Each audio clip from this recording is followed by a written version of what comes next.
Hi everyone, I hope you are enjoying the coverage of the FIDE World Cup 2025 in Goa, India. Look at the beautiful place I am in right now. While we are on this break, I want to tell you that ChessBase has just launched the ChessBase version, the newest version, ChessBase 2026 and Mega 26, Mega Database 2026 on 12th of November. Earlier, ChessBase used to launch a version every 2 years. But now, starting from this year, it will be launched every year, just like Mega Database. Hence, from ChessBase 18, we have now launched to ChessBase 26. Then it will happen ChessBase 27 and so on. Mega Database is world's largest chess database and has more than 11.7 million games and 114,000 annotated games. What are the newest features in ChessBase 26? Well, here's a short video for you to know all about it. ChessBase 26 is here, starting with the enhanced opening report, rating-based statistics for your favorite openings, instructive tactical training built right in, the history of each opening, its pioneers, and a fashion chart showing popularity over time. Then we have the Monte Carlo analysis, simulating thousands of games, defining practical chances and typical maneuvers. Also, new detection of duplicate games, AI description of plans, real-time ray tracing, and more. ChessBase 26. Expand your chess horizon. Want to play chess but don't know how to get started? Try chess.com. Play for free against someone at your level or challenge one of our friendly computer bots. Trying to improve your chess? Learn the Queen's Gambit and other openings with guided interactive lessons. Like chess but don't want the pressure of playing games? Chess.com has hundreds of thousands of fun puzzles to help you relax and sharpen your mind. Play your friends, make new ones around the world, follow the latest games, and more. Sign up and play for free at chess.com today. A premium membership at chess.com will help you improve your game with full access to a powerful set of learning tools. Unlimited tactics let you practice like a master, with more than 50,000 puzzles to challenge you at every level. Our library of interactive chess lessons, created by master coaches, will enhance every aspect of your game. And after each game you play, the computer analysis feature will give you feedback on every move you played, turning every game into a chance to learn. And that's not all. Premium benefits also include unlimited tournaments, video lessons, the Opening Explorer, and much, much more. Upgrade now to take your game to the next level.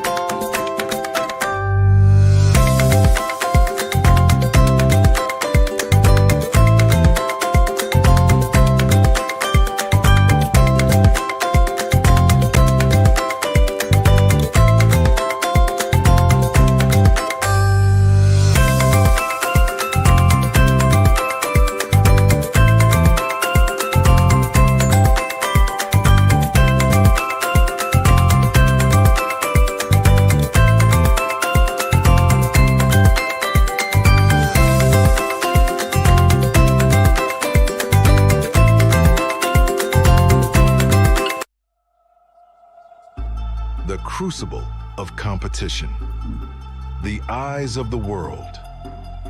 Goa, India hosts the 2025 FIDE World Cup, where over 200 of the top chess players in the world face off in an 8-round knockout tournament. This queen has nowhere to go, that is the end. Excellence, perseverance, and stamina bring glory, national pride, and a spot at the illustrious Candidates Tournament. The globe's best chess players hope to add their name to the list of champions. Ooh, he made a move in 1 second. The 2025 FIDE World Cup. Let's get these games started.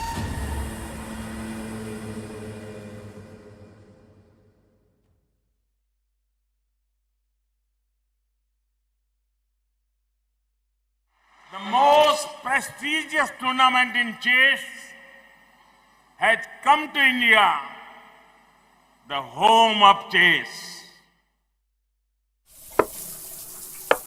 अरे यार देगी अरे क्यों चाल्यो घोड़ो Yes! Yes! Yes! Yes! Chess chess chess chess खेल ये हमारा है। आओ दुनिया वालों ये वेलकम तुम्हारा है। अपना गेम भारी है, हैंडशेक की बारी है, अब इंडिया बोलेगा। It's your move, it's your move, Goa कर रहा है wait. It's your move, come come come don't be late। It's your move, e to tuoi cor।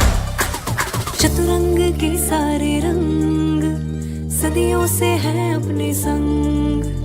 शतरंज बिछता है हर आंगन, विश्व को दिया हमने विश्वनाथन। डंका बजा है, गोवा सजा है, खेल जमेगा खूब। It's your move, हो न जाए checkmate. It's your move, check में भी होगा chess. It's your move, Goa कर रहा है wait. It's your move, come come come don't be late। It's your move, es tu turno। It's your move, एक दो ढाई। It's your move, it's your move, it's your move, it's your move, it's your move। The FIDE World Cup 2025, starting from 31st October to 27th November in Goa, India. It's your move. Then there were only 7 left. We have only these many players remaining at the FIDE World Cup. Welcome back to the tiebreaks of the quarterfinals of the FIDE World Cup. Lots of interesting games happened yesterday, but they all petered out to a draw, which means Nordirbek Yakuboev is the only person through to the semi-finals, and he enjoys 2 rest days. We have the rest day tomorrow. Let's see who's going to get there, but more importantly, who will reach the semi-finals? Let's take a look at the matches today. India's star, last remaining Indian, Ft.Arjun Erigaisi, plays B of China. Remember, only one of them gets through. In the other matchups, Andrei Sipenko will take on Sam Shanklin. That's going to be another juicy matchup, very, very evenly poised. And in the most exciting clash, we have Jose Martinez, who will play Yavogir Sindarov of Uzbekistan. Uzbekistan has 1 player through to the semis. Let's see if they get 1 more. Remember, if you win this match, you're through to the semis, and then you just have to win 1 match to get to the candidates. Everything to play for. I'm super excited and a little bit nervous. Let's see who's going to get there. Back to you guys in the studio. There will be heartbreak, there will be celebration here today at the FIDE World Cup in Goa. With Nordirbek Yakuboev already through to the semi-finals, the fate of 6 players comes down to today's tiebreaks. On the line, those 3 candidate spots. You make it to the semi-finals, you have a 75% chance to book your ticket to Cyprus 2026. And chat, we are back with a very special guest today. On my right, as always, my good friend Sagar Shah. On my left, for the first time joining us, Grandmaster Srinath. I'm sure all of you are very familiar with him. Also a very good friend. And and Sahil Tikku. Sri, we are so excited to have you here with us. You've been the coach of the Indian team. You know the players better than anybody. What are you expecting today?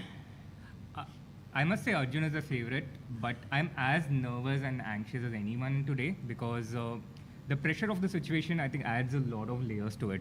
And in a format like this, a 2-game knockout match, it only takes one small slip for the match to, for you to become a huge, you have to catch up, you have to start catching up. So it's a very, very close match.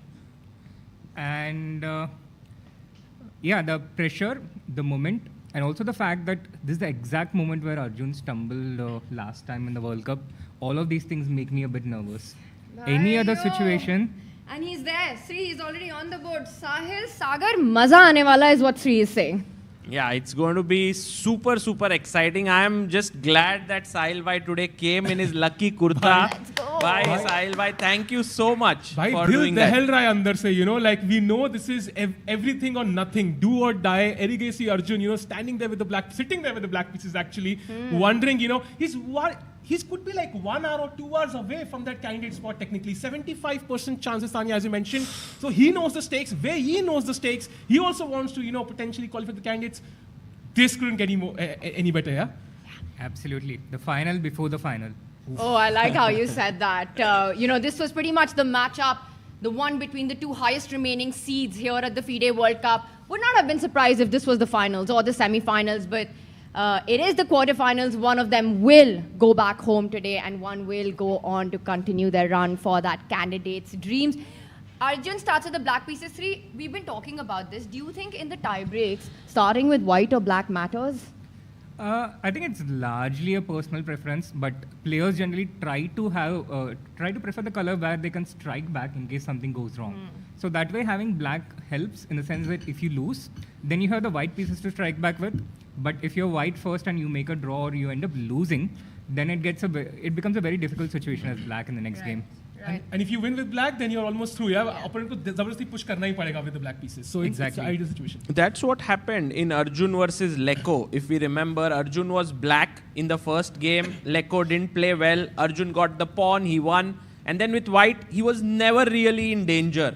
So maybe that could happen today as well. Why is this your lucky shirt? I don't know. I mean, everything... Sahil's wearing his. I thought you were going to show up in yours. I don't know if I have a lucky shirt or not, but I just wore something which was a little bit, like I say, flowery, colorful for the occasion. What about you, Tanya? I'm also not sure. We'll find out if this is a lucky dress or not. You know, what motivated me was Yakubo wearing that simple white t-shirt. And as Sagabai said, like it felt like it was his lucky t-shirt. And Sagabai also talked to me about wearing this. I was like, yaar, Yakubo ने lucky shirt पहनी, वो qualify कर गया अगले stage में. So let's all of us do that. Hopefully Arjun is also wearing some lucky dress code, yeah? Yeah. Bhai, can we have full screen on Arjun and Wei? We have forgotten there are 2 more tie breaks today. We have Sam Shankland taking on Andrei Esipenko, and the other one which we have today is Javokir Sindarov versus Jose Martinez. Arey bhai, crazy. Kantara. Bhai, kya hi match hone wala hai wo. And I think, Sri, one of the big storylines here has been sort of this rise of the dark horses, the story of the underdog. And I have become a massive fan of this guy on our screen. And of course, Sindarov as well. What a performance it's been for the Uzbeki youngster this entire year. He's impressed us with his confidence, with his play, taking down the likes of Hikaru Nakamura in freestyle chess as well. But Jose Martinez, talk to us about him. I also love how incredibly he's grown over the last few years. And like you said, he has shown so much of his skills in the online chess so far. But to see him translate it into real world, almost as if proving his detractors, one of my favorite stories of this World Cup so far. Wow. And there we have the guests coming in to make the first move. Can we have another view here? What do you think will be the first ceremonial move? I mean, whatever happens, the ceremonial move, the first move would be 1e4. I think he starts with the king. I was going to say ceremonial move भी 1e4 होने वाली. He's asking Wei. कुछ भी खेलो, वही बोल रहा है भाई, खेल लो भाई. Oh, d4. No, it's English opening. Oh. Yeah. And again, one for the camera. I was getting scared. He was moving near the B pawn, but and he's smiling. Yeah? Like, interesting. And immediately takes it back. I am with Sagar on this. I think Wei sticks to his king's pawn opening today, 1e4. Yeah, I also think so. King pawn e4. And I'm really curious to see what Arjun pulls out from his bag of surprises today. e5. He's been doing it every single game, right? Against Liko. Both the black games, he pulled up with something interesting. Took him out of his opening prep. Guys, handshakes. Let's go. e4. Oh! wow. French defense. Hi, no mouse slip here. This is the first surprise of go. the tiebreak. French हो चुका है. Well, I was... Oh, b3 कैसे आ गया भाई? Jose Sorry. Martinez hurt Sri, and Sri is in shock. Jose is gone for the cowboy. Sorry, we have our board here. Okay, but that has to be a surprise for Wei, yeah? Well, but Wei is playing quickly. It's also very interesting that Arjun has chosen the French defense against Wei. I don't know if he has played this opening against him before.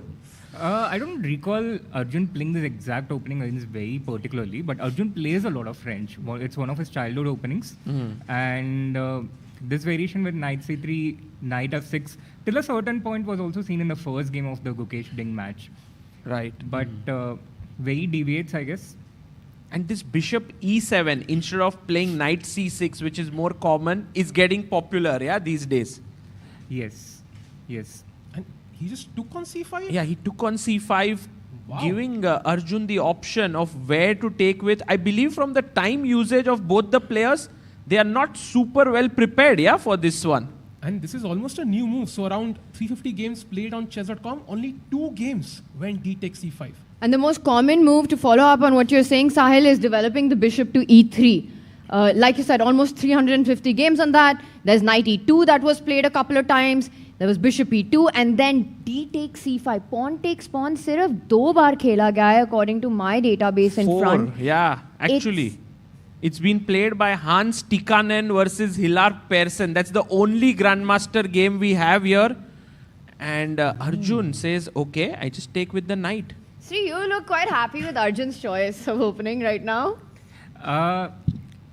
Do you know something that we don't? No, I don't. But yeah, I'm actually a little bit surprised that Arjun actually was the first one to take a long think. But yeah, very interesting positions, a setup that Arjun is familiar with. And I feel both the players are on their own ground at this point. Maybe they remember something vaguely. They remember some setups on where the pieces go to. The bishop goes to d3, or the d4 square is important. But otherwise, it seems like the players are on their own. But maybe it will transpose to something that Arjun is familiar with in a couple of moves. Transpositions can happen very quickly here. If the knight comes out to c6, it could lead to a position that we have seen here.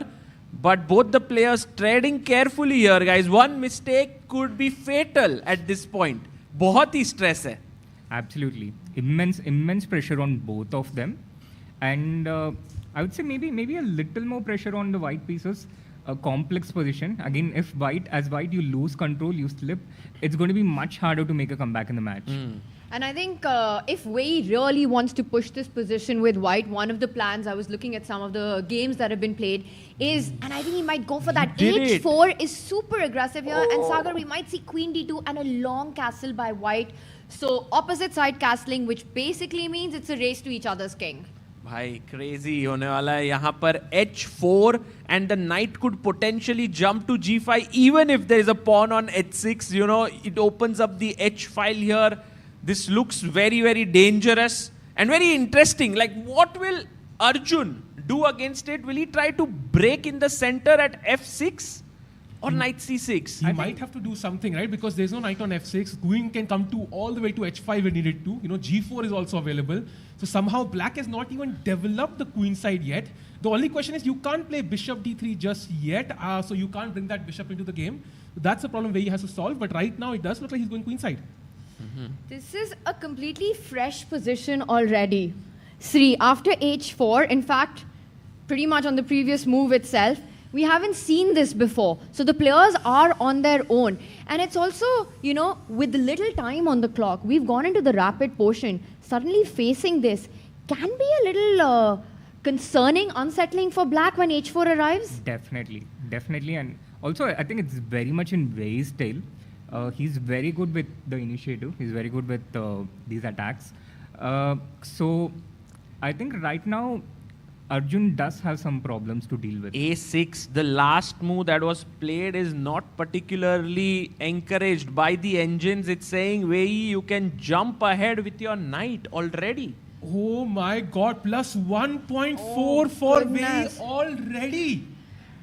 I mean, one way to explain a6 is that Arjun is preempting a long castle, wants to start pushing b5, b4 as quickly as possible, play on the queen side. But will Wei just ignore all of that and go for this idea, knight lao, queen lao, bishop lao d3 pe, after maybe bishop takes knight, bishop d3 ideas? Yeah, I think he'll bring his pieces first. Knight g5 looks very tempting, but also without something to concretely back it up. It's a committal move again. So I'm not sure if Wei would do that just yet. Guys, I have a question. After knight g5 3, if he plays h6, could there potentially be sacrifices on g5 that might happen? Yeah, absolutely. White can just completely ignore it and meet h into g5 with h into g5.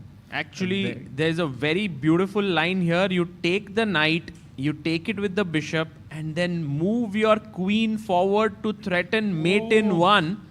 And at this point, if Arjun takes the knight, it opens up the h file, and this is close to checkmate here, guys. White to play. Does anyone want to try here? How do you finish the game off? First question of the day. Wow, well done. Excellent job. Queen h3, and it's a forced mate. Brilliant. And Sagabhai, I thought, why not f6 instead of h6? Maybe that makes a difference, but that makes no difference at all. Again, f6, queen h5. Wow. Just bringing the queen in, sacking the piece. If you take the knight, you take with the pawn, it's game over. I mean, if Wei plays knight g5, you know, we were seeing that day the immortal game of Wei against Bruzon. It could lead to a very deadly attack here. But you know, it brings on the question that how difficult is it from a human perspective to play knight g5? My feeling on that is कि अगर एक player ने h4 चल दिया है, when Wei's already got h4, it has to be a move on his radar. Yeah, but after knight g5, the whole bishop into c5, queen d3 thing, it's not, I think, the most natural way to continue, not the most natural thing to look at.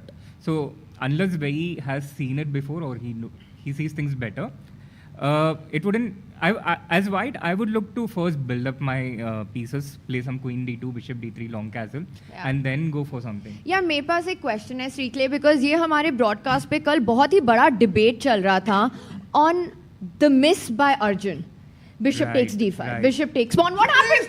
It's on the board. He has played. Goes for it, guys. Knight to g5. This is actually a very important moment for Arjun. He shouldn't rush into it to play h6 or f6. It could potentially be like fatal at this point if he makes a mistake. But it's also so terrifying. h6 na bhi khelo. You have queen h5 coming. You have the idea of taking on c5, planting a piece on d3.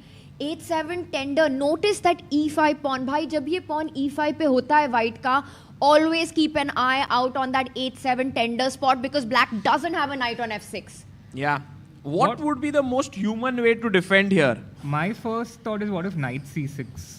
Just, Shri is like, right, no tension, I'll play. But what about I do the same thing now, queen d3? How do you defend against this attack? g6, h5? Is that your point? g6. h5, I thought knight into e5. h5, and now the tactics start flowing. Knight e5, if you take this, I'll take and win your knight. But can we swing the queen, and is this easy to kind of figure out? I mean, Wei did play knight g5. I mean, next moves are not that crazy. Right. This is impossible. You know what the first preference of the engine for Arjun is? What? He can't consider in a million light years, yeah? What is it? It's b6. After knight g5? Yes, that's the best move. I mean, you defend the knight with the pawn, maybe that's the But idea. what if I But take? what does it do? Like, it doesn't prevent queen d3, right? You take with the pawn now, apparently. The same queen G6? d3 is the idea, right? g6, h5. Let's continue and try to understand why. and keeping our bishop on e7, because now we take and play queen g5. So b6 becomes a very important move. Or could we start with knight d7 then to defend here? d7 feels so anti of where the knight belongs to in this position. Always c6. Yeah, you always want it c6. on c6.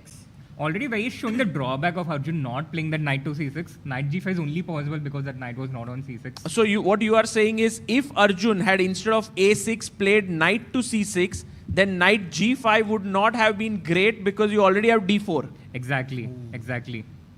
So I guess Wei senses it, and the position does look very concerning for Arjun right now.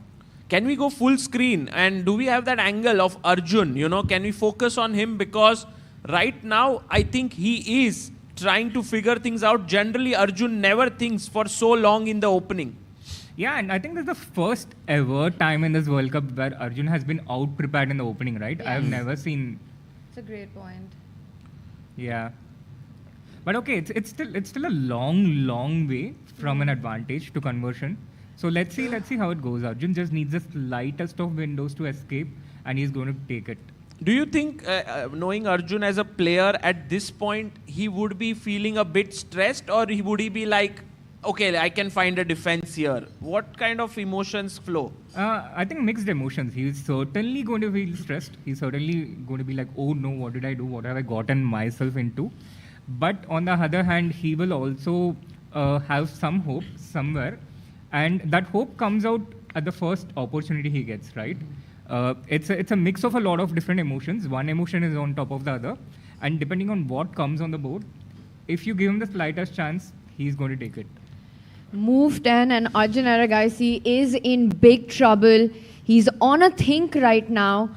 10 minutes reaching that mark for the first time as 3 sets, surprised in the opening on the back foot so early on. See, I didn't get to complete my question earlier, but that miss by Arjun yesterday, bishop takes d5, how difficult was that on the board? Because we were all having different opinions on it. To be frank, I think it's not that difficult for Arjun if he had sensed that moment. If he had sensed that moment and thought for 5-10 minutes, he's going to calculate the entire thing lightning fast. Yeah. If I put that position during a training session, Arjun would certainly find that move. But during the game, he did not sense that that was the moment where he had to take the time to find something. And he didn't see the entire variation leading towards the conclusion. And Tanya, you mentioned when Magnus played the World Championship for the first time, he fumbled a piece on move 2, right? His dad also mentioned this in an interview. I noticed something on move 1. When he played e6, his hand almost got stuck. The pawn is on the half towards him on move 1. So that shows the nerves, right? Like he couldn't even, the French is not something maybe he has prepared that deep. Maybe he was a bit nervous in the opening. I don't know. So but he felt a bit nervous on move 1. He played e6.5, yeah? At that Yeah, point. exactly. It wasn't in the center. It was, his hand got a bit stuck there on move 1. So nerves kind of on, you can see it. Yeah, well, right now, I think Arjun has been here, not done that, like he has been at the World Cup quarterfinals, hasn't moved forward, but this should be his chance, guys. Yeah, he needs to save this one. I mean, this is big pressure by White. Somehow Arjun has to get out of this trouble. And you know, Sri, you were saying the big journey between an advantage to converting that advantage. But also defending is so hard in this position with little time on the clock. Yeah, little time on the clock, and the biggest problem for black is the king has very limited space. Normally when you attack like this, you want escape routes to run away. Did you see he stopped. He stopped. Yeah, I think he's going for h6 or f6. Oh, f6. But queen h5 was the move, right, Sahil bhai? Oh, this is right up Wei's alley, yeah? Like, he loves to attack such... We showed his immortal. Yeah. Bruzon Batista playing with the black pieces. Where he's he sacrificing. takes on f6. What? Okay, that's a pretty decent move. Rook takes. By the way, guys, the right way for White to continue, just to quickly show you, is queen h5. You can't take because of hg opening this up. You play h6 here, and now takes, and the queen still gets in here, and it opens the h file, which was winning. If I take with the f pawn? If you take here, then Same this thing. bishop d3. This is tricky. I think finding bishop d3 is... was not easy. Because king is anyways running via f7. You're not threatening mate. True, but he took here, which is some relief, but still massively better position for White. Yeah, but it gives a lot of relief because, as I was just mentioning, the king was lacking space to run away. Like, imagine the palace is under fire, and the kings used to have this tunnel built, right? When the king has to escape. And you always need those tunnels to escape, and f6 creates exactly that on the board. So now the king has an escape route, if required. But can White continue with the attack here? Because if I'm playing with the black pieces, I'm looking at queen h. Oh, I wanted to go queen h5 bhai to threaten, and he does it. This is the scariest move Tanya, for me. thinking like Wei, bhai, congrats. I think that's good news for us. If Wei plays the moves that I'm suggesting.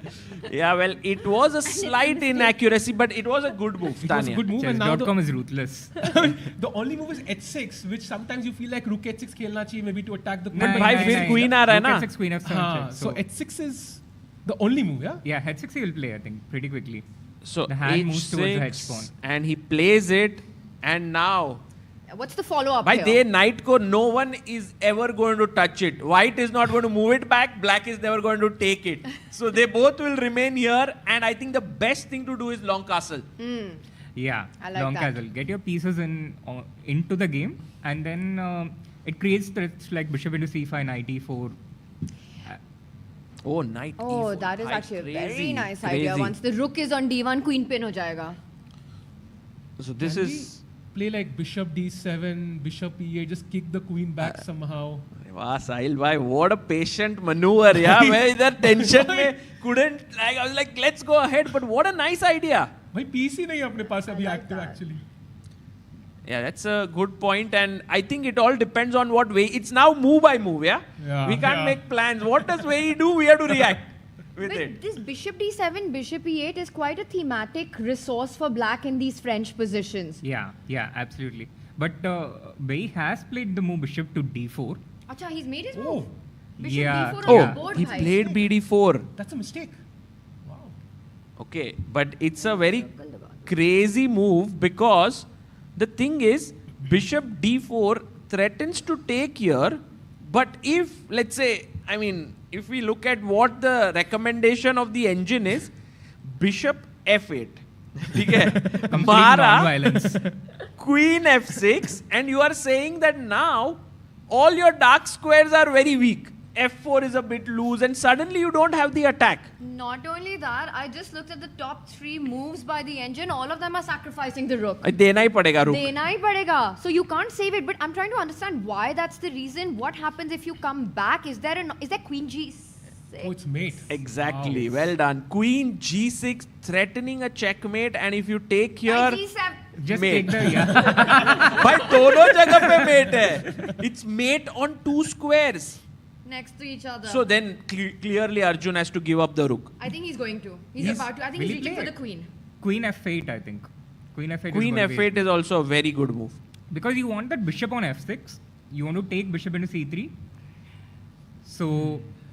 But Arjun also down to 6.5 minutes. He's reaching for the knight. He wants to get the knight to defend and hit that h5 queen if bishop takes rook happens. But guys, now the Wei has a look at this. Bishop takes f6. What do you take with? Because queen f7 check is coming in next. Bhai check ही है, checkmate थोड़ी ना है. Oh, मार दिया. मार दिया. He took it. Now we'll see. Now we'll see him recapture Has to be with the what he knight. intends. Has to be with the knight. Now that he's played knight d7. Yeah.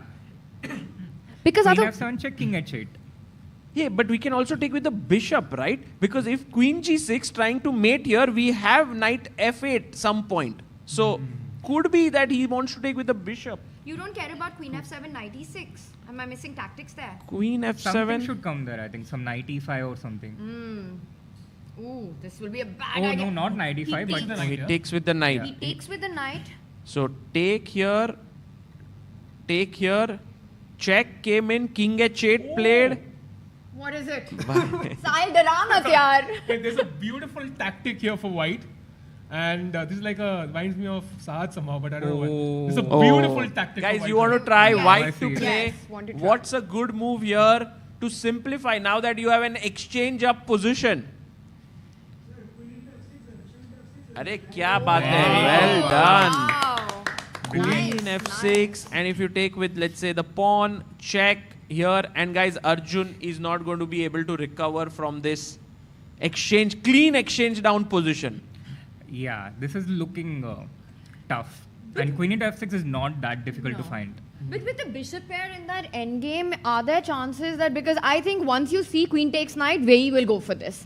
It's the simplest sort of routine way, clinical way to do things.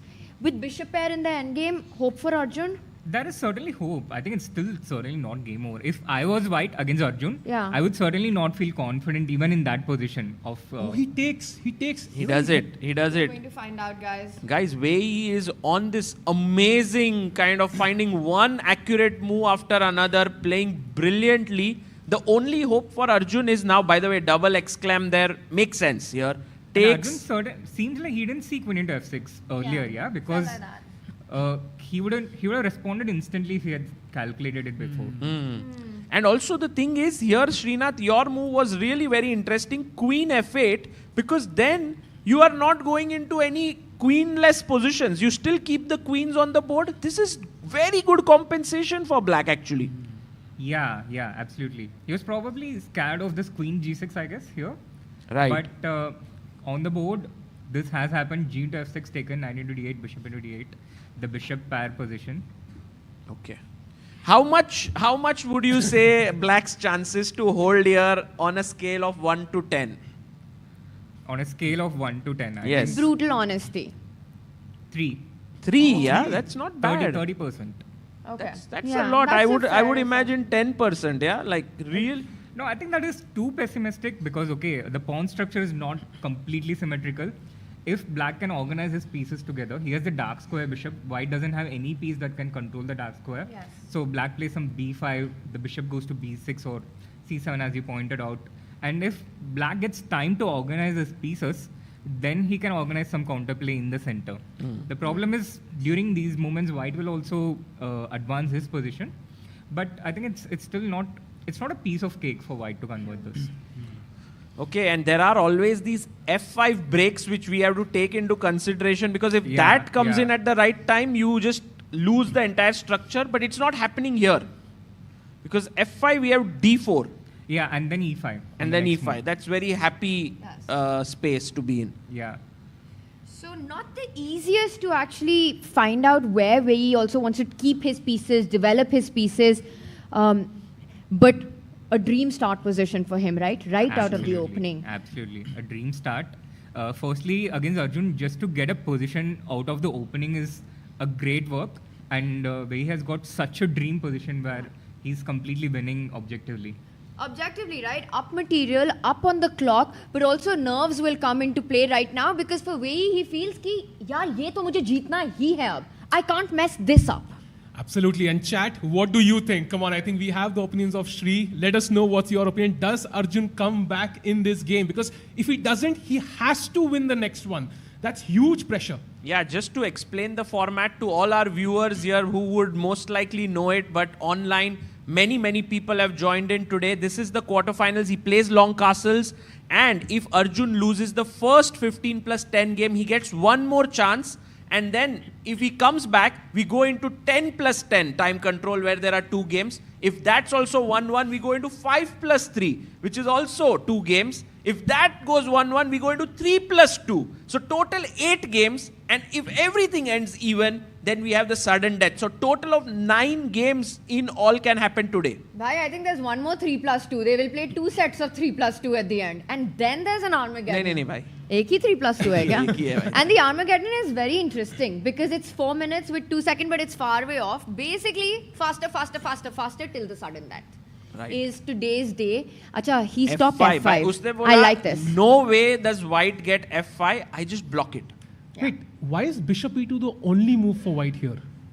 That is very interesting. Like everything else, suddenly the evaluation drops significantly. By g3 looks natural, no, here? To get the bishop on g2, like that's also a possible idea. I think Arjun wants to place his own bishop to f6. Yeah. That's a beautiful diagonal to have your bishop on. Then b5, b4, knight a4. Maybe you're looking at some plans on the right flank. Yeah, and e4 square is also an outpost for the moment. Hi, f5 looked really nice. Yeah, it fits into the plan entirely. My hot take is Arjun saves this. I think he will find a fortress or he'll find his counterplay, and I think he'll save this one. I also feel so. Itne log saath mein Arjun ke, I think, dua and effort se dono se mila ke Arjun will somehow save this. But of course, it's an uphill struggle right now. Harshit Bhai in the chat is saying, I like black's compensation. So, yeah, that's a nice thing. I agree. There is definite comp here for black. There is definite compensation, and the way for white is not obvious. Exactly. And the bishop, that dark squared bishop of Arjun, which cannot be challenged, will be the gem and glory in this hold if he's able to do it. The MVP of Arjun's position. Right. I think the idea of bishop e2 is probably maybe to go for a g4 break, because you're talking about all this e4 square, the outpost and everything. And white needs to create open lines. White has 2 rooks, 1 extra rook. So white needs to create open lines. The rook needs those open lines. That starts with a pawn break. So white needs to try and create those pawn breaks. One break is g4 here. Another one is c4. c4 is impractical right now. Then knight on c3 is blocking it. But g4 is so very good the point. Easiest one to reach. So if we go bishop f6 here, then g4, and guys, it's already winning for white. Wow. So very dangerous here. The important point is if d4, then white has g5 there, yeah? So just to put this into perspective, bishop e2, bishop f6, g4, we have d4 attacking the knight, and g5. Yeah? And I think from a conceptual point of view, what Sri has said, ki after all, being up in exchange is only as valuable as the inroads the rooks have. If you don't have any open lines, तो क्या ही कर लोगे वो exchange का?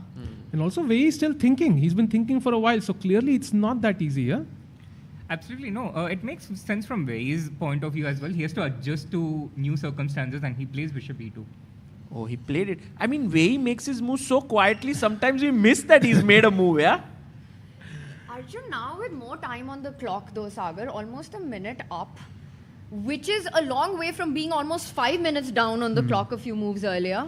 But this is a big threat now, and how do we play against it? What's the human way to think here? G4 is coming, you can't play H5. I mean, if Arjun got King G6 H5, he would be happy. Yeah, if the pawn could go to H5, I think the position will be very playable for black. But in the absence of, if you're not able to prevent your opponent's threat, you have to create threats of your own. You can't do that with bishop f6, d4. Maybe start with b5. B5, but then I still go G4. Does that not work here? B4. b4. B4. Oh, the knight is running out of squares. Maybe I have to go back, which is not a very happy sign. Now I start coming in with my pieces, right? Knight e4, bishop b6 on the next move. Threatening a fork here, but what if I take here because I have a check? Does that work? Can I ignore it and play bishop b6? Bishop b6? But you still don't have an idea, right? Man, this is I'm threatening insane. bishop e3 check. Oh, you're That is a almost, big nice. idea. almost going for a mate, and well done, Srinath. I think you just showed how black should be playing here. But Arjun goes bishop c7. Attacking the f4 pawn, so still g4 pe bishop takes pawn is a check. So yeah, he wants to force g3 so that he cannot play g4 immediately. So Wei will go rook df1, I believe, to play No, g4. but that allows d4, right? So this d4, because the rook goes from here. So we need the other rook, but then that rook was needed for the g file. Maybe a little bit of... Yeah. Is there any way that Wei says, take that f4 pawn, I need the open lines from my rook? No, he did plays not. rook f1. He went rook f1. Actually, Tanya, your move g4 would have been the best, perhaps. b5 now by Jubai. b4 coming in. It's just a relief that g4 hasn't arrived on the board. Absolutely. Is a3 possible now? It's the best move, yeah. a3 stopping the black pawn from going forward is the best move, but can you switch from like an attacking mode to defensive? I think you have to. You have to keep prophylactic. that knight on c3. Otherwise, black's pieces start rushing in. Yeah. And you don't want to allow that. If that knight comes on e4, all kinds of threats start happening on the board. And I think the switch here is maybe relatively human because b4 is such a direct threat.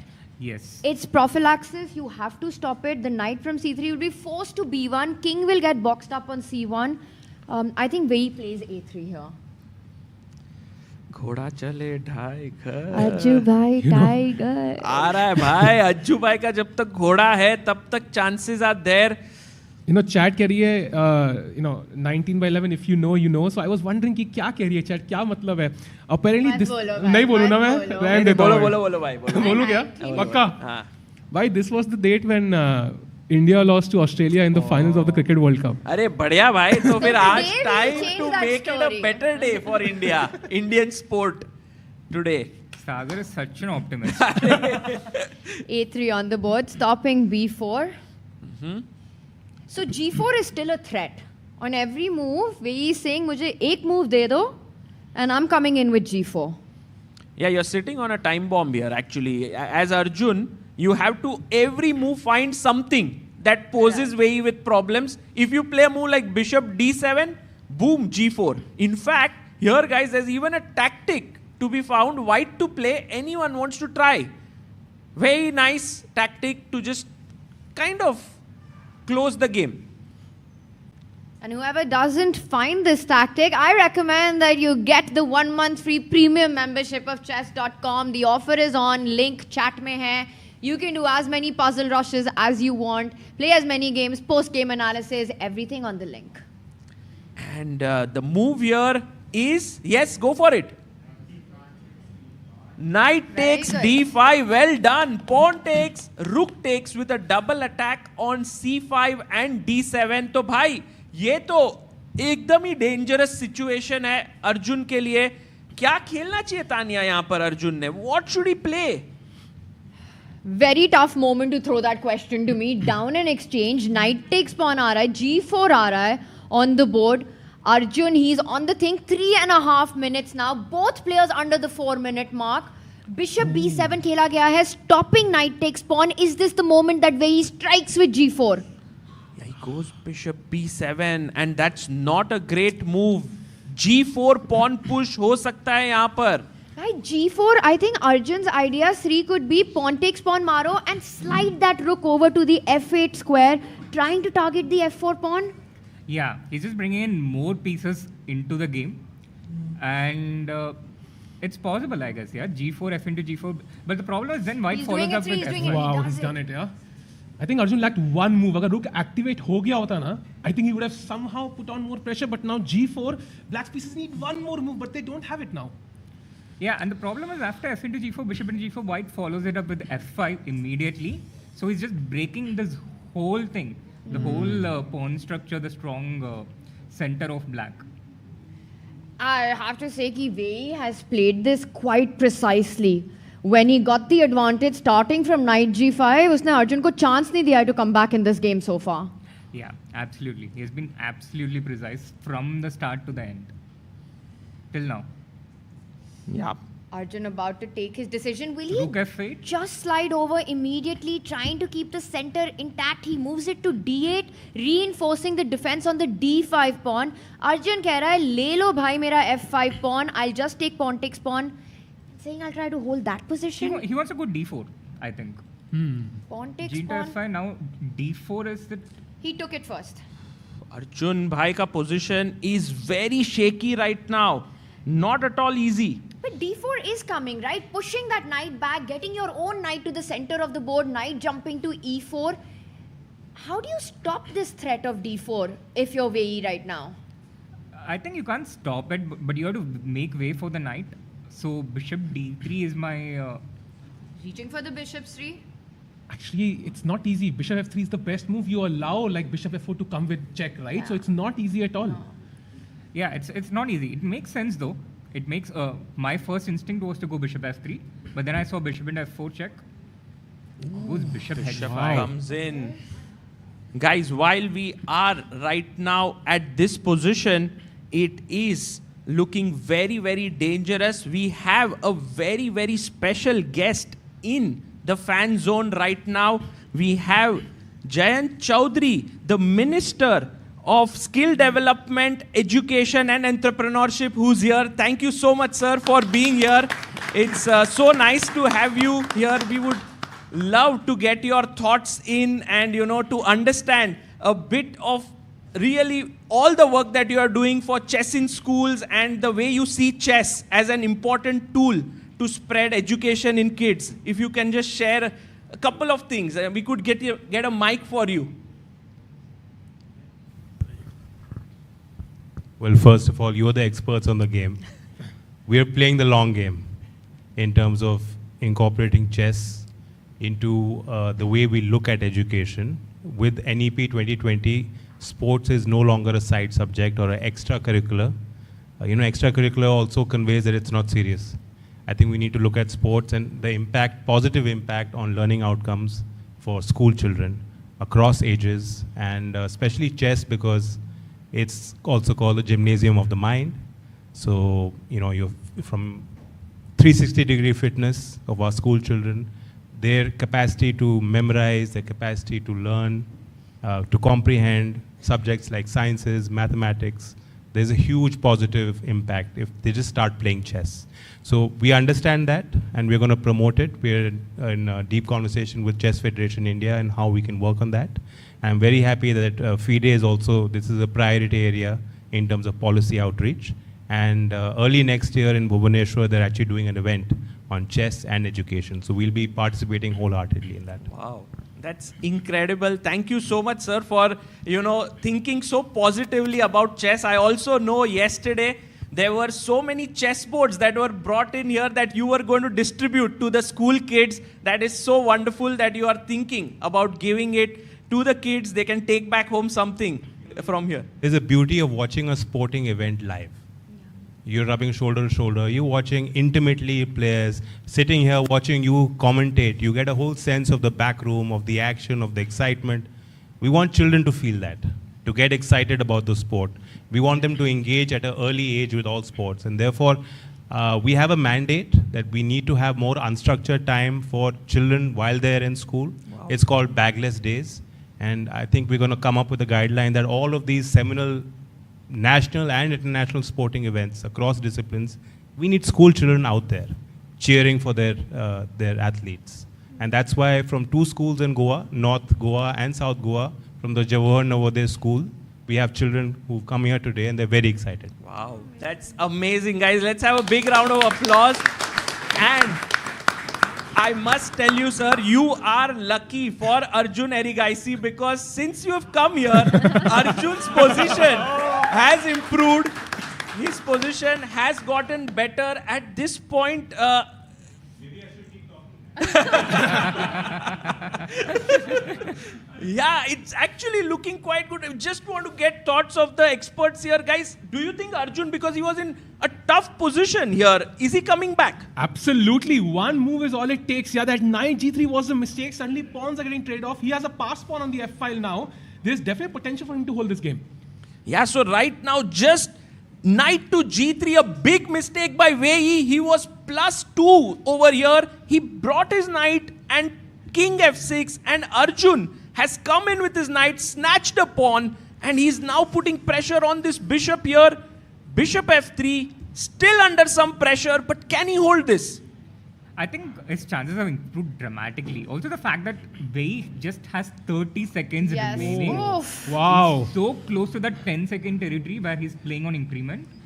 And Arjun's he's going to keep posing tricky problems for Wei 15 seconds. Can we go full screen? I think Let's go full screen on the players. The big story is the clock situation. Now seconds. Under 10 seconds for Wei. Oh my God. God. He has to make a move, and he reaches out for the knight, gives the check.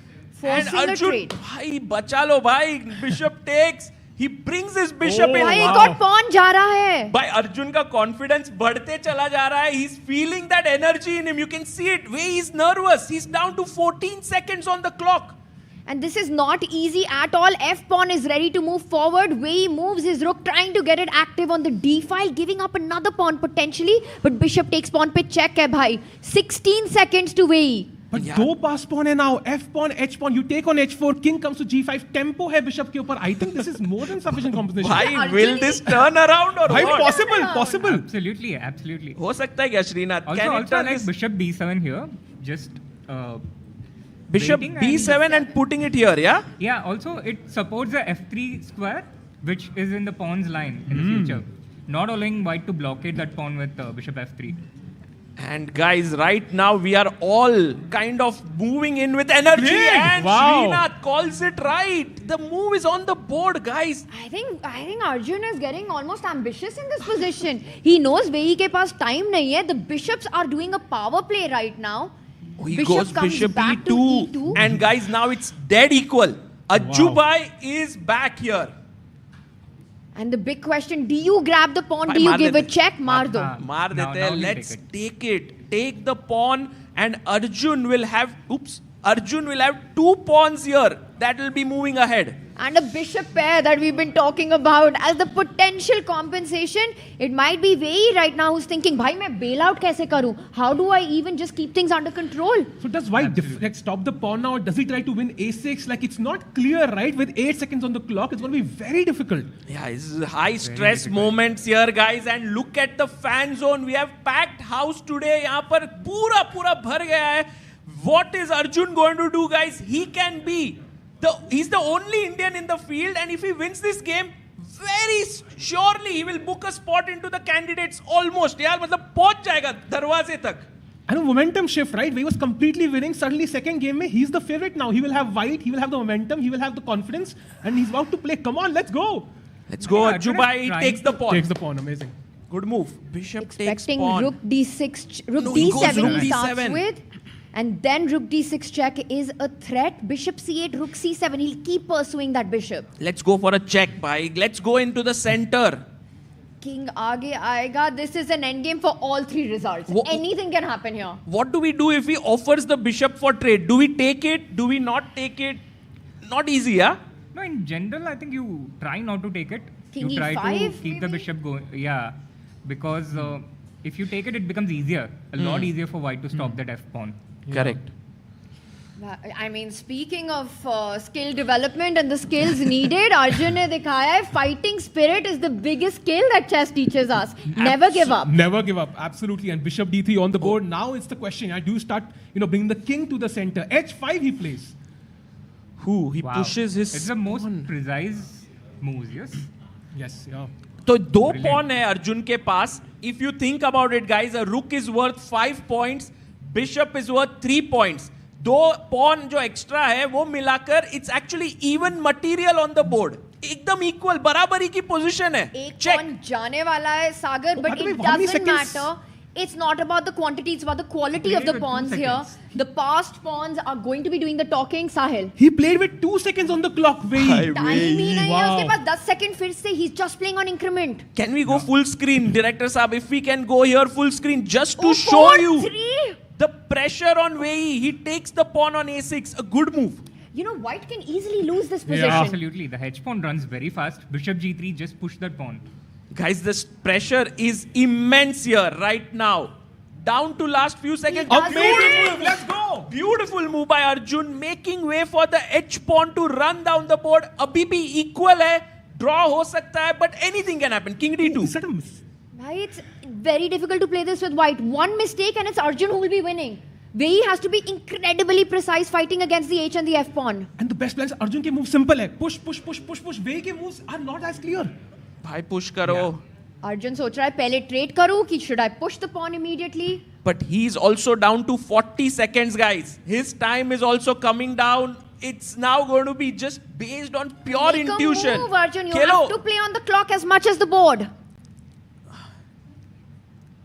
BG2, he plays it. He's actually taken a huge risk, guys. उसने अपनी सारी bet he has put on the h pawn. वो बोल रहा है ये pawn को queen बना के छोड़ूंगा. But Wei and is there's coming. no time to calculate. Nothing. But isn't f5 having a check now? Rook But b5, this is rook a f5. beautiful move by Wei, guys. He is finding accurate moves under pressure. He's taking this pawn and then attacking this one. But I'll say bishop g2 जो Arjun ने last move खेला है. Arjun's going for the win. He's not trying to hold this position anymore. 18 seconds. B5 pawn is about to fall. h4. It could backfire, Tanya. It blocks could 11. backfire. You can take h4 F5 takes with h3, and now the best move for Wei is to take with the bishop. He's reaching He's for going it, Sagar. there. The idea is bishop e4 check, discover check आएगा अगर h2 करोगे. So if And he h2 just wants to take all of black's pawns, then he has no chances to And lose. this is hanging. What a beautiful move by Wei. But okay, what do we think of the endgame? Yeah, it's 2 bishops. I think Arjun holds. But yeah, it holds. He holds. He holds, but still in driver's seat back to Wei, right? Yeah. Ball back to Wei because he'll start pushing those pawns. He'll give up his bishop for that last remaining pawn that Arjun has on the next move. King f6, King best F6. move. Moving towards the white pawns, by the way. Very important now. And Wei has to sacrifice this bishop for the pawn. मार दिया है. 2 bishops for Ajuba. He has 2 bishops and a rook and 2 pawns for Wei. And an important detail, rook b3, you have bishop f4 check, saving both the bishops. Yes, exactly. Okay, this is still tricky, yeah? Very tricky. And 10 seconds for Wei. Arjun ने थोड़ा time ले लिया है clock में. He's got about 26 seconds, but Arjun's once again on the defense here. Yeah, if Arjun holds a draw here, guys, if Arjun can hold it, it would be close to a win for him here. Like this is not easy at this point. True. And I think Arjun has very good chances to hold a draw here because the defensive chances are so high. Almost a blunder there by Wei. He puts the rook on b3 but doesn't leave the rook and puts it on b4. Why was it a blunder? Why rook b3? Bishop f4 check and then I think you can take the pawn. But then rook b4, right? There should be another check there. True. Now Arjun's rushing with his king to that flank जहाँ पे Wei के pawns हैं. He needs to get all his pieces to that side. He pushes the pawn further. I think Arjun has to be super precise here, guys. Position according to the engine is a draw, but human beings cannot play so accurately. Bishop c7? But the pawn is 3 squares away. So bishop c7, a6, bishop a5. Bishop f, yeah. But he doesn't go for it. He's getting his king. Can you just So he push? puts one bishop on f2, I think. covering the a7 pawn and the A6. other bishop on c6 and covers the pawn. Look So- at that. Wei again changes his mind. He stops bishop f2. He takes away that defensive square. But now this allows bishop e1, right? But does rook d4 check. Guys, Okay. did you just see Wei played with 1 second on his Oh, clock? wow. 1 second pay. He's just playing with immense nerves here. Rook d4 check, now king c7. The king goes close to that a pawn. Nice. And Nice. neutralizes all of white's attempt to win that pawn. Very nicely defended here. Bishop goes to c6 So next. far, so good. Yeah. Can you go b4? He B4, does he it. pushes. Bhai, a pawn's best friend is another pawn. Wei ka pawn aage aa gaya hai. Oh, nice move. Bishop Beautiful, b5. Stopping the beautiful. pawns completely. Bhai, what high level chess both are playing, yeah? seconds on the clock. It's insane the level of chess. He has made moves with just 1 second remaining.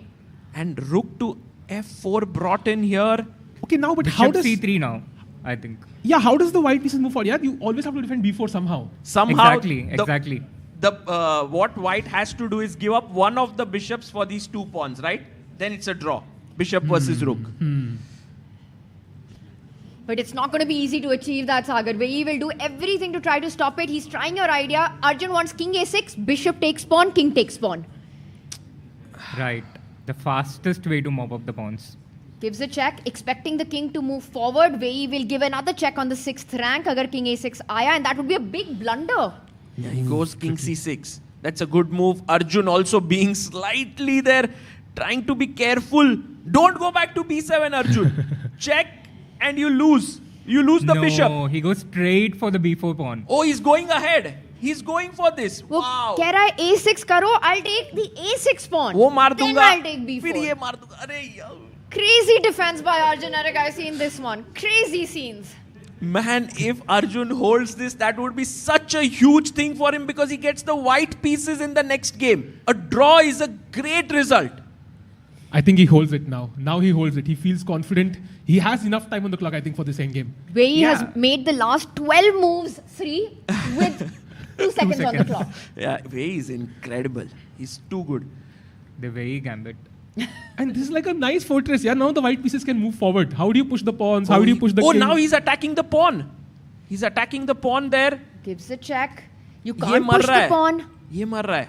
और b5 किया तो a5 मर रहा है. Oh, has he solved the problem? Oh no, but rook c5, Yeah. rook c5. Just take bishop into Bishop b4. b4, bishop a5. Take Yeah, and just yeah, that's yeah, what yeah. we wanted. Take कि six अगर takes. रुक यहाँ आया, इसको मारो, and this is a draw. Rook versus bishop is a draw. And Wei down to 5 seconds now. 4, 3. He's going to do it. He knows that he's Check. messed up his winning position.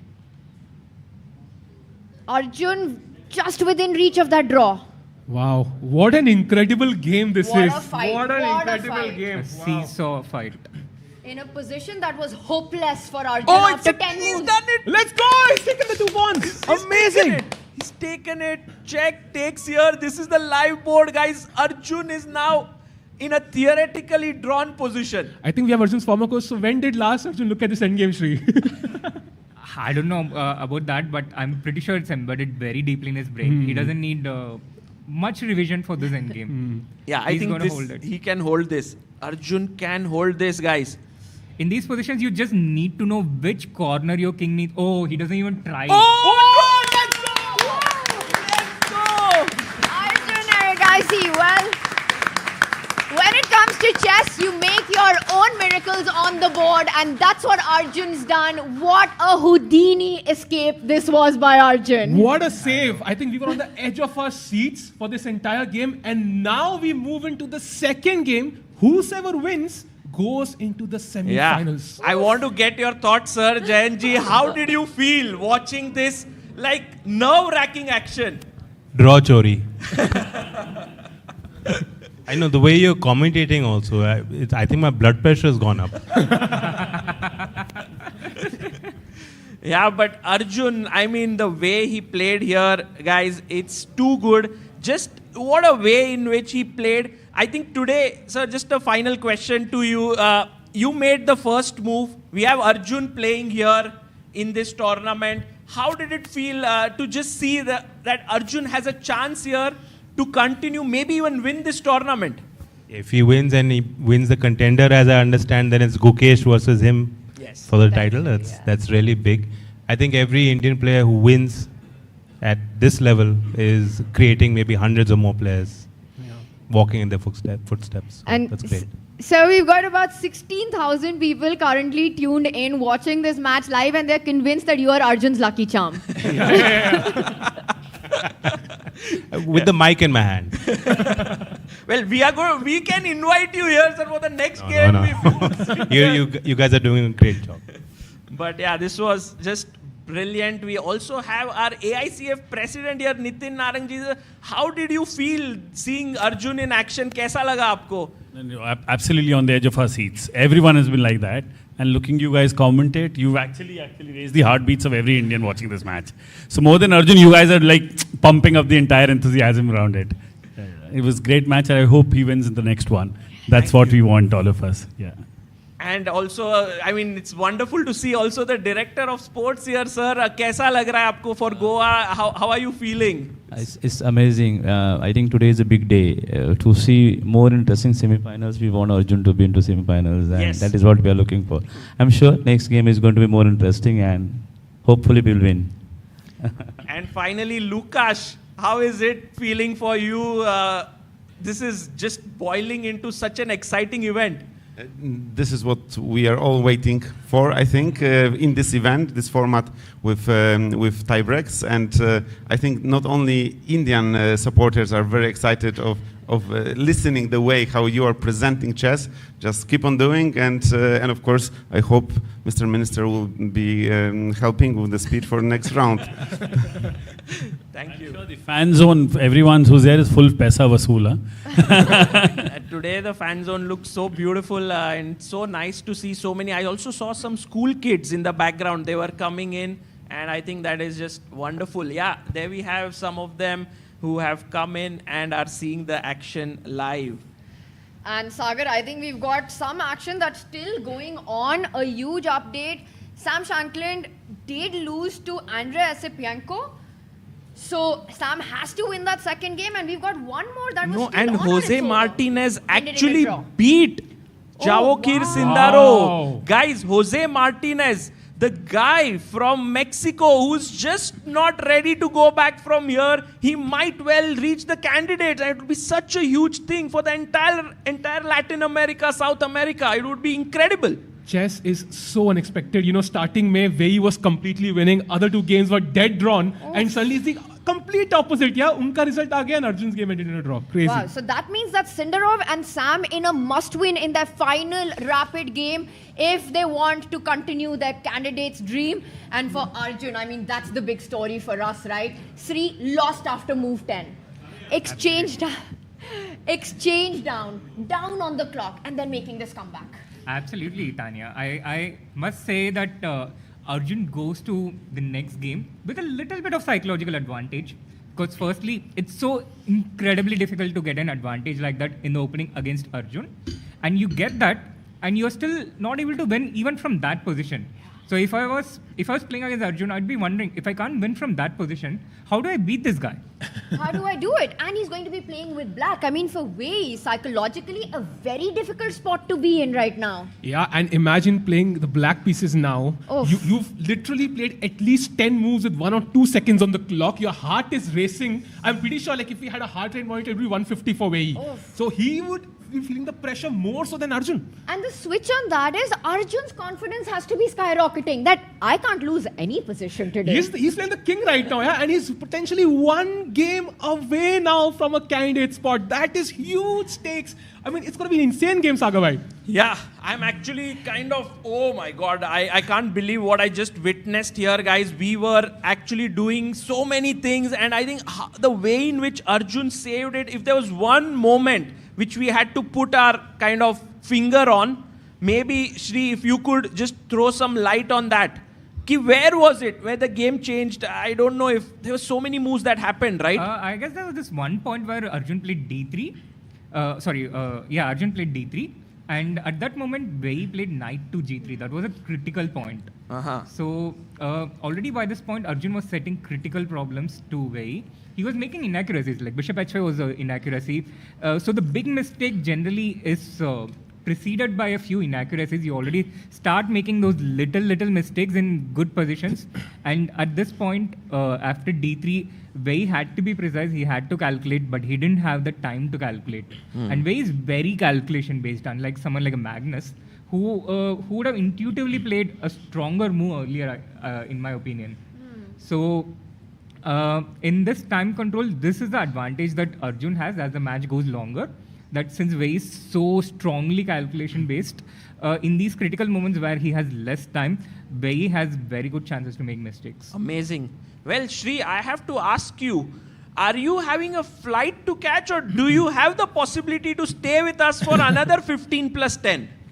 I could stay. You can stay. Let's go. Nice. Even if you had a flight, we'd make you cancel that one. So too much on the line here. Too many nerves. Right. And if we look at the venue right now, full screen, if we go into it, just look at that. Sam Shankland is coming in, and he is right now getting ready, because he has to must win, against Esipenko. It's not at all easy.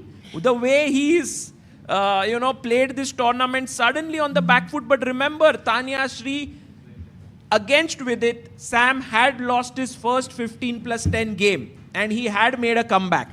He did, but right now he starts with the black pieces against Esipenko. Such a solid player. I think this is going to be an uphill battle. Sam will need a little bit of a luck of his own.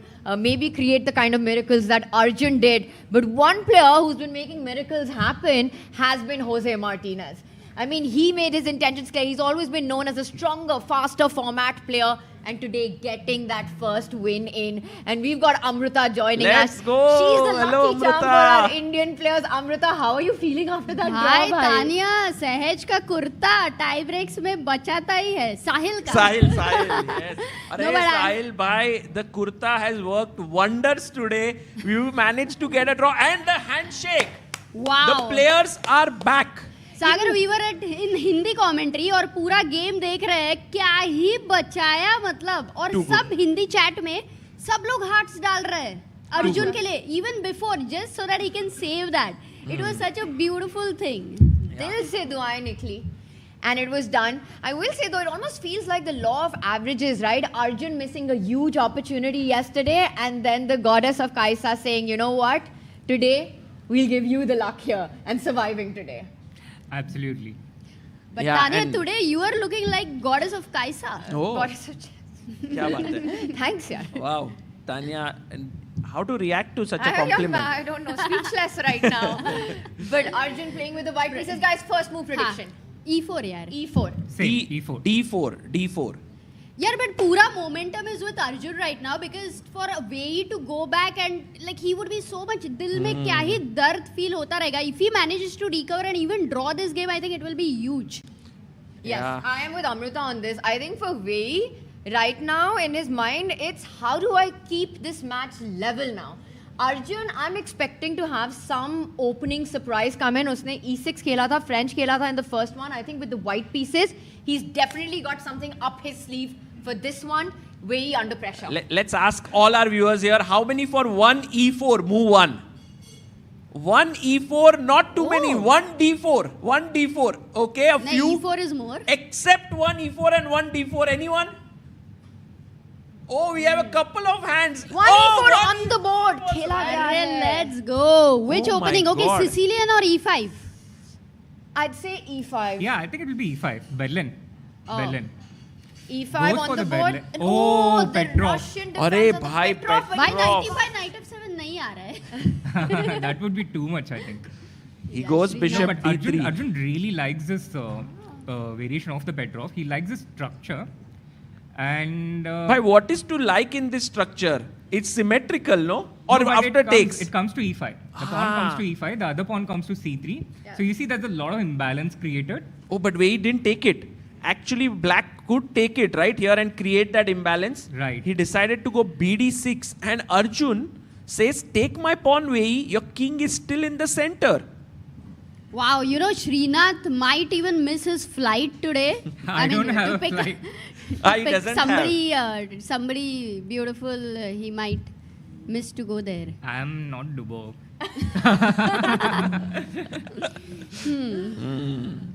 And All right, rook. well, I think all eyes are on Arjun. Sri is not going anywhere. Our chat's not going anywhere. Clear your calendars. It's going to be an epic day of chess here in Goa. Trade ho gaya hai D7 pe. The queen takes the knight. Now, to many of us, Sri, it would look like the bishop capture would be the move instead of the queen. But yeah, I think bishop capture is the normal, but No, queen but h5 is coming. Yes, that's the... Hitting that's both a h7 and d5 together. Oh. So double attack.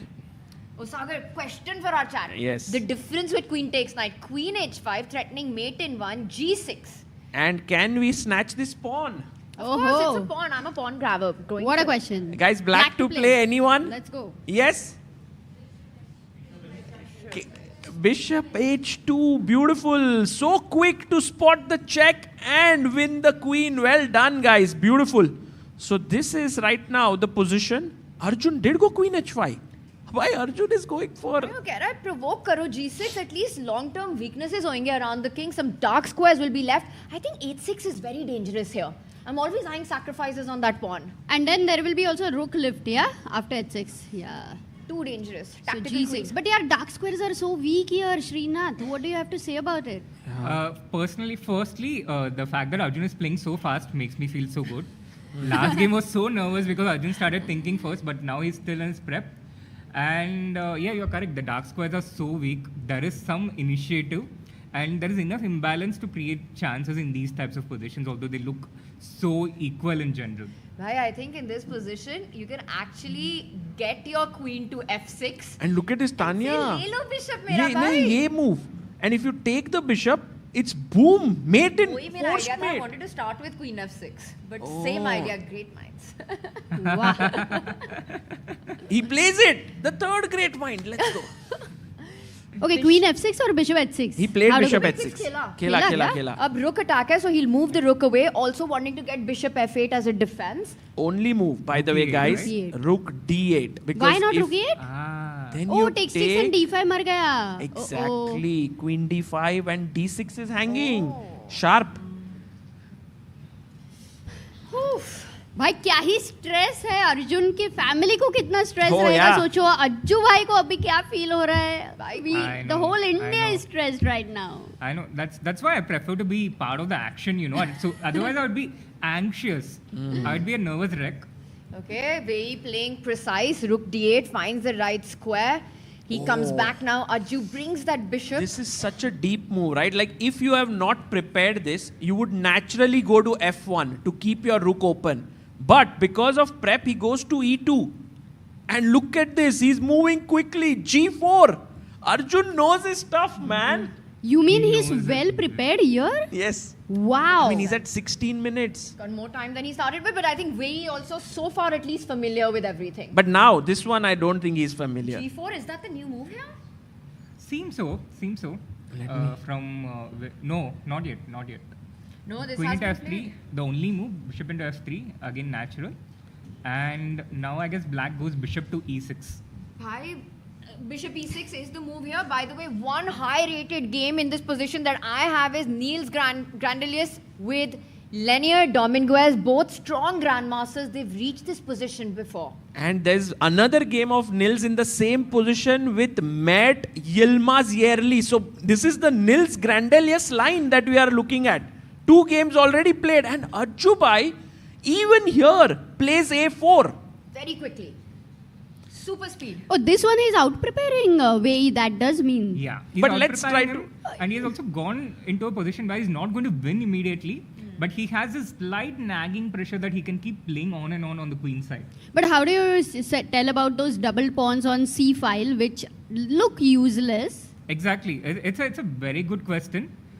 In this position, the fact that white has an open b file, I think has more value than those double pawns, because the double pawns cannot be attacked right now by black with a lot of other pieces on the board still.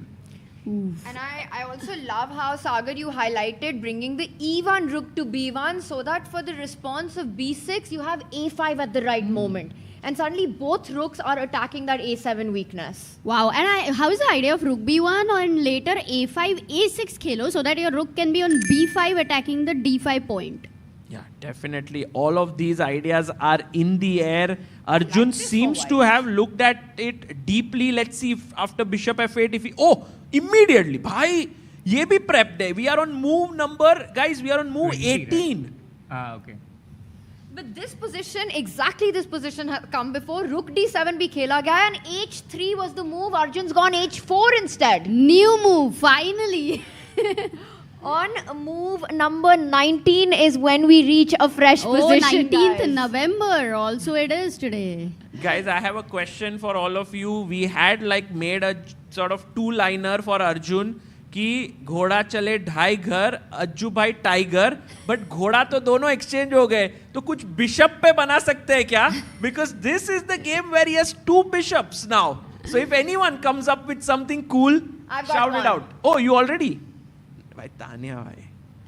Ajju का आया ऊट, वेई गया root. अरे.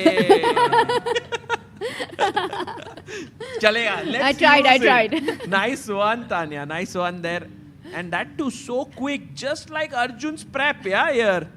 Very quick. Almost as if you came prepared. Just like Arjun. So h4 on the board and Wei thinking कि भाई करूँ क्या? All sides, you know, Arjun in this position. Yeah. He's got this queen side where he's got a4, rook b1 का idea. He's also pushed his h pawn कि कभी मैं right time पे h5, h6 कर सकता हूँ. Taking away so much space, king can go to g2, improve itself. Just feels like it's slightly easier to play as white. Definitely. White is the one exerting the pressure. Black at the moment is defending everything, right? The bishop on e6 is defending the d5 pawn. The rook on d7 is also looking at the d5 pawn. Black has no immediate way to trade the rooks. If you can trade the rooks on the e file, life would be so much easier, but there's no immediate way to do that. And white, on the other side, is trying to again open lines on different places. His rooks can go from one side to another very easily. Black doesn't have similar routes.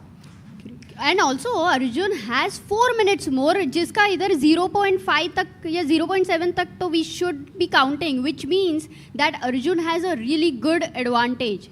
But what about the emotional effect on Wei of the last game? Subconsciously, it will be existing. Yeah, there must be some pressure on Wei because he missed his chance. But as we have seen in the World Cup, you can't really go back to your previous game. If you do that, you will be in trouble here. You have to focus on what it is now. King g2 by Arjun. He had, according to the engines, a better move here, which was not so easy. It was bishop f4, trying to get to e5. And after this, you give a check, and let's say after a possible trade, this is quite some pressure, you know, on the Oh, it's the best thing you can dream about, no? Good bishop versus bad bishop and so much pressure. Correct. Wei also senses that, which is why he immediately puts the bishop on d6. Which is the best move. Wow. Very, very small moment, but these are the subtleties that you can miss when you play really fast in this rapid tempo. And this is what makes you save these kind of difficult endgames, is to find that moment to bring your piece to the right spot. I think what you pointed out, Amrita, is such a key factor that d5 pawn in many situations defines who's putting the pressure. It's that bishop on f3 that'll forever eye that pawn, forcing Wei to be on the defense. Having the pawn stuck on that square is advantage, Ajju bhai. Rook b1 खेला गया है, rook Absolutely a b1 well खेला गया है. explained. So for a defensive plan, Wei should try to trade the rooks. Right. But that's very far away from happening, right? I think, yeah, he has to try to trade the rooks, but not the bishop, as we just saw. The entire chat is right now talking about some two-liners with the bishop and Arjun. कोई अच्छे आए So, हैं? बहुत सारे हैं. I'm not able to keep. Oh, I think we've got The bishop ran, Ajju madman. I like in our that. audience also. Sabi. Oh, someone Oh came my up with. God, we have a we have very big Raksha there. super Maybe chat. let's ask Raksha. Yeah, Amrita, can we just ask? Oh, first let's ask Raksha. Then we go to the super chat. Okay. Do you want to try? Can we give a mic to her? No. Oh no! What your preparation? You go for it. Go for it. It's okay. हाँ. दुश्मन सुन लो अपना fate, Arjun करेगा checkmate. अरे let's go. दुश्मन सुन लो अपना fate, Arjun करेगा checkmate. Nice. और एक है. अच्छा और एक. हाँ. किंग क्वीन या फिर पॉन. अज्जू भाई के आगे बोले कौन? अरे ये बढ़िया है, हाँ ये अच्छा लगा. किंग क्वीन याहो पॉन अज्जू भाई के सामने बोलेगा कौन? Nice. Crazy. Nice. And we also have a big super chat by Adi, who says, "Hello ChessBase India team, thank you for bringing me back to chess and supporting my mental health through your streams. Here is a small contribution from my first salary. Keep up the wonderful work." So kind that of you. is very Thank sweet. you, Adi. Super kind. And by the way, also on Help Chess, we have a contribution of 2,000 rupees by Navrasin Gadhvi. Thank you so much, guys, for building the next set of talents of Indian chess. Ajju bhai goes rook b5. b5 पे. अरे d5 पे पूरा pressure, but you can't increase it further, right? These are the two maximum pieces which can attack. Because the e5 square is controlled by the black bishop. Yeah, but then what should black do? Should he drop his bishop back here so that even the a5 move is controlled? Yeah, I think definitely. Bishop c7 to me seems like the only move. He played that, I think. And Srinath, tell me something that how do you deal with the h and g pawn? Like, do you want to go g5 later or h5, h6? I think Arjun's intention probably would have been to put that pawn on g5. That would have been the perfect formation, controlling that f6 square, which was important in case you put something on e5 and you don't want black to play f6. h5 also has its uses in opening the g file, but right now it doesn't seem so threatening for black. Makes sense. Preemptively come back with the bishop to c1, so keeping it flexible, g5 खेलना कि h5 खेलना, and also eyeing the other diagonal दूसरे side से. I think he wants to go bishop a3, bishop b4, a5 नहीं खेल सकते. भाई अपना रुक trap हो जाएगा. Bishop a3 तक it's all fine. I think. फिर blunder हो गया. अमृता इज लाइक भाई बंद करते हैं दरवाजा, खुद को ही लॉक कर देते हैं. समय की याद आई रे. Okay, h6 on the board. And right now, white is thinking what to do. Okay, but let's be objective in this position for just a moment. Sri, what do you think? Who can maybe try to be ambitious in this endgame? Or is it just absolutely balanced from a human evaluation? No, I think white is still the one with a little more pressure at the moment. But if white overextends at some point, then maybe black gets into the action. But I think it's not totally equal. It's still a very slight edge for white because white is the one dictating the action. And if white wants to bail out and make a draw, he could, I think, just do nothing, just make some moves and repeat. It just feels white is the more active one. You compare each of the pieces to their counterpart, right? Better placed rooks, more attacking bishops, pawns which are ready to break through. And Ajubhai makes a decision. Yeah. Bishop d1. Does he want to go f4? Yes, f4, f5 because the e6 bishop actually has nowhere to go. f4 for the score coming up? But guys, I must tell you that while Arjun's position is appreciated by us, the engine is suddenly saying that black is the one for choice. I don't know if humanly we start feeling that or not. Yeah, no, the computer is sometimes very sadistic, but I'm not too fussed by that right now because it's negligible, the amount of advantage that the computer shows for black. It's quite negligible, and I think it's too early. It's far from being in a worrying situation. Actually, the plan that the computer is saying, Tanya, Srinath, Amruta, is rook d8, push the pawn, bring the bishop over to c6, play b5, and then you get your counterplay rolling. And you know what the point of getting b5 is? Eventually you want your dark squared bishop on a5, the doubled pawns that you were talking about. The long-term plan is how to get to those pawns. So if Wei is able to get the b5 break through the plan you mentioned, he might start taking over the initiative. Yeah, but you know, I feel that if it comes to that moment, if someone starts sensing, if white starts sensing that, let's say you play rook d8, I think white can always drop back with bishop f3, right? And keep the lid under the control. So, stopping bishop d7 and yeah, stopping but bishop can you d7. go a6, rook b8, b5? Yeah, but even then I start coming in with my bishop a3 and stuff like that. The bishop has squares like c5. You still don't have any clear targets as black to. As you can see, the evaluation doesn't really change by much. It's completely level. So but there are a lot of questions which white is only asking black, right? It's black is the one who is more on the defensive side. Yeah, he's asking some small questions. If Wei answers them successfully, then I think it will be a draw. But if Wei falters a bit, then potential chances to create something.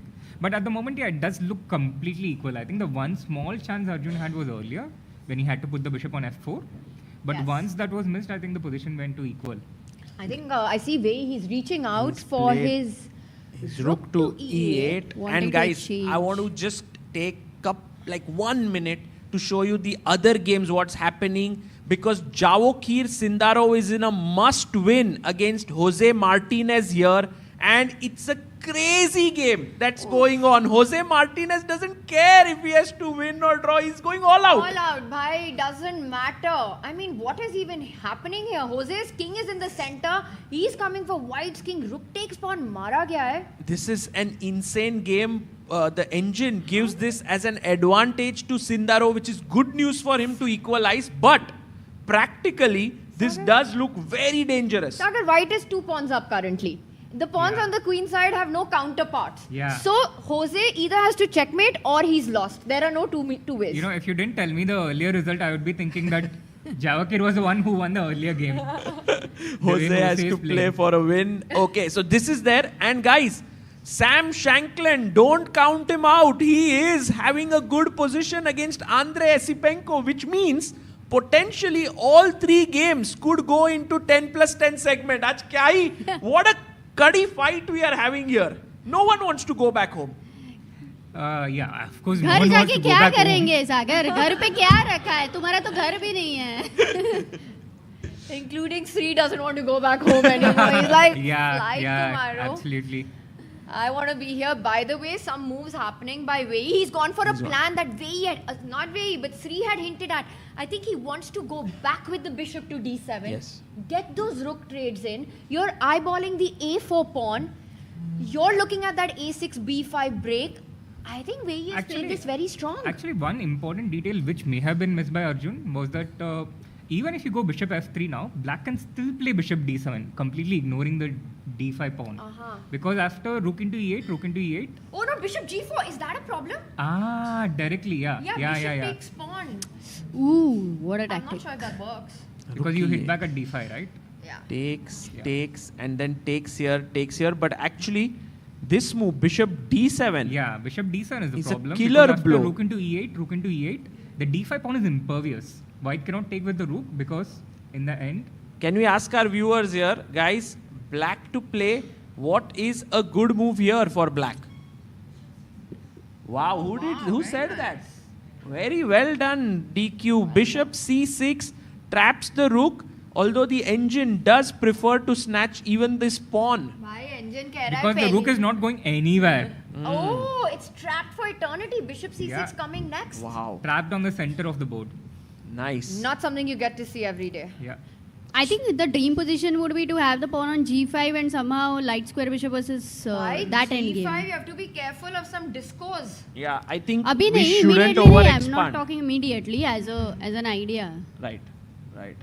But if this position is to be looked at objectively now, black's chances are preferable. That is why people play the Petrov. They play it so that white tries to overextend and then black gets his chances, and that's exactly what is happening. Arjun must pull the brakes right now. But how are you pulling those brakes? Where are those brakes? Wei's next move is almost a pre-move. Bishop d7. He wants to trade the rooks. He wants to get on that tender a4 pawn. How are you countering this? Yeah, now it actually begins to look a bit worrying for Arjun, especially after that last move f4. Which felt like going one step too far. आपको tension आ रहा है मतलब हमको भी tension आ रहा है. Till you are like नहीं ज़्यादा टेंशन नहीं है. You are on like भाई ठीक है chill है. But मुझे तो लग रहा है after what we saw in the last round, trust in Arjun. Yes. Trust in Arjun's bishop. Absolutely, guys. Send all the hearts to Arjun right now. He needs it the most.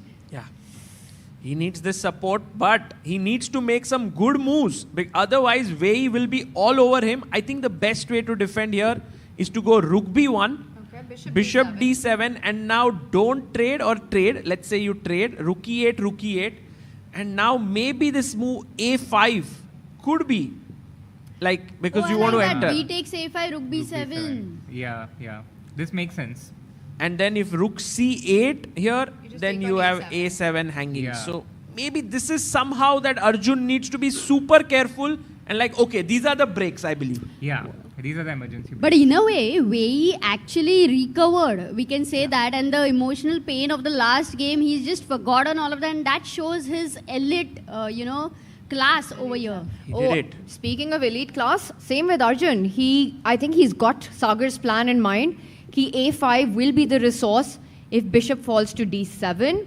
But I want to point out, I mean, if you just look at the last 5 moves Wei has played, getting that bishop from F8 to C7, putting it on a square ki wo ek din A5 pe aa sakta hai. Bishop D6, bishop C7, rook E8, rook E8, trades that piece off. He's played it really well. Chat is saying Arjun setting up the pieces for the next game. Bishop C1. He'll get, but okay, guys, after bishop E8 or rook E8, he needs to go. No, but you can take bishop E8 because then rook B7 will not be as strong. So bishop takes rook A5, Then- pawn takes pawn, rook B7, I'll have bishop B6. That's a good point, Tanya. Very well said. But the thing is, Arjun was anyway setting up his board, so rook A1 jate hai. But that's not a happy move Yeah, to no, make. it looks very sad to play rook a1, bishop into e8. I think Wei should play bishop into e8. If you just compare those two moves, rook into e8 makes it easier for white to trade more pawns. He goes rook takes rook. He goes rook takes rook. But I still have a question here. Actually, guys, tell me that even if black has initiative, कहाँ से आगे बढ़ेगा वो? Like B5 वगैरह आ जाएगा. Okay, what about that? Immediate rook E1 खेला तो? First a5 maybe, yeah, that's black. Rook E1, rook E1 A5. So many possibilities here for, there's also bishop D8 sort of hitting this pawn, forcing you to make a decision. Suddenly the rook is coming in from here. No, rook a1 is a move I don't like because now the thing is there's no immediate way to hit out and defend as white. Black has all the time in the world to slowly advance, to slowly make progress step by step. I'm actually a bit more worried than the last game somehow because in the last game Arjun had counterplay. Exactly. Here there is not much to do. Yeah, exactly. This nature of advantage, it's easier for black to make moves because he doesn't have to calculate so much. Right. Like a move like a5, it feels automatic. You prevent white from playing a5 and then in the future you can create an e-pass pawn immediately if you take the a4 pawn. And it almost feels that white rook on A1 is stuck there now for life because what other force can defend A4? So how are you're essentially for a long amount of time playing down a rook. I agree. But you know, even in that moment when Arjun had to go back bishop f4, bishop e5, it was very subtle and a classical game wala move hai. You need time for such a move. I agree. यहाँ पे बहुत मुश्किल था to But find look that. at this move, Amruta. He's going for h4. Wei is playing so precisely here, guys. वो मतलब ऐसे चुन के moves निकाल रहा है. Like, what a move. Forcing g5. If you play g5, I mean not forcing, but if you go there, then bishop gets this beautiful outpost to enter into the white camp. And I want to also highlight another deeper aspect of this move. We notice how he didn't go rook e1, which was such an attractive move Pele because bishop d2 was possible. But let's just quickly show that. I think bishop d2 just refutes this idea, forcing bhai, aa to gaye ho, wapas jao. But after bishop d8, if Arjun uses his king, activates it, then suddenly I think rook e1 gains in strength. Now bishop d2, you can give a check or go rook h1. And this is game over. Yeah, this is the point. This is the point of bishop d8. What a beautiful move by Wei. Itna subtle move to make use of every single piece that he has. But if white wants to now look at how to hold this, you know, still, what is the best way? Yeah, to it look looks at tough actually. It's very tough. I think g5, but then you see bishop f5, bishop e4, you kind of reject it. King g3, you see rook e1, rook h1, you kind of are like, you don't like it. I don't see a way. But you need to save h4. Yeah. I don't know. And the h-pawn cannot be given up because it gives you an outside passer. Can you create a distraction on with a5 or something? It does nothing, right? You know, a5 to me looks like that panic move. That Yeah. it's that moment where Yeah. things are so wrong that you need to play such a move. Yeah, correct. It's like it doesn't solve It the is a panic problem move. and then you give another extra pawn, yeah? Like, ठीक है, लेकिन इसके पहले के game में Wei had much more advantage. Let's Yeah. not forget that. I mean, he was just clearly winning. तो कुछ भी हो सकता है भाई, कुछ भी. Sri's point was so on the spot on that कि the nature of advantage was so different. In that he was down an exchange, पर अर्जुन के पास counter activity थी. यहाँ पे it's hard to find a plan for white. That's true, but how would you talk about nature of pressure, Shri? वो same है या ज़्यादा है इधर वेई को? Pressure is the same, but his task, like he doesn't need to calculate and find precise moves here against counterplay. Moves like bishop d8, he only has to see 2-3 moves, calculate only 2-3 moves. He sees rook e1 first, he sees, oh, bishop d2 is coming. And then he sees, okay, so if I play bishop d8 first and distract the king, then my rook comes to e1. And chess is a game of control, right? The one who has more control of the board has better chances. Between your first move and the checkmate, between that, the battle is between for who takes more control of the board. And you are right, actually. He is playing very quickly about showing that he has all the control. A huge moment just happened very quickly. It seemed like keeping these 2 pawns was in black's favor because Arjun could never take. And bishop f5 was a nice move. But the moment where he took, Arjun was like, okay, ek weakness gone. Guys, I'm going to make a very small move here. We want our cameraman to show our Sahil bhai here because the blue kurta needs to be seen once in a while to save. तो एक बार बस stream पे आ जाए. हाँ भाई बस अच्छा लग रहा है साहिल भाई आप ये कुर्ते में. काम लग रहा है कि अब सब ठीक हो जाएगा. सब ठीक हो जाएगा. Full chat was like भाई कुर्ता चाहिए कुर्ता. तो guys kurta is here, he's rooting. भाई साहिल भाई ठीक है ना? बच जाएगा. I've got a Shayari for this. अच्छा हाँ. आ गया साहिल का कुर्ता अब बोट पे बनेगा भरता. ऐसा तुम क्यों करता? And सागर है डरता. Wow. And we also have a cute little girl over here who's come from Nepal, by the way. Oh, yeah. All the way from Nepal. Yeah. Wow. Where? She's sitting over here and Mona Lisa is over there. Oh, nice. Okay guys, bishop f3 on the board. C2 attack है, d5 attack है. Can we go for something direct like bishop takes pawn, rook e2 check, or is that under control for Arjun? Doesn't look like any clear gains to me immediately. Bishop c2, bishop d5, rook e2. The king goes forward. Sorry, bishop c5, and bishop d5. Seems like white has things under control for now. Okay, so bishop f3, guys. But bishop f3 good move. These are the little things, right? In the last game, even Wei was missing. Choti cheeze. So yahi ho raha hai, and I think it's very difficult to play an accurate game for both of them, even if they are better. Correct. Absolutely. Yeah. And it's never over till the end, especially against such strong players. Especially against someone like Arjun and all the latest generation grandmasters, because they're very good at playing quickly, putting pressure on the clock and setting these little problems. Yeah. Okay, but so 10 plus 10 mein jayega, haan, Tanya? I would love to see that happen right now because I still think it's pressure on Arjun. D5 attacked hai. Bishop e6 is not a happy move to make because you're coming in the way of your own rook. What is it? Is bishop e4 the option, or do you see a more aggressive approach? What do you think is going on in Wei's mind here? He's looking to make, I think, bishop into c2 work. Acha. I think because bishop e4, I think you can just ignore it, right? Make some happy king move, king f2 something. Next, bishop e3. But by take and rook e1 might be tough, yeah, to deal with. So he's gone bishop takes pawn. That is what he was trying to make. Oh, he like took. Sri said. But that's good news for Ajjubai, yeah, guys. D5 it's is equal. Better, no? D5 is.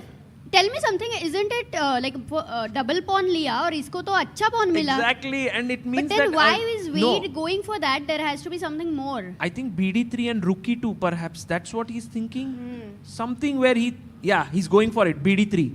Defend c4. But rook e2 se rook e1 aa jayega. By the way, we have a very nice super chat by Sarvana Krishnan who says the key moment of the game, guys, was all the way back. And Srinath, it's addressed to you that at this point when he did not play his bishop to f4 and played king g2 is when it all started turning around because black got the bishop to d6. Would you agree? Correct. Absolutely. But now it's back. Yeah, He's now back. it's back. So Arjun's back in the game. That's what even the bar says. Absolutely level right now. But again, the idea of the black rook coming forward, Looks a little scary if you're white here. Rook e1, rook e2, two threats. Rook e2, rook c2 is an immediate idea actually to win the c3 pawn. लेकिन एक बात बोलो Tania, C2 का pawn 500 रुपए का था और D5 का 1000 रुपए का है यार. तो वो क्यों दिया? रेट सेटल किया ये वाला अमृता. अच्छा बार्गेन हो गया इधर. But bishop f3 stopping it maybe is one idea. Stopping rook e2. That makes a lot of sense. Could be, or now king f3 because we still have the bishops on the board. So king let's. f3, rook e2. Rook e2. I want to go rook c2. That's my idea. Bishop next. e3, rook c2. Now rook and rook c1. Somehow we Bishop are c6. hanging in there. And guys, look at this move. I don't even know, but suddenly the engine says D pawn and the king coming in could be dangerous. मैंने बोला था D pawn का भाव बहुत ज़्यादा है. नहीं, शायद और भी ज़्यादा है. Right, that was deep actually from Amrita. Oh, rook a2 played here by Ajju bhai here. Interesting move. And guys, small update. Sindarov is totally winning, which means Jose Martinez hasn't gone into the semi-finals yet. They will move into 10+10. And Sam Shankland, अरे क्या director साहब. Wow. Let's go. Wow. Amazing. And Sam Shankland is better against Andrei Esipenko, which means Esipenko is also not yet into the semis. Bhai, no one gets a spot easily here. Yeah, every game still hanging in balance, right? Every matchup hanging in balance. And again, going into the candidates is not meant to be easy. It's supposed to go down to the wire. You know, True. getting to the semi-finals, it's a battle of every skill that you possess, and that's what we're seeing on display. Absolutely. Lot of plot twists happening over here. Interval भी होने वाला है.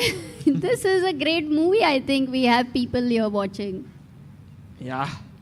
Okay, way down to 3 minutes now. Guys, we all know when time pressure comes in, it's easy to go wrong. And when there is imbalances in the position, like a passer, D passer, it can get nasty here and anything can happen. Okay, he's going bishop c7. He's attacking this pawn. So he's setting up rook e1 in certain positions where the white bishop might feel a little overloaded to defend. Seems like an immediate threat, right? Rook e1, bishop d2, rook e2 check. But then you still defend the f4 pawn with king f3. So what, let's say for example, if we go, I don't know what move, perhaps a move like king King g3. f2 looks natural, Then no? rook e1, bd2, rook e2, and now something like king f3 is still fine. I mean, there's no easy way to break in. Yeah, the position is very resilient for white because even if black achieves the path for his rook to enter into the position, there's nothing he can do further. And usually when that happens, you have to think, what is the additional resource or force I can get into the game? I think for Wei, it's that king on g7. Somehow he needs to find a way to activate that king. Correct. But which is not easy. Not na? easy at all. Yeah. I don't and you see don't it. want to take a break like f6 or something. You should, Looks I think. bad. You should go for Really? f6. Yeah. Not only does it bring the king into the game. He did it. Oh, wow. Immediately. क्या बात है? f6. Okay, you have to take on f6 or you ignore? Ignore मारना है क्या? A hard decision to take actually. I think taking might be good, right? Because if he takes and gets the f file also Yes. for his rook. And rook f5, that pawn looks very weak in some positions. Yeah. Bishop d8. मार दो भाई. मार दो. But the position still looks very precarious for white, right? Exactly. It's not as easy Are as there ideas in the future? a5 खेल के rook a4 आएगा ba5 को, and then you try to win the c4 pawn as well. And if he goes b5, then there's bishop c6 ideas. But I don't know, like So it A5, has to be very precise, B8, otherwise b5 आ ही जाएगा. And then go for this pawn. Could be potential idea. Yeah, that's good. That's very counter-active. You know, it's a counter-offense. And sometimes that's the best defense. True. He takes on f6. King That's takes what pawn. we And thought. that black king is now coming to f5 in some positions. And Arjun, I think Can Arjun we go bishop shuts the c6? E5. हाँ, Srinath, d pawn को आगे बढ़ाना है कि नहीं? Ha, you definitely should. But he starts with bishop e3, cutting down black's axis on the e file. And I guess king f5, the intention is it king f3 or... I guess if you go king f3, then rook h8 becomes a danger that the rook enters here. Oh, he first goes rook h8. He says, I'm going here. Huge threat, You shut huge the threat. E file, I have the H file. Rook H2 is something you have to watch out for with your rook on A2. Man, Wei is putting incredible pressure here. Every time Wei puts pressure, Arjun tries to neutralize. Wei finds another way. And bhai, you know, even though material balance hai, it's an endgame for all three results, this one. No, but can you not go bishop G2, rook H2 go, you have king G3 always, and then That's the D pawn best is... move, भाई Amrita. D pawn एक बार वो hero है इस game का. आगे गया तो bishop D4 and A5 and A7 is weak. Like, just complete तोड़फोड़. Correct, correct. I think bishop G2 is very strong. It's a great move. Yeah. Yeah, no, I think that is what has changed a little bit in the sense that white has some real counterplay, right? Bishop G2, D5, A5, and then suddenly white's pieces are also coming into the game, being active. Yeah. And by the way, guys, +5 for Javokir Sindarov. He's going to win this, and -2 kiya, yaar. for Sam Shankland. No, Sam I think is... Yeah, Sam is -2, so also he's wanting to make a completely winning. comeback, Yeah, he's black. So very good position for Sam bhai. Sam exorcising his demons. Yeah, he's doing so well, guys. Arjun and Wei, very even matchup. Like, they are not trading blows with each other, but the game has a lot of content in it. Like, it's not a dull draw. And by you're any talking means. about Sam's quarterfinals in 2021, losing to Sergei Karyakin. As he said in his interview, you know, he wants to put those demons to rest, and the only way of doing that would be getting to semis. I think a very similar storyline for Arjun as well in this match. Yeah, absolutely. I think quarterfinals is one of the most hardest rounds to lose because you're so close. It's literally right here, the candidate spot, and it's being snatched away from you. I was also there when Sam lost the 2021 quarterfinals. We were going back together, I think, because Vidit had also lost his quarterfinals back then against Duda. Right. So, very, very tough round to lose. Oh, what? Sindarov won there. Oh, nice What shift a there. comeback. And Sindarov is saying, we will have 2 Uzbek players in the semi-finals. For now, it's 1-1. They go into 10+10 segment. We already have Nadirbek Yakuboyev in semi-finals. Ajjubai playing Array. Let's go. Best move. BG2 here. Fine. Setting up D5. Jitu भैया. But to make that move, Arjun took 2 minutes 25 seconds. He's down to 1 minute 27. Attacking F4 pawn now. Rook H4 पे आ चुका है. But King G3, G5, is that the idea for King Oh, G3? yes. Yes. My Oh, God. wow. Yeah. Are you Pin solving PP too on many the- positions? PP. PP on the PP. Put pressure on the pin pawn. Nice one. Nice one. And right now, Rook H4 is on the board. Arjun must start playing on the queen side somehow. That's the best move. Or Rook B2, B5. I mean, शायद something. यही calculate कर रहा था. Maybe that's why he took the time. Yeah. He's going yeah. D5. He doesn't care about the pawn. He's saying, take it. If you do that, the D pawn has a clear way forward. Bishop takes pawn, bishop D4, check. And also, Tanya, don't forget, if the bishop moves here, we have A5 coming in to create counterplay on the other side. He takes it. Takes. And what will Arju bhai do? I think he will play A5. Instantly, A5. immediately. Very important move. But He he's has down to. to 57 seconds, Srinath. Do you give a check and then go A? I think he's going for the A pawn. The hand move there felt like it was to that side of the board. Yeah. I think he's going for A5. Yeah. He's there. Played? He's there. Yeah. Let's Khel go. diya. Best move, guys. A5, by far the best move in the position. Arjun, doing this well, he's still slightly worse. But सारा वो D5 pawn है ना सागर, बस एक ही जरूरी है रानी बनने के लिए. राजा कहाँ गया लेकिन? Oh, today Harshit Bhai isn't here yet, but he will be joining us shortly, guys. For now, we have A5 played. A5 on the board. The one thing about the D pawn I will say is that Wei's king is very close to that pawn also, Amrita. So there are defensive resources. He'll come in. Mara, and get that king to the center. No, He's he reaching plays. for the Oh, B he plays pawn. B5. But guys, now can Arjun? No, A6 is not a good move because You're if you gonna go get rid of A6, H2, I feel. yeah, exactly. Oh, this is a critical moment in the match, I think. You very, know- very critical moment. Guys, you know A6 is what? tempting. हाँ, Yeah, very if- natural. And it's not easy. You have choices and you have to make one right decision within a minute. So why does A6 not work? Is it Rook H2? No, A6, King E5, and then somehow Rook H2 is coming next. So you have to start with Rook B2, A6, let him play, and then give up this pawn and start with your He bishop. goes Rook F2. He goes Rook No, F2 Rook with F2. 30 seconds on the clock. Guys, rook f2 check is a double question mark move. No. Wei is winning here. We've said that a couple of times in this match. No, but this one is huge. Yeah, It's plus this one 3 is now. huge. I think Rook he B2 missed. was insanely difficult to find, forcing black to play a6. And then d6. And then d6 and bishop b7. That was And so it's hard to find. understand. Why not d6 first? Exactly. Why rook b? Now he goes one move too late. He goes one move too late because now somehow the bishop being here is to black's advantage. He can go back in many lines. That bishop stops d7. The bishop might go to c8 to stop bishop to b7 as well. Oh, and probably right. that's the difference, Sri. And guys, now Wei needs to find the only move king e6 because every other move. But king e6, bishop b7.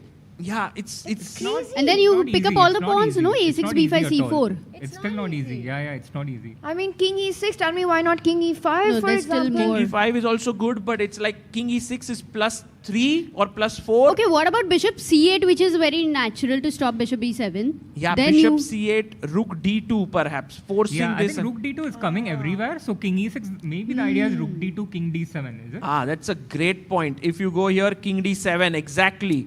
But can Wei find it? And I mean, How much time does he have? He has 2 minutes to work this out, though. and On the clock Arjun ahead. only has And he reaches 34. for the king and Oh he Finds finds it. God. Guys, he goes for king e6. Great move by Wei. And now, guys, it's plus 4 because king goes to d7. It's actually like Arjun has no counterplay. All his pawns are weak. Rook d2 threatening d7. Wei's king will fall back immediately. Arjun will go for that. Oh, he blunders! He blunders! Bishop Bishop d3. d3. Thank God, thank God. क्या Now खेलना था bishop उसको? b7. Go in, Arjun. Misses it. He क्यों plays नहीं rook. खेला bishop b7? Because time नहीं है. अभी वापस bishop f5 जाना होगा.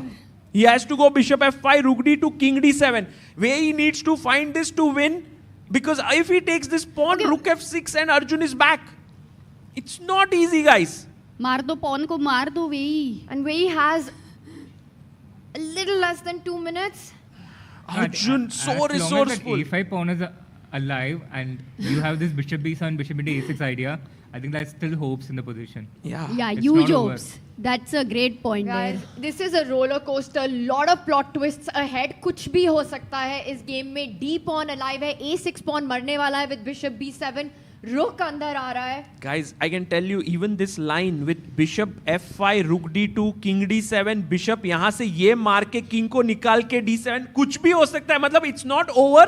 The engine with its full accuracy says black is winning. But white still has resources. But that's the whole point. On the board, it's a move that has a heartbeat behind it. So good luck finding all those accurate moves, right? Exactly. Yeah, and now Wei is the one trying to calculate that precise line, and Arjun is catching up on the time. And Yeah. he's calculating when Wei is calculating.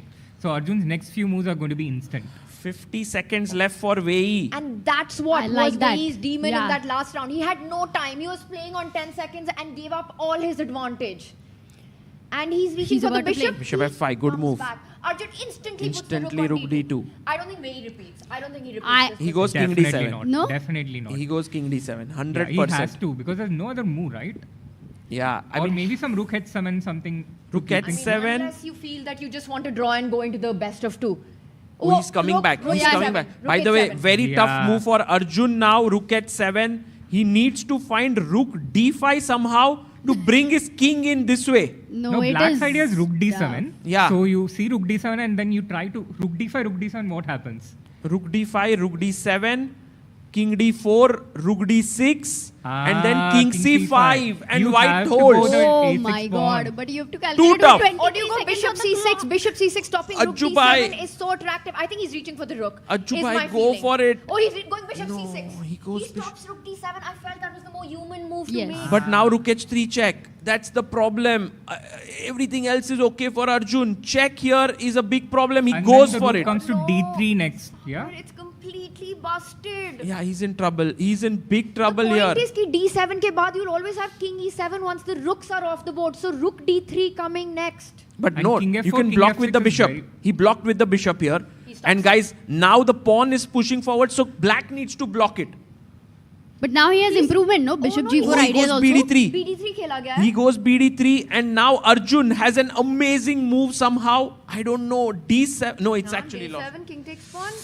It's lost. Okay, he moves the king, threatening bishop g4. In seconds, nothing is lost. You no need to play result bishop is over. b7. You need to play bishop b7. Take the a6 pawn, create that passer, keep some counterplay going. Takes on Go d6. bishop b7. He does it He free, does it. bishop Yeah. b7. He's creating And his b4 counter. for very huge move. Can No, he play it wait, under look time at pressure? He's stressed. Oh, he's super stressed Can because we go full screen, guys? Can we go full Yeah, screen full on the screen. players? King c5 is also very natural. I doubt he's gonna play b4, yeah? Yeah, b4 high pressure move. because 20 seconds. Does he find b4 in 20 seconds? b4 cb and then your He c pawn wants starts to play, to roll but down. he won't play. He wants to play. I think king c5. Guys, it's TikTok on the clock and nothing more stressful than that. 7. Oh He my plays goodness. it. Please, What he a finds move. it. Okay, if he With finds 6 seconds on the clock. Way precise here. What a player, Vei. But as Srinath said, until you have that a5 pawn, there are a lot of counter-attacking chances. Yeah, we don't give up hope till the end. C takes b4 taken, and now the c pawn goes ahead. Rook d1, guys. c2 coming in. Oh, goodness. Rook c1. Rook and then d2. what? And somehow this Rook d2, bishop bishop e4, protects yeah? here. No. That's the big point here. No. C pawn will play. And he was reaching for the bishop, just wants to get that back. Oh, Place he's- the rook on b3 and rook b1. That Oh is my his God. idea, Sagar. That's such a difficult idea because now bishop a6, your king cannot come back. That's the problem. And Vei is totally winning. He spotted this beautiful, and Arjun's going to get knocked out here. As these could potentially just be the last few moves of Arjun's dream to make it to the candidates. Rook b3, massive threat. He comes back. He stops the rook from going there. Now rook h4 check and rook into b4, right? Yeah, exactly. He goes from the other side. Same idea with rook b1 coming in. And Vei, does he spot it? Bachalo yaar, Nerves Ajju everything bhai. right now. Yeah, check. Vei playing like a machine here, finding all the best moves. Rook King into E3. b4, bishop e2, try and attack the a6 pawn. Yeah. Rook b1, we still have king d2. Last hope for Arjun. He comes back. And now rook a4 is an accurate move, although there are many other moves No, he's that going win. rook b1. Rook b1, king d2. Okay, King but d2, it's save not it. over. It's not over because a6 is a huge weakness, No, but guys. the thing is, King there's c5, king b4 is a king problem. b4, and you take this and Yeah. 2 extra pawns defended very solidly by the bishop. Arjun Erigaisi. No, he's not. Okay, rook takes rook and He king takes c5. and he goes king c5, king b4. He's just Yeah, clinically exactly. finishing it without giving any chances. And white's king is going to be stuck on c1. Black's king will assist the g pawn once it picks up the a5 pawn, and this is over. Arjun might just resign any moment right now. This is heartbreaking. Yeah. Yeah. It's a big heartbreak here, but I must say Vei played like an absolute monster there. Yeah, I mean, so well. Is there no hope in this position to save this? No. I wish I could say yes. Somehow. Yeah, it's something. Very heartbreaking It's here. just so straightforward. Black's going to pick up that pawn, and the g pawn starts moving forward. He goes king d2, takes the pawn on a5. Arjun hoping against hope for some miracle to happen. But king b4 cuts that bishop coming from to b3. Is there any hope here? No. Can you go? Oh, he's trying to get to h7. But maybe you go g5. I mean, g5 is, I think, the winning. Yeah, like move. there are some nice tricks there, right? Like let's say you allow the bishop to h7. Yeah. Then you put the king on c3, white king on c1, and that's a stalemate. Right. Something But very you can sharp, even, yeah? You can even work with, like, put the king on c1, king c3, and then you give up your bishop with bishop e4. But he will go king c5, king d4. He'll Yeah, never go yeah. king c3. You just try to tempt him into that king Yes. c3 somehow. A stalemate setup. Yeah. I mean, it's very unlikely to work, but Ooh, this is He's so going to push the pawn to g3. White's king overloaded for Arjun. now he'll try king c1 maybe. But now it doesn't even work. And just get the black king step by step closer to the g pawn. Threatening king b2, forcing. Now king c3. Yeah, but the problem is now bishop e4, you can't even take on c2. Oh. Yeah, bishop e4. Well, This you would can- work if the pawn was on g5, but Yeah, he plays it here. And king d3. as this is going to be the end of the road for Arjun Erigaisi one more time in the quarterfinals. Always so close. And just G2. And now G2. Win the bishop, win the game. And Arjun would have otherwise resigned, but here he's just fighting till the end. But and that's it. Is there About to any queen. oh, Arjun final. But there's B3 square. But Queen there's with a going check, to be just to be sure. Yeah, Wei being very sure here. Check. I think Arjun's going to play this out till checkmate. Wow. Just showing incredible sportsmanship. Yeah. Queen B7. And that's it. Queen B4, Queen A6, checkmate, handshakes. Oh my God. And for Arjun Erigaisi, the dream of the candidates comes to an end. Absolute heartbreak. Wei steps into the semi-finals. Yeah. I mean, Well. Wei, like second game, nobody expected him to make a comeback like this. It's so hard, like for Arjun, how to deal with this situation. Speechless. Yeah, everyone's speechless here. I mean, it's the final Indian in the fray, and well, he's out of it. But I think Arjun, well, he fought hard. This is something that he's been missing out on for like maybe 7th or 8th occasion. His entry into the candidates, like through different routes. Yeah, always at the last step. Yeah. And so close in this one. It's really tough to process right now. But the feeling is that at the end of the day, I think today Wei was on the front foot. He was putting pressure in the first game and the second one as well. Just incredible play by the Chinese number one, the Chinese grandmaster. But you've got to feel for Arjun right now. Yeah. And with that, India's last hope exits the World Cup. True, and Wei is into the semi-finals. He's the second semi-finalist after Yakuboev, and we still have Sam Shankland and Andrei Esipenko fighting it out. Also Sindarov and Jose Martinez. I mean, I can completely relate to the emotions of everyone here in the fan zone, and maybe more than 20,000 people who are watching this live. We are all heartbroken, but I think that's chess, yeah. For you, Wei was the better player, and it also shows how tremendously difficult it is in chess to get to the candidates, to actually then find the next set of things, to win it, to become the world champion. I mean, it's a super, super tough path. And Arjun, I think, if he qualifies to the candidates, he may even win it. The only problem for him is that he's not able to qualify there. But also coming so close and so many times, I mean, that creates so much pain, for you because it it's the requires... worst thing to happen, I think.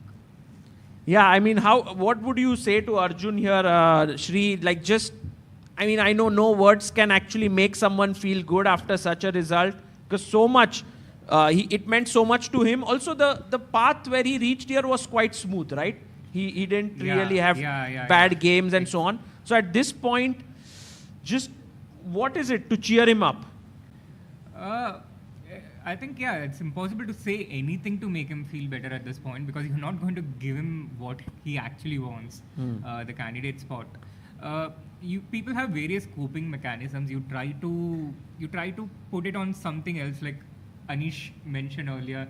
You try to feel that you were unlucky. You try to feel that you did well, but I think only time makes it feel a bit better, and ultimately only going to the next step, getting to the candidates is what will fully heal him from these things. And that's going to be 2 years away. So Arjun will have to set new goals for now. It could be world number 1. It could be winning some other tournament. But for now, he's out of the World Cup. We have still 2 more games to go in the next segment. But before we come to that, we'll take a short break and we'll be back with more action. Hi everyone, I hope you are enjoying the coverage of the FIDE World Cup 2025 in Goa, India. Look at the beautiful place I am in right now. While we are on this break, I want to tell you that ChessBase has just launched the ChessBase version, the newest version, ChessBase'26 and Mega 26, Mega Database 26 on 12th of November. Earlier, ChessBase used to launch a version every 2 years, But now, starting from this year, it will be launched every year, just like Mega Database. Hence, from ChessBase 18, we have now launched to ChessBase'26. Then it will happen ChessBase 27 and so on. Mega Database is world's largest chess database and has more than 11.7 million games and 114,000 annotated games. What are the newest features in ChessBase 26? Well, here's a short video for you to know all about it. ChessBase'26 is here, starting with the enhanced opening report, rating-based statistics for your favorite openings, instructive tactical training built right in, the history of each opening, its pioneers, and a fashion chart showing popularity over time. Then we have the Monte Carlo analysis, simulating thousands of games, defining practical chances and typical maneuvers. Also, new detection of duplicate games, AI description of plans, real-time ray tracing, and more. ChessBase'26. Expand your chess horizon.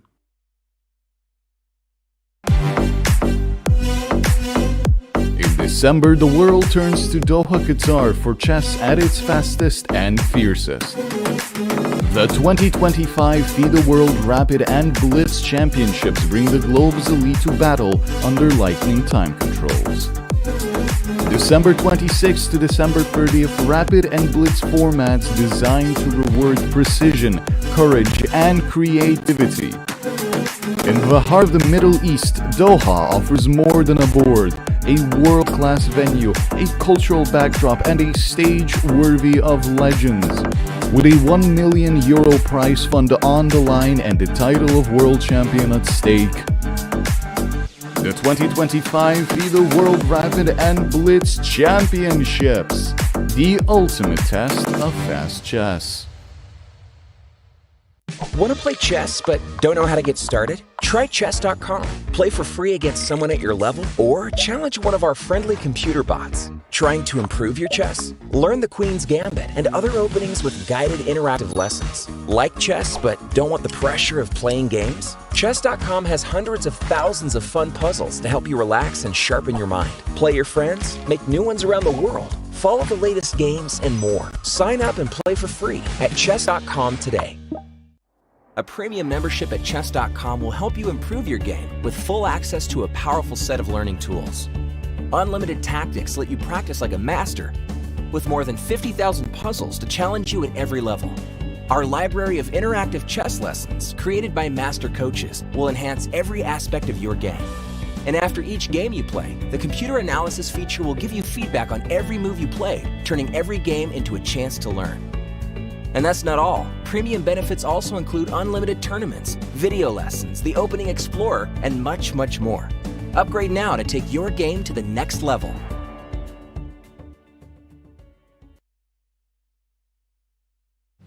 Guys, we have Jose Martinez versus Sindarov now in the 10+10 segment, but we need to actually speak a bit more about Arjun Wei because I feel like we all have, this feeling of a little bit of incompleteness, a little bit of like, oh, it happened too quickly. Like we were all thinking it'll go to 10+10. But one thing that we all agree here is the way Wei played. It was just phenomenal. He played like a machine. He found some amazing moves. And I think he thoroughly deserves this victory. And I'll just add to that, I think in the whole match, there was this one moment where Arjun had a true chance, and that was yesterday in the classical game. Bishop takes d5, and I think that's going to be a moment Arjun will look back upon a lot as well. But apart from that, Wei showed no signs of weaknesses. You know, today, extremely impressive in his conversion in the second game. First game, he got the advantage out of the opening, wasn't able to finish it off. But I think objectively speaking, was the better player coming into the tie-breaks. Yeah, today both the games he played much better. We have Sahaj and Harshit Bhai here with us. Guys, from just what are you feeling? Maybe if you could share your thoughts right now. I think Arjun played a fantastic match, today.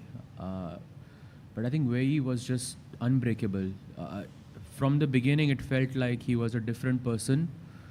And he was making no mistakes. It was so smooth. And Harshit Bhai also had a great point to share if you would like to. Yeah, I was watching. I was watching the broadcast from back home, and I saw that even with 2 seconds on the clock, Wei never banged the clock.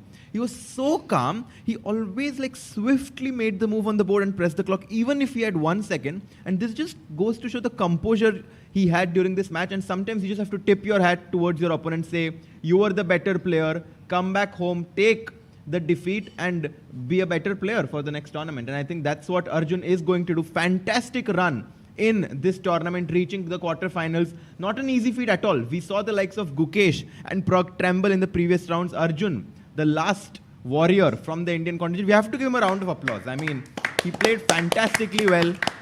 Happens. It's sports, and Wei deserves to win. Yeah. I think Arjun, as we said, like has to set new goals, and they are not easy because when you play chess, your main goal is always to become the world champion, and somehow the candidates is the only way to become it, and you have to qualify some way, and all routes are now closed for the 2026 candidates. Yeah, I have no doubt that we will see Arjun in the candidates. At some point, it will happen.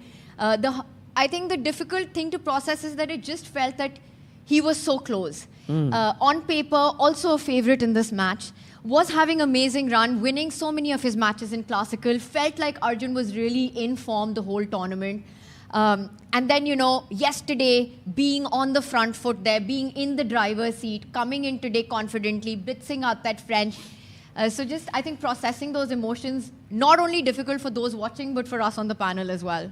Yeah, I mean, I'll just, before coming back to this game of Jose and Yavokir and also the game of Sam and Resipenko, the 2 quarterfinalists still playing, trying to get their way into the semifinals. Failures are very important. I mean, we've had so many successful people who have said how important setbacks are in their journey.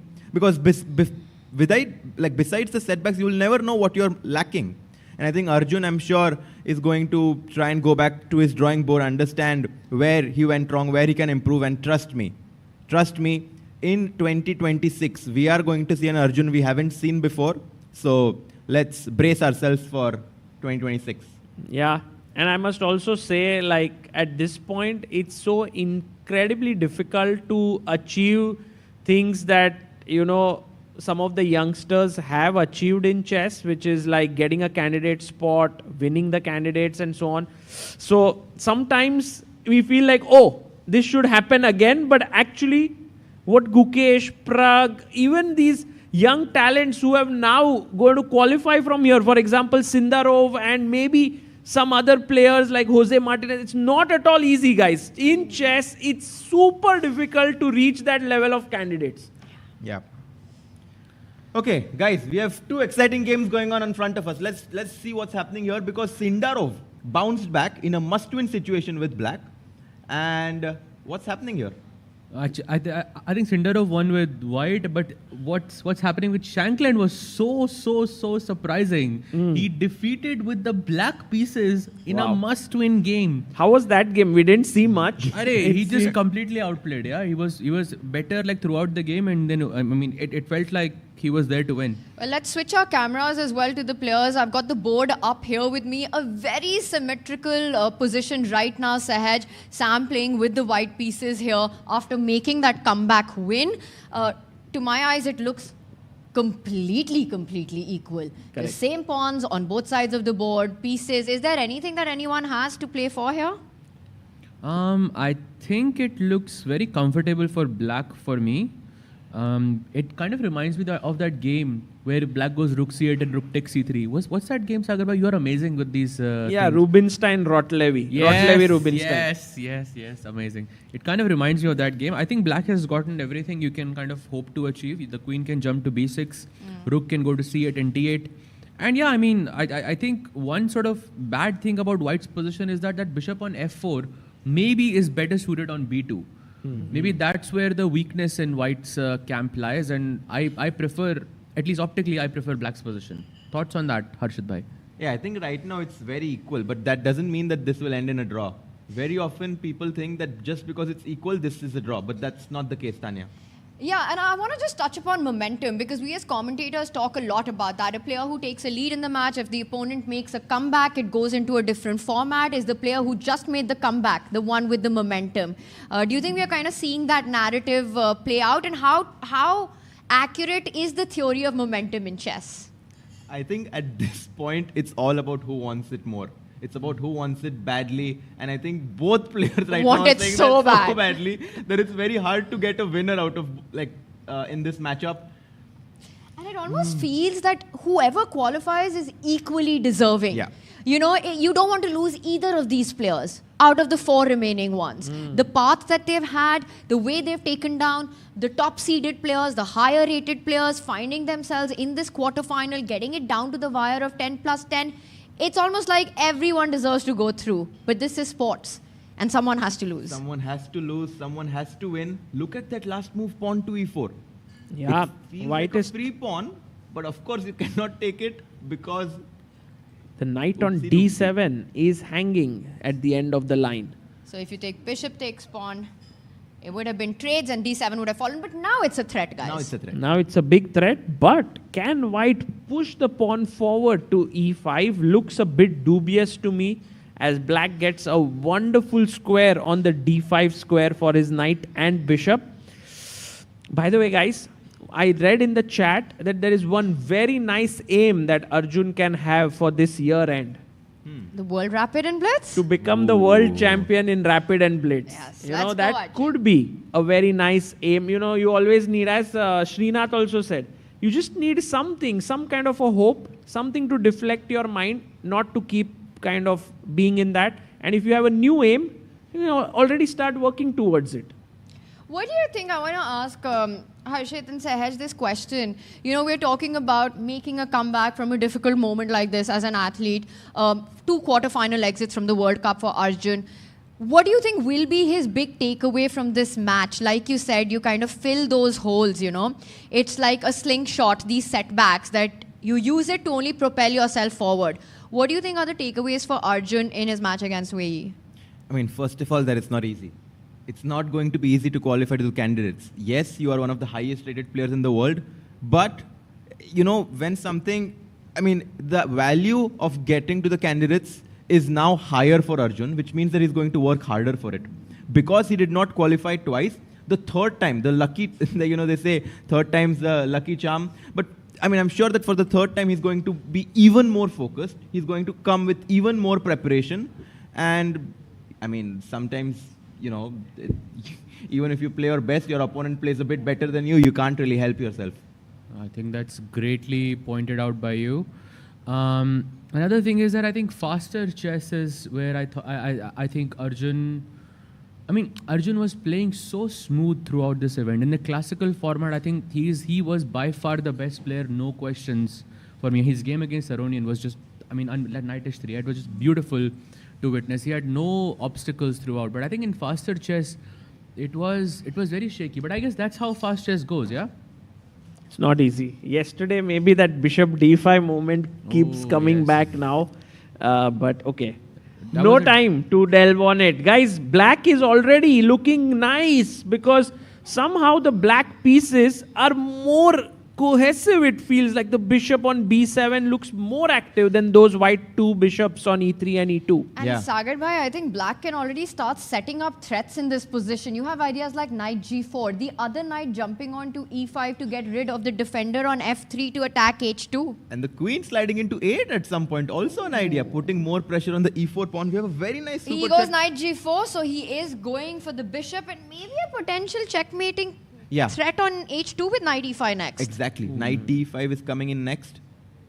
And can we also have a look at Jose Martinez versus Javokir? Let's do it. Jose Martinez. Sorry, you were reading a super chat. Yes, please. Yes, Sam Roberts says, there was a time I used to be sad for Sachin, Tendulkar, Federer, Shahrukh, etc. Then I realized they're doing pretty well.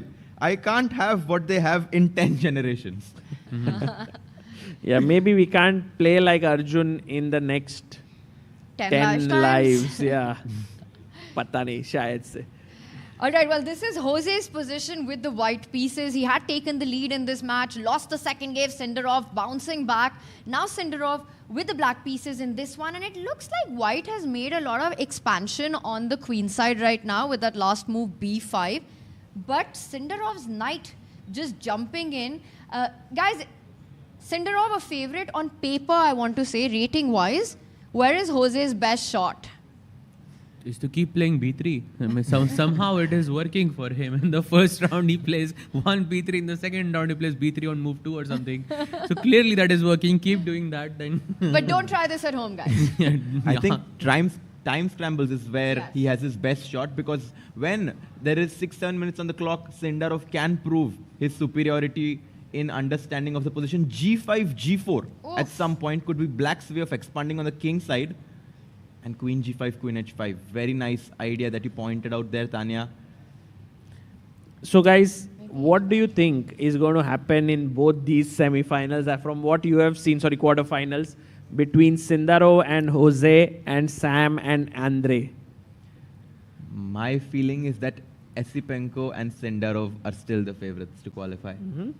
I seconded, yeah. The same for me. Sindarov and Esipenko. Yes. Okay. I'll go for the exact opposite. I'll be like Jose and Sam. So Tanya, you are the decider. What do you think? It's so tough because honestly, I'm a Sindarov and a Jose fan. For me to pick one in this is really difficult. I think for Jose Martinez, just this whole storyline, coming from a point where there were these questions about Jose Martinez being such an online player, fast blitz, rapid player, and questions raised that why are you not able to prove yourself over the board? And he's just proved everyone wrong in this World Cup. He's truly arrived off the board, so incredibly pleasant, on the board, an absolute beast. So huge fan of Jose, but Sindarov as well, the rising star from Uzbekistan. He's been overshadowed by Nodirbek Abdusattorov so many times, but now catching up, the youngster. Very hard to pick here, but I think I'll go with Sindarov. I'll go with the rating favorite here. My mind says Sindarov, my heart says Jose Martinez. I don't know how to choose. कर लिया ना choose पर Sindarov को. It was so easy to choose. आपने कर तो दिया इनमें. I feel like दिमाग की सुननी चाहिए. Tanya was like पूरा बता रही है ऐसे दिमाग में सोच रही है किसको choose करूँ किसको, and she's going on. And finally you've chosen Sindarov here. By the way, maybe it's true. It might come true because right now the last move by Jose wasn't great. Pushing P, H5, H4, down the board. If you take with the G pawn, the queen will enter the fray. How are you going to defend against the bishop on C7 and the queen on H4, hitting that H2 square? The bigger problem is that you cannot even play F3 because your G3 pawn is going to fall. So you have to find some counterplay on the queen side really quickly. My guess is some B takes C6 and Rook B7 type of ideas. Just, putting a hold on that bishop on C7 so the queen is not free to jump on the king side. But I'm not so sure if that is going to be good enough. I mean, H5 is just screaming to be played right now. The one thing I'll point out, Sindarov now under 6 minutes, so a little bit of a time advantage for Jose Martinez. I want to mention something that I saw on the engine over here. If black plays H5 in this position, after B takes E6, black should not take BC6 here. Black should go B6. What? Which is an insanely difficult move to play. Wait, explain why not context? I'm guessing because of Rook B7. You see the position is now balanced and now... Your idea of getting the rook. But who's going to play B6 there? Yeah, in a classical game, maybe you can... Maybe it's the first time I'm seeing this idea actually. Yeah, this To construction. keep the file closed. And actually, it's very interesting because B takes C6, B6, CB. So now. B6 you mean here? Yeah, CB, Yes. AB, and you get the A file opened up for your rook. This And is rook A3 incredible, also, yeah. And H4 is coming. Yeah, I mean, this H4 is always This in is the a air. beautiful idea positionally. I mean, too tough as Sahaj Bhai and I think both Harshit think. But if Super you cool learn, concept. if you learn this, maybe someday you can try it. It's Yeah. all about learning. You know what this reminds me of? In some positions, when you're playing with black and your opponent with white is on the attack on the king side, pawn G5 पे आ जाता है, तुम्हारा pawn H6 है. If white takes on H6, we don't capture back, but we push G6 to block some files and diagonals. Correct. That's true. And by the way, we have a super chat by Physician who says, World Cup dreams end for India. My first World Cup as a fan. This defeat gives me more perspective about how competitive and heartbreaking chess can be. Well played, Wei. Thank you to everyone here. Fabulous job. Yeah, No, I think that's very well put. That while we're all feeling for Arjun, you can't take away from the incredible performance that Wei Yi had. He truly bought on his A game and delivered when it mattered the most. Yeah, I mean, it's still hard to believe how he was so calm with just 2 seconds on his clock. Us being here in the panel, people watching in the spectator zone, I'm sure thousands of fans watching will be like, will we lose our time? But no, he's always 1 second too fast. And guys, question: do you think now Wei Yi is a favorite to win the World Cup? I think so, yeah. The World Cup. I think because He is the highest seeded player. he will face the winner of Jose and Sindarov. Jose and Sindarov, yeah. I think he is, yeah. According to me, he's clearly the favorite. I mean, it was clear whoever won Wei Yi versus Arjun was going to be a favorite in this World Cup. no, I'm sorry. He's going to play the winner of Sam versus Esipenko Yes. because Sam Esipenko, right. Yakuboev, the player who has already Yakuboev qualified, is going to play face Sindarov, Jose. most likely will face if Sindarov or Jose. And this there is we the have bracket. Our bracket, the two semi-finalists, Nodirbek Yakuboev, already in, taking down Alexander Donchenko. Did not need the tie-breaks to do that. And Wei Yi versus Arjun. Wei Yi goes through. Both players now waiting for their opponents. Guys, we might have 2 Uzbek players in the candidates this year. That too from the World Historic. Cup. Absolutely historic for Yeah. Uzbekistan. So it Speaking would of- be, yeah. Right, 2 minutes left. 2 minutes left Ooh, for what? Sindarov. He's thinking too much. He's thinking for more than 5, almost 4.5 Does that minutes. mean here. that he's probably found this creative idea of He goes B6? A6. He doesn't. He's asking for Oh, that's a huge mistake. Huge. Because now B takes C6, yeah, and Rook B7. You're just getting what you wanted.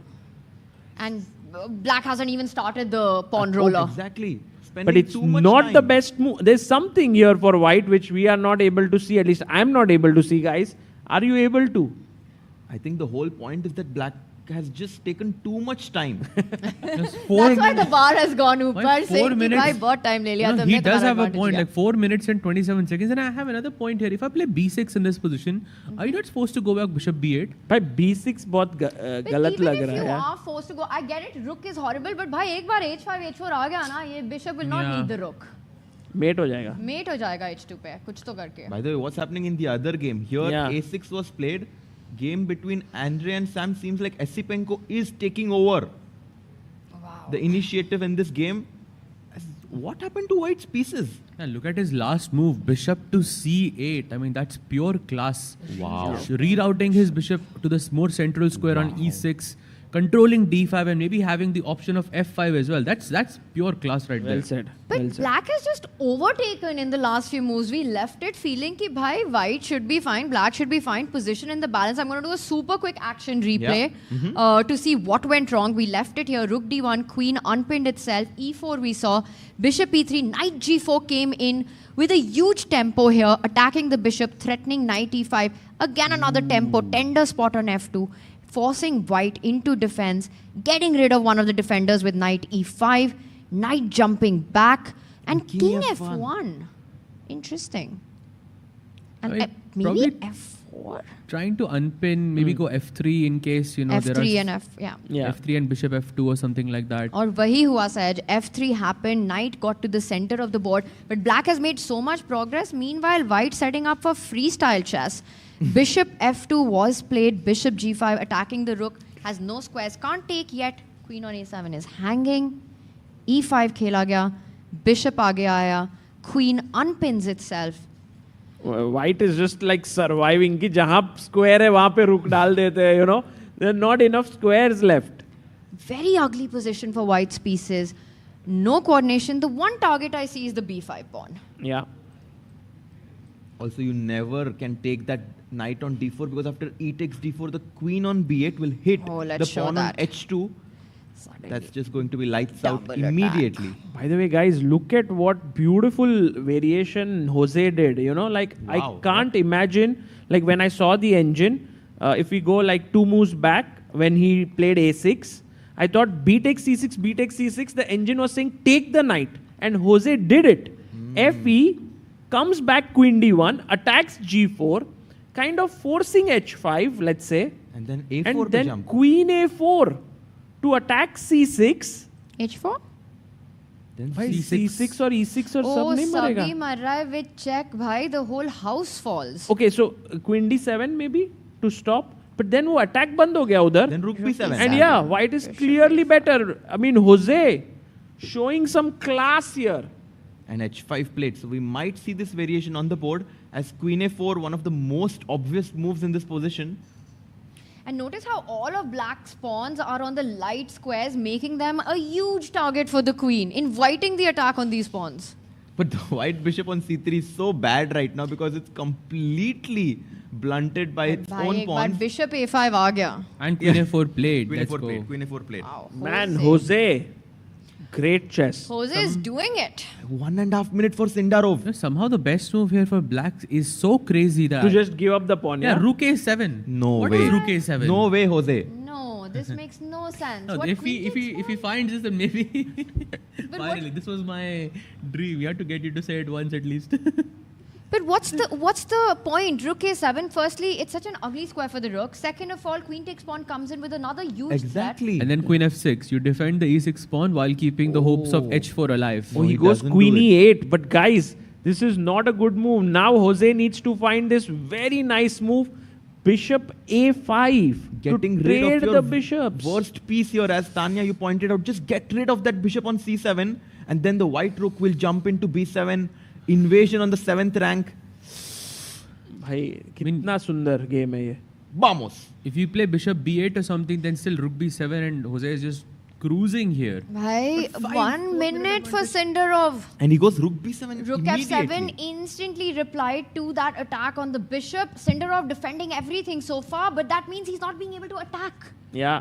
But somehow this bishop A5 move, trading the bishops was important. It has not been done. अभी भी कर सकते हो अब भाई. करना है, but करेगा, कर रहा है. कर Let's go. Good one. You know, your bishop's behind your own pawns. Your opponent's bishop has free diagonals. Get those pieces off the board. Queen B7. Such a beautiful move. Taking control of the B line there. Nice one. I think only move in that position. Otherwise, white could go Rook B1 and... And Queen B6 coming in as well, attacking all the pawns. But can I play Queen B6 here anyways? Exactly. That was my question as well. That's a good move. Maybe take and Rook B8.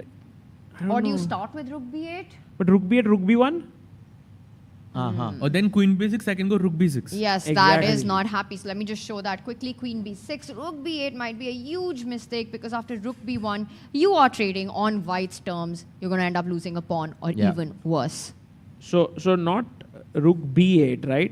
What does white do, Tanya? Like अभी तक Queen B7 को reply किया नहीं, नहीं white Queen B6 खेला तो black क्या करेगा? के फिर आपका idea then Rook B8 and Rook B7 just plant your rook there and say कि भाई.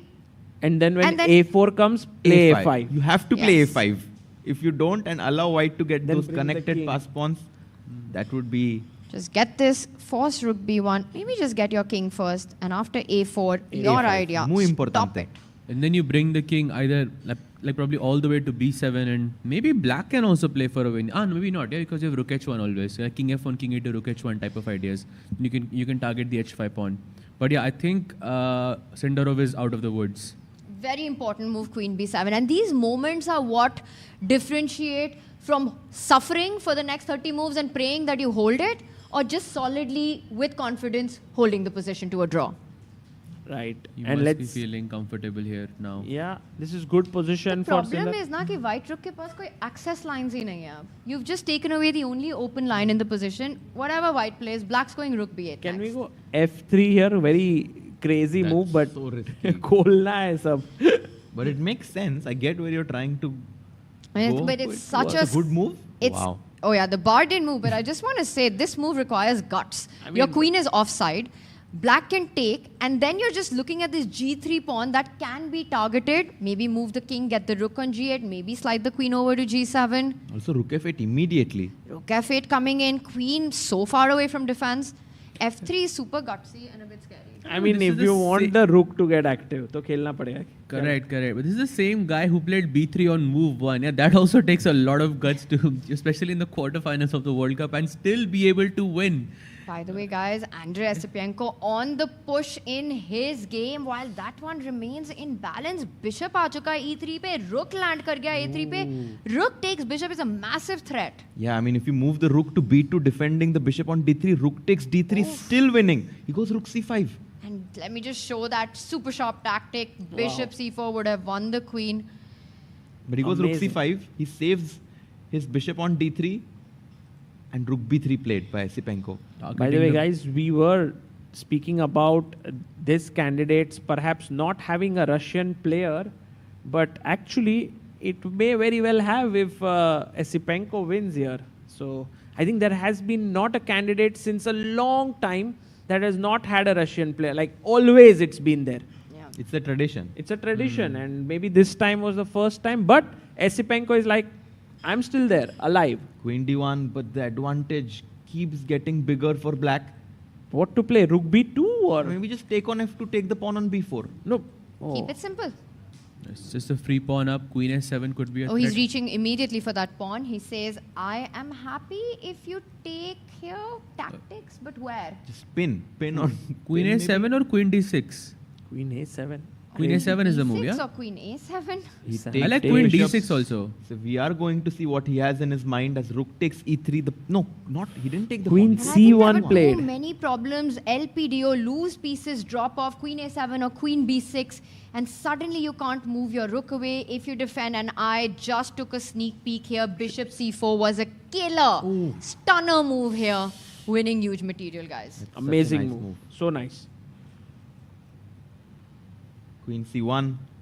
But I still think that black is going to convert this game. White's position is hanging by a thread here. There has to be some way that black breaks in. But Sam is like, you need to find that way. I'm not going to give it to you on a platter. Bhai, Wei has already found his way in. Arey, crazy. Sam ka pata nahi mujhe. I feel this position is going to be very hard to defend. Queen C1 khel diya gaya hai. He wants to take this pawn with Queen E3. D6 is what I expect. Double attack, queen takes pawn, rook B3. Exactly.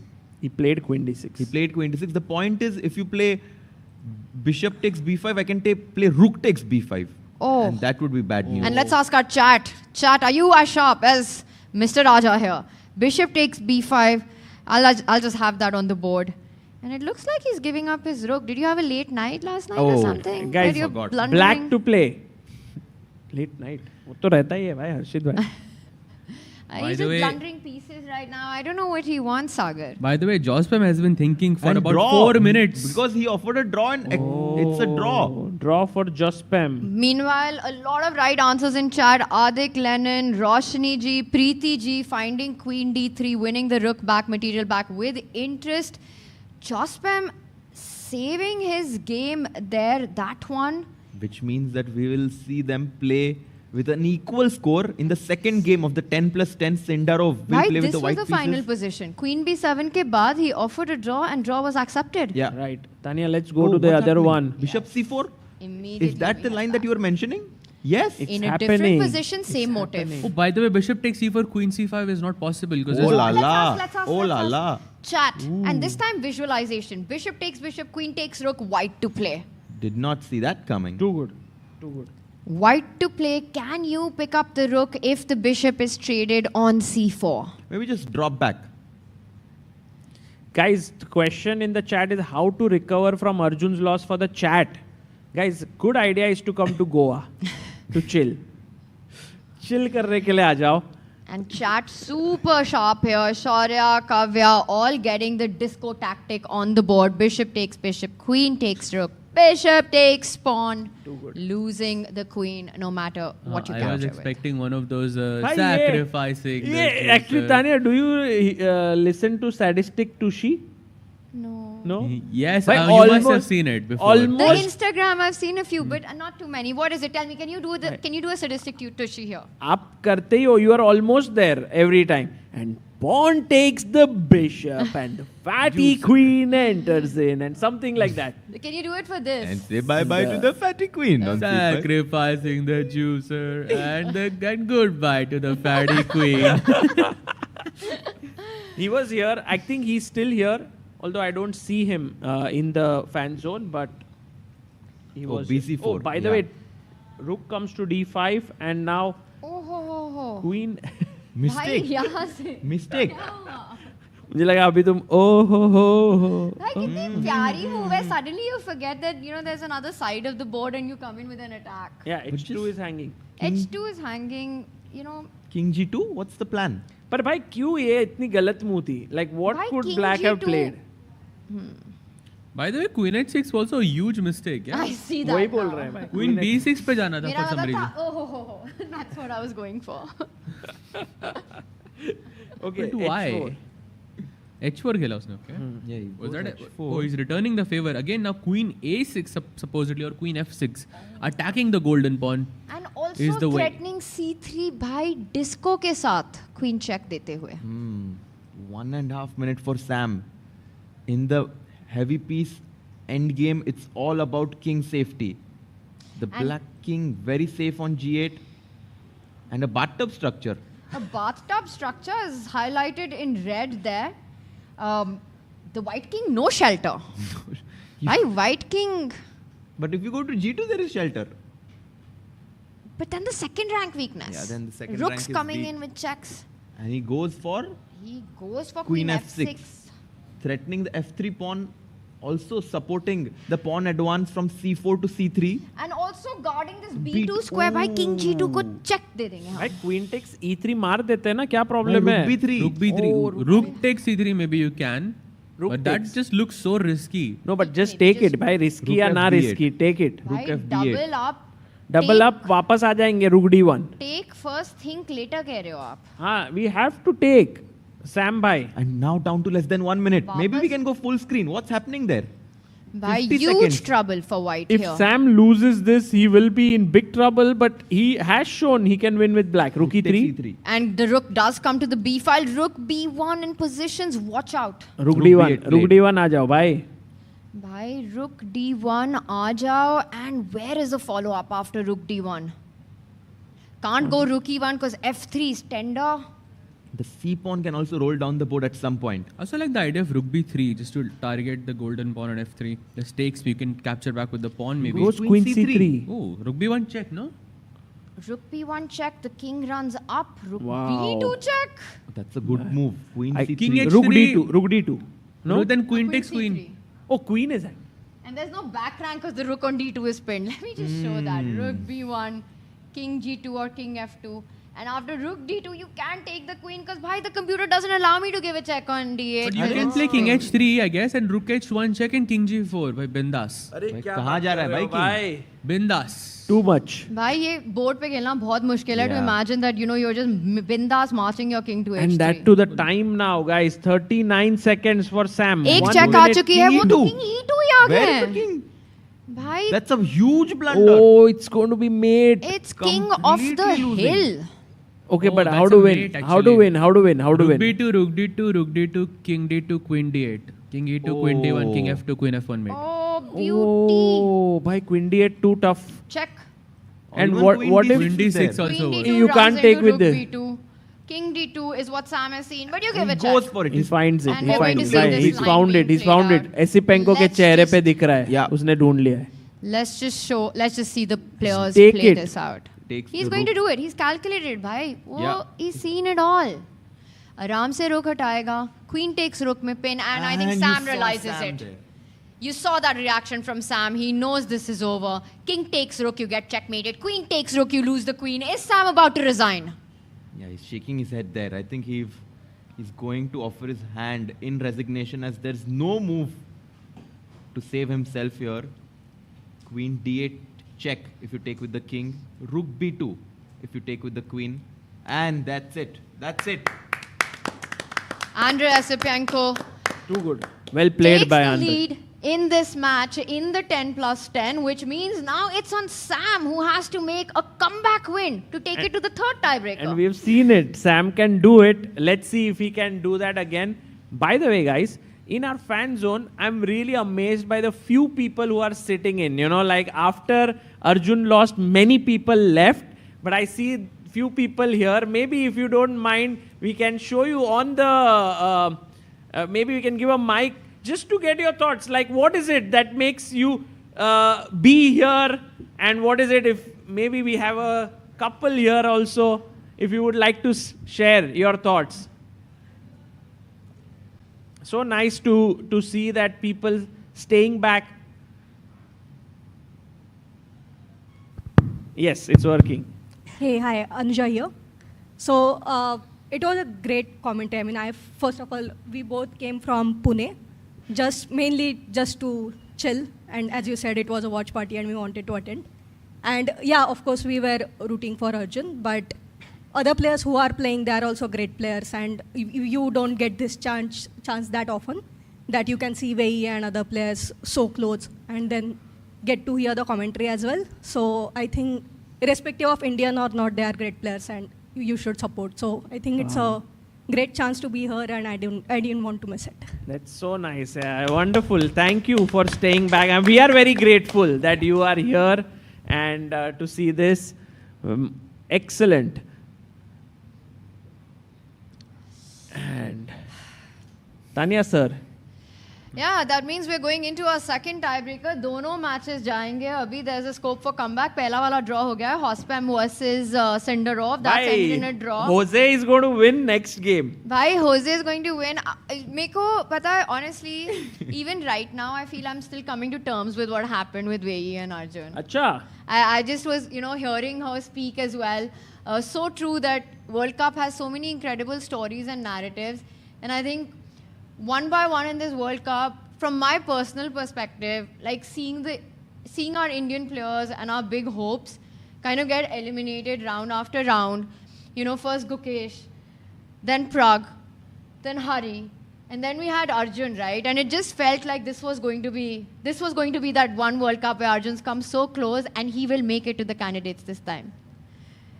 Yeah, I know, but guys, I'll tell you, in 2017, when I went to the World Cup, we had 5 Indian players playing, I think. It was Vishy Anand, Adhiban, Harikrishna, Sethuraman, Vidit. I think these were 5 or 6. And you know what? Almost all Indians got knocked out in round 3. There was no one. Like, Vishy got knocked out. At that point, he was the top seed, like one of the top seeds. He got knocked out in round 2. Then so, at some point, there was not even this thing that we would go the distance, like in 2019 World Cup also, again, that happened, that no one could go past round 3 or 4.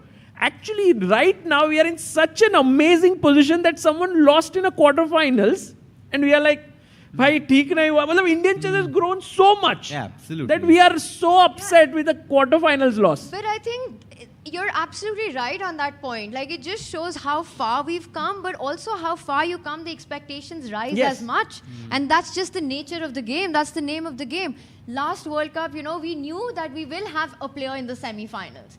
Going into the quarterfinals, there were 4 big names. Arjun Prag mein se ek to jaane hi wala tha. So I think, the stronger you get, the more people want out of you, and that's just how it works. And I think one has to feel for what's going on right now. I agree. I mean, for sure, when you have top 3 seeds in the tournament. So Sagar, Harshad, that means that India will have Prag in the candidates. We'll have one player this year playing in the candidates. Hopefully, he's not yet through. If Wei wins the World Cup, I don't know what's the I think has a shot. statistics on that, but very, very likely Prag will play in the candidates. Someone has to win both World Rapid and Blitz and then something. Or they also mentioned that Prag has to play one more classical event because his FIDE circuit score for that final event is 0 at this point. So which tournament will he choose? Will he go to the US Masters that's happening in November end? Will he go to some other event? Maybe there's some open classical tournament still left, which he should play. I mean, I think many of us were expecting at least one player in the semi-finals to be there from India. But I think we just now need to focus on the remaining players that are playing. The 4 players that are going to remain after today. Right now, we have 6 players playing. After this, there will be 4. If you hold an empty glass in front of you like this, the weight of the glass doesn't change, but after just 10 minutes, it's going to feel heavier. And just like that, if you hold on to these negative thoughts and problems, they're going to become stronger. So I think...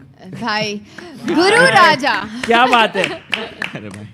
Yeah, so I think right now we have so many things to look forward to, like these games like Wei, who has been such a fantastic player in this tournament, Jose Martinez.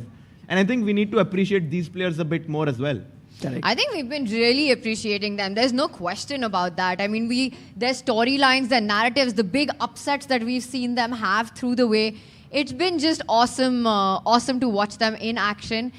And Andrei Esipenko, Sam Shankland. So Sam has to win on demand right now. What do you think? Does the match get decided in this next one, or will we see another tiebreaker here? I think it's finito. Finito? Or Sam, I think, yes. So Esipenko भाई goes नहीं, through. Sam छोड़ेगा नहीं भाई. Sam is my guy to go through. भाई black में ही जीता था वो 10-15 plus 10. भाई देखो.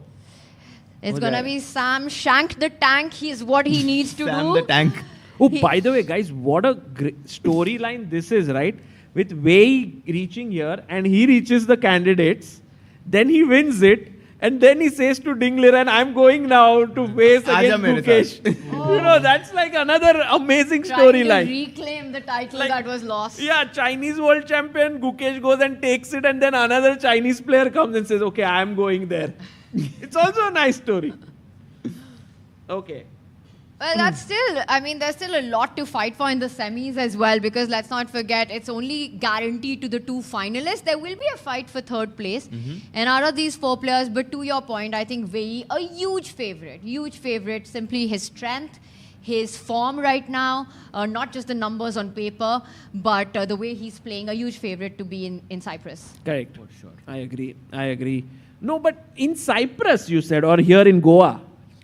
To make it to Cyprus. To make it to Cyprus is fine. In Cyprus, maybe he will be like not a huge favorite, I must say. I will say objectively, Sagar, with the lineup that we have, and again, this is no hot take, Hikaru and Fabi have to be right at the top. Yes. Prague in the mix as well, I think, but he will not. I've just given world number 2, world number 3. I think you have to put Prague also up there. No, like he's 100%. reached top 5 in the world. I'm just, 100%. I'm just saying in terms of rankings and ratings, I think with the experience that Hikaru and Fabi have as well, they are going to be the big names. Prague, imagine a world championship, guys, Prague versus Gukesh. Wow, that would be nice. We will play like in between their house, which is 1 kilometer away from each other. एक दूसरे के घर जा सकते हैं on different days to play the game. Exactly. By the way, we have a question. Do you want to say something? We can give a mic to him so that he wants to say something. Yeah, there's the mic. What's your name? My name is Shubham. Shubham, yeah. We came from Australia. Oh. Yeah. Are you guys the one who came from Australia? Oh, hello. Hello. Sorry, what's the name? Sorry? Vijeta. Vijeta, yes. I know Harshit said that there will be definitely 2 players. Can you take the mic and say it? Harshit Bhai said that there will be definitely 2 players remaining when I asked the question, so I booked the tickets anyway. We just arrived today and yeah, a bit disappointed, but yeah. Buy refund. No, not with him. No. Are you going to stay till the end?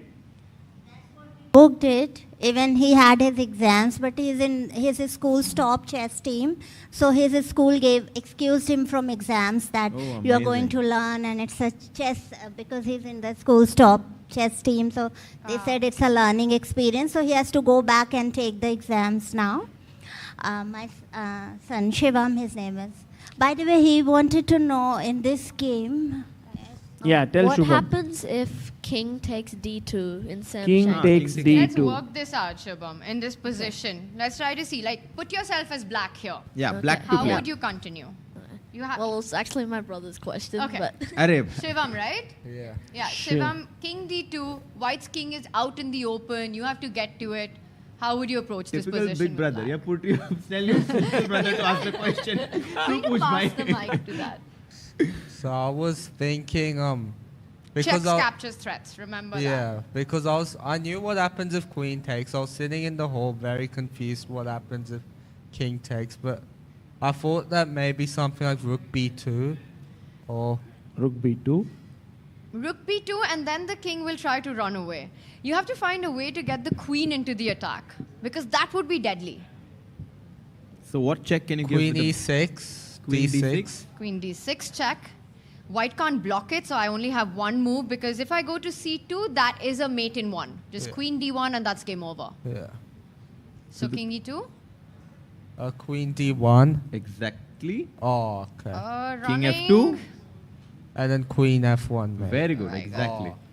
Nice. Thank Well you. done. And that's why Sam just resigned here. Queen takes rook like you were pointing out. Rook b2 and you just lose the queen and the game. Oh my god. That's so... Who's your favorite player in the world? Huh? Mine is Gukesh. Gukesh. Gukesh. Wow. And what about you, Shivam? Mine is Hikaru. Oh, so do you think you'd love to see a Gukesh versus Hikaru World Championship match, maybe? Yeah. Oh my god, they'll fight in the house, yeah, like Gukesh and Hikaru zone. Right, वो match epic होएगा. अगर even if it is a Hikaru versus Gukesh match, it will be insane.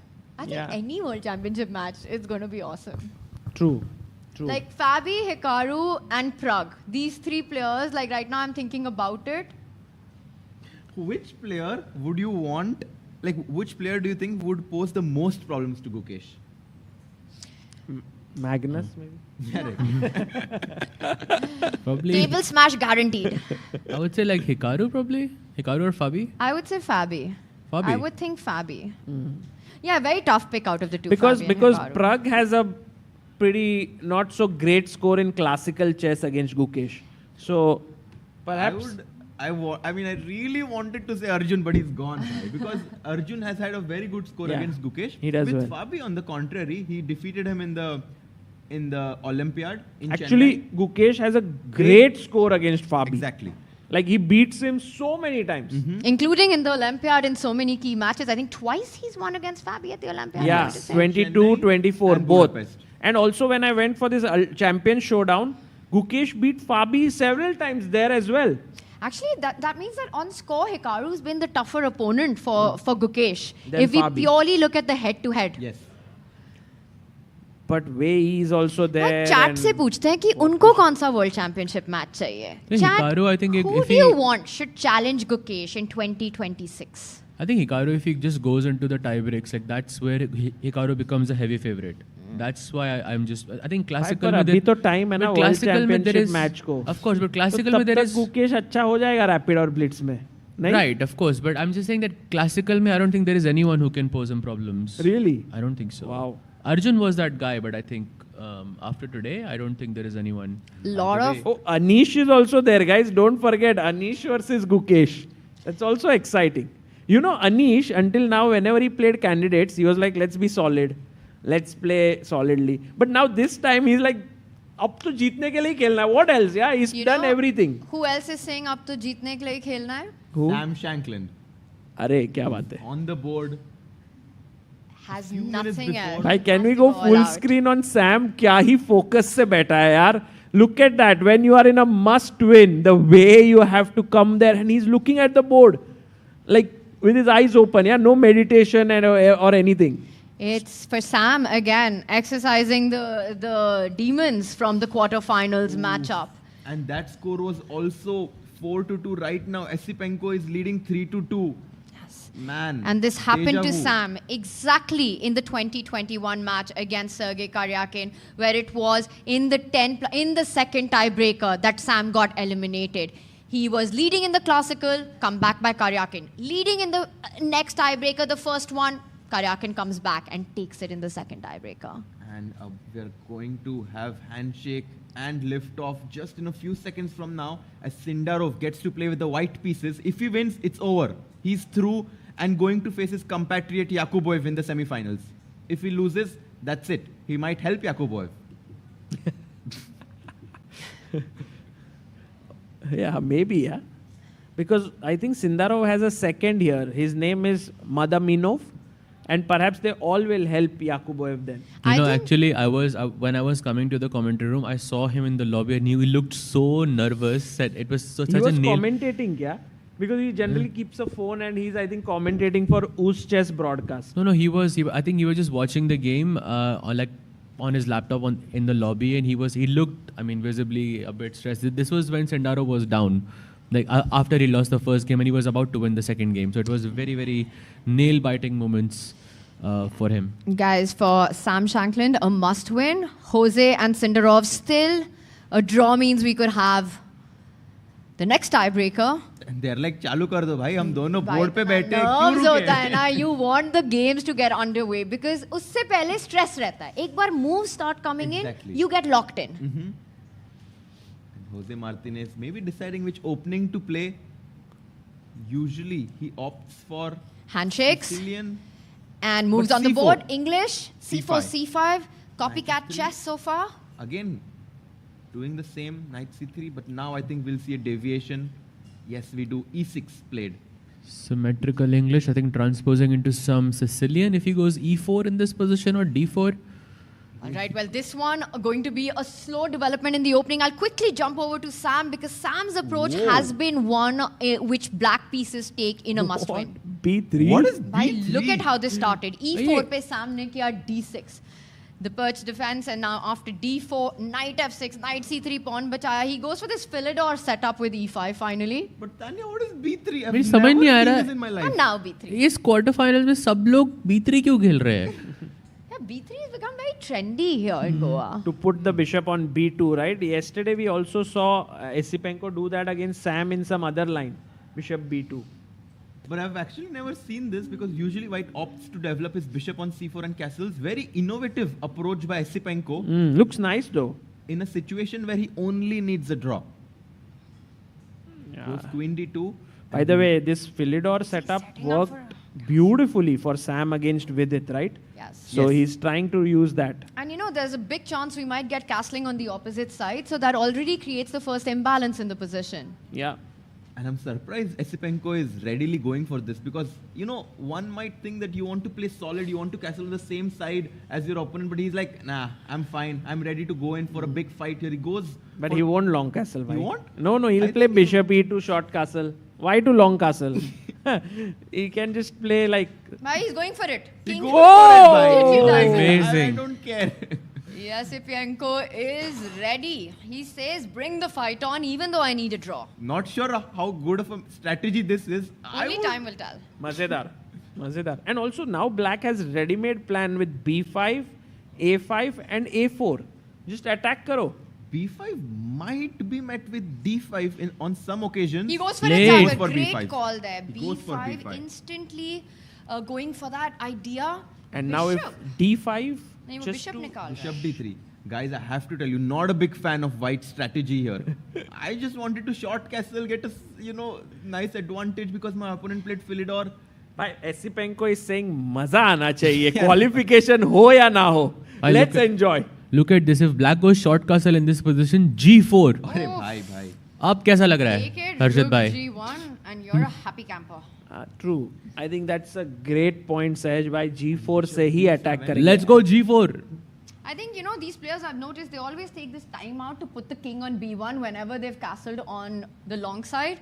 So G4 or king B1 would be the two moves that perhaps are on Esipenko's mind. G4, I love this move. In You want अभी to black go ने G5. castle नहीं किया फिर भी फिर G4 भी चाहिए. क्योंकि G7 का pawn lose ही है. Loosey-goosey. Just go G4 if you take rook G1.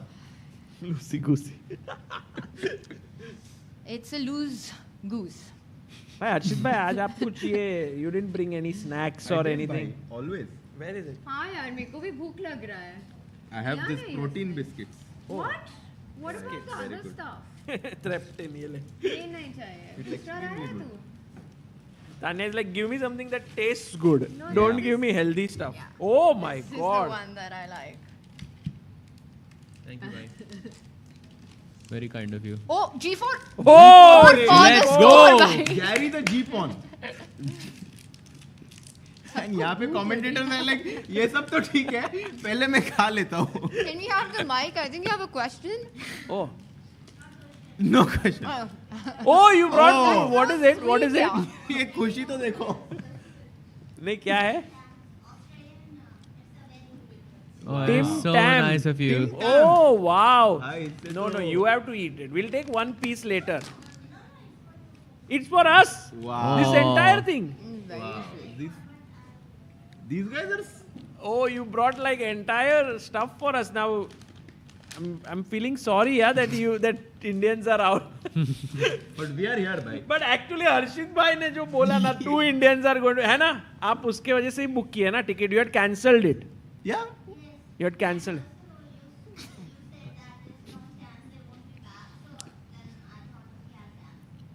Cancel if there's no chance. Any chance? Anyone coming back? Ish, Divya, or just There's to no chance of anyone coming back, I believe, because they have other events to prepare for. Bhai, the big takeaway is never trust Harshit Raja.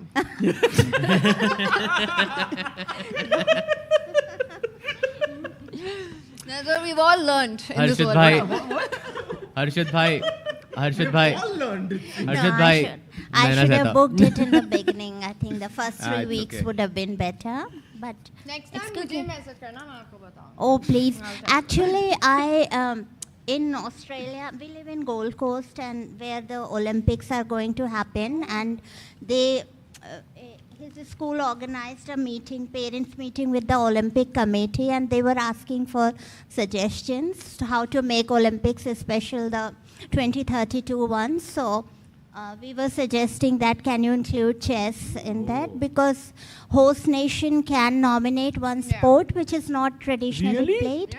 Yes, they have the. भाई chess हो जाए. भाई होगा ना 36 में जब India में आएगा, then we'll have chess. But 32 में ही हो सकता है. 32 में वही करवा रहे. Yes, so she asked me to write a long letter in a convincing manner why they should include, because That would be amazing. it's not although we have lots of school level, it's quite encouraged, but it's not a very celebrated sports there. So yeah, we worked it out. We have written and submitted it. So Well done. Wow. Thank you. Thank you. So I would Thank you. actually like to connect. I've even written that I'm happy to volunteer and be a part of it. So let's see if they do. I You might do contact. something which has not happened for years for chess. And then Yes. ChessBase India clips will take this particular clip. Yes. Paisa hi paisa. Fingers crossed. Hopefully.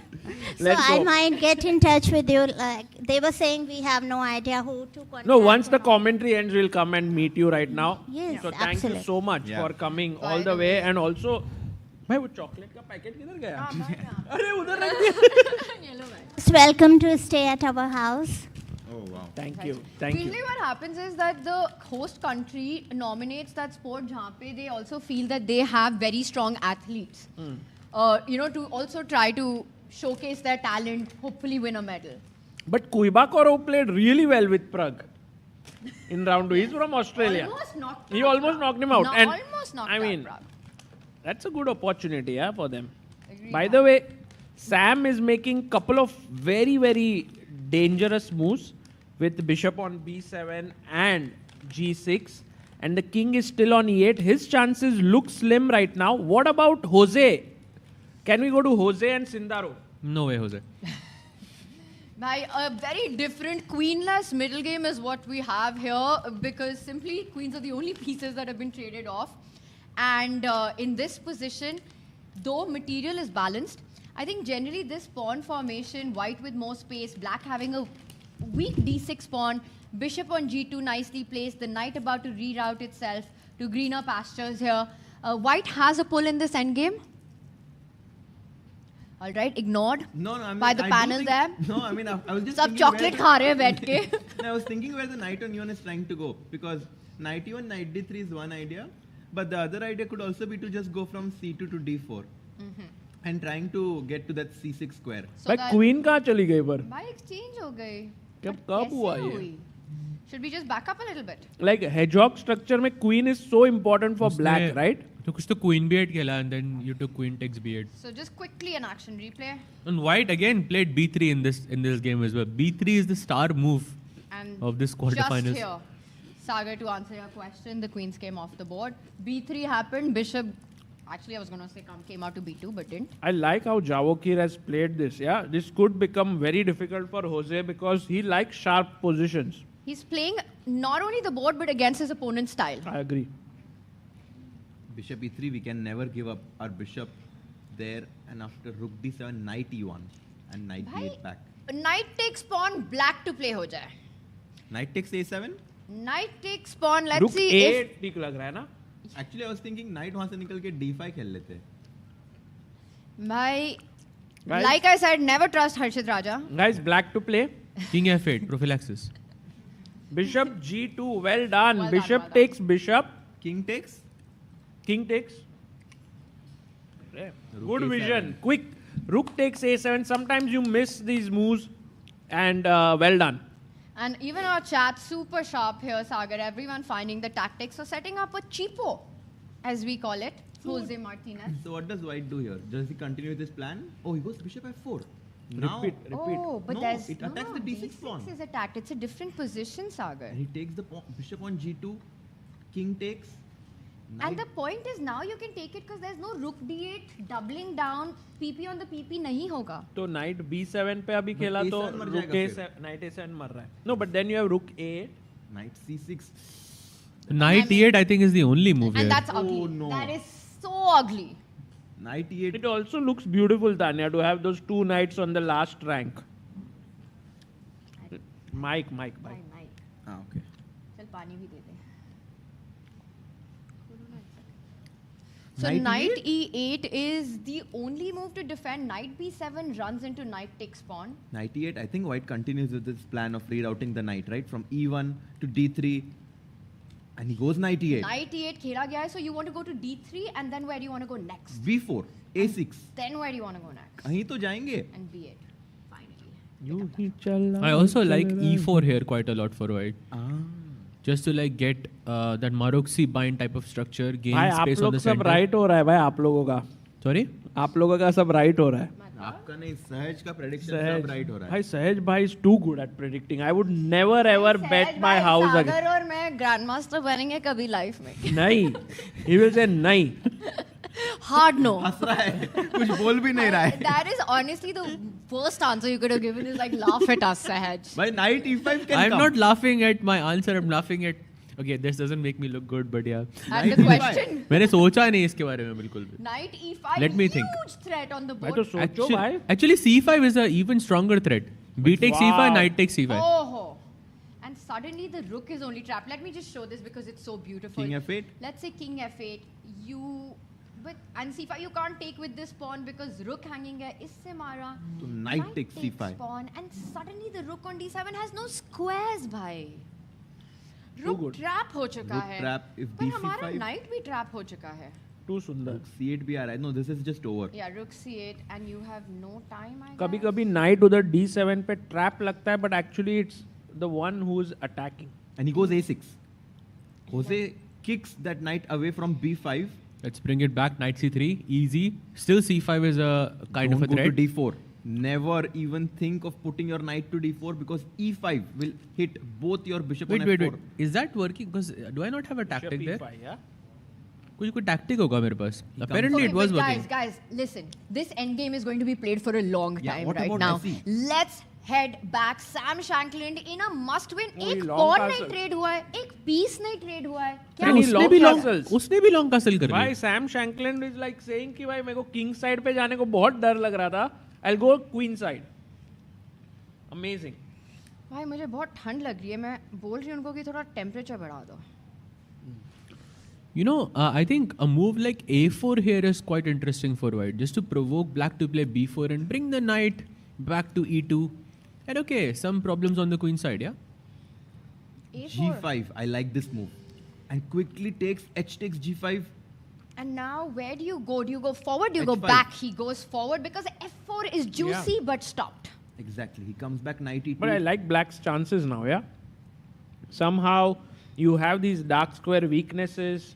You can also reroute your knight to the center of the board. Or bishop f8, bishop g7, just getting the bishop there could also be an idea. Guys, very instructive ideas that you've highlighted. Knight g7, knight e6, also bishop f8, bishop g7 because the pawn on e5 is under pressure now that the bishop on b2 has Under opened pressure.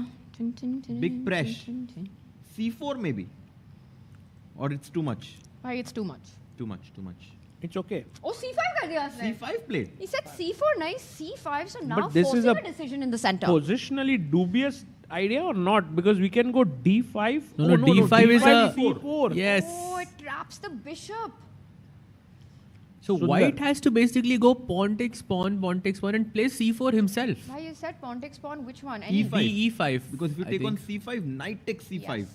So d takes c5, d takes c5, c4 still a threat? C4. Maybe हम ही c4 खेल लेते हैं. Crazy guy. Crazy.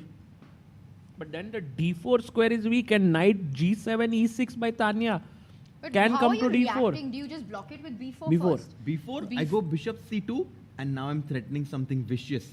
I'm threatening- He's going for this line, by the way. It's What is happening. your vicious threat? Rook takes d7. Guys, I just want to say that rook takes d7 is a great threat, but can I play rook d5 like in the future somewhere? I just feel that Positional it is screaming. sacrifice and tactical sacrifice both Positional. in the air. But let's see how the game continues. Pawn takes pawn. Will he want to take it with the knight? Just making sure ki thodi space. When you got less space, you know, you want more pieces off the board. I think knight e5 is a very interesting move. I think white will play knight f4 after that. I don't think he will take back with the knight, but that's just my feeling. Knight f4 is actually very nice, yeah? To have that square on d5 at some point. Knight c3 also could be an interesting move with a similar idea. Sam is thinking. And he looks like he's not sure kisse He marna hai. takes He with the does knight. go with the knight and... He captures back with the knight on e5. Oh, and the bar says not the accurate capture, guys. I think knight f4 is the move. Knight Oh, f4. knight f4 He's is reaching the- for the knight. Knight Harshit. c3. But he goes the Same other way. concept. Trying to go to d5. Creates a square, escape square for the bishop as well. And he's saying that I don't want to trade my knight on c3 with your knight on h5. And that's something I am also learning myself. Why did I want to trade the knight on h5? Such a bad knight there. Yeah. Maybe it's the tournament situation, right? That Esipenko just needs a draw.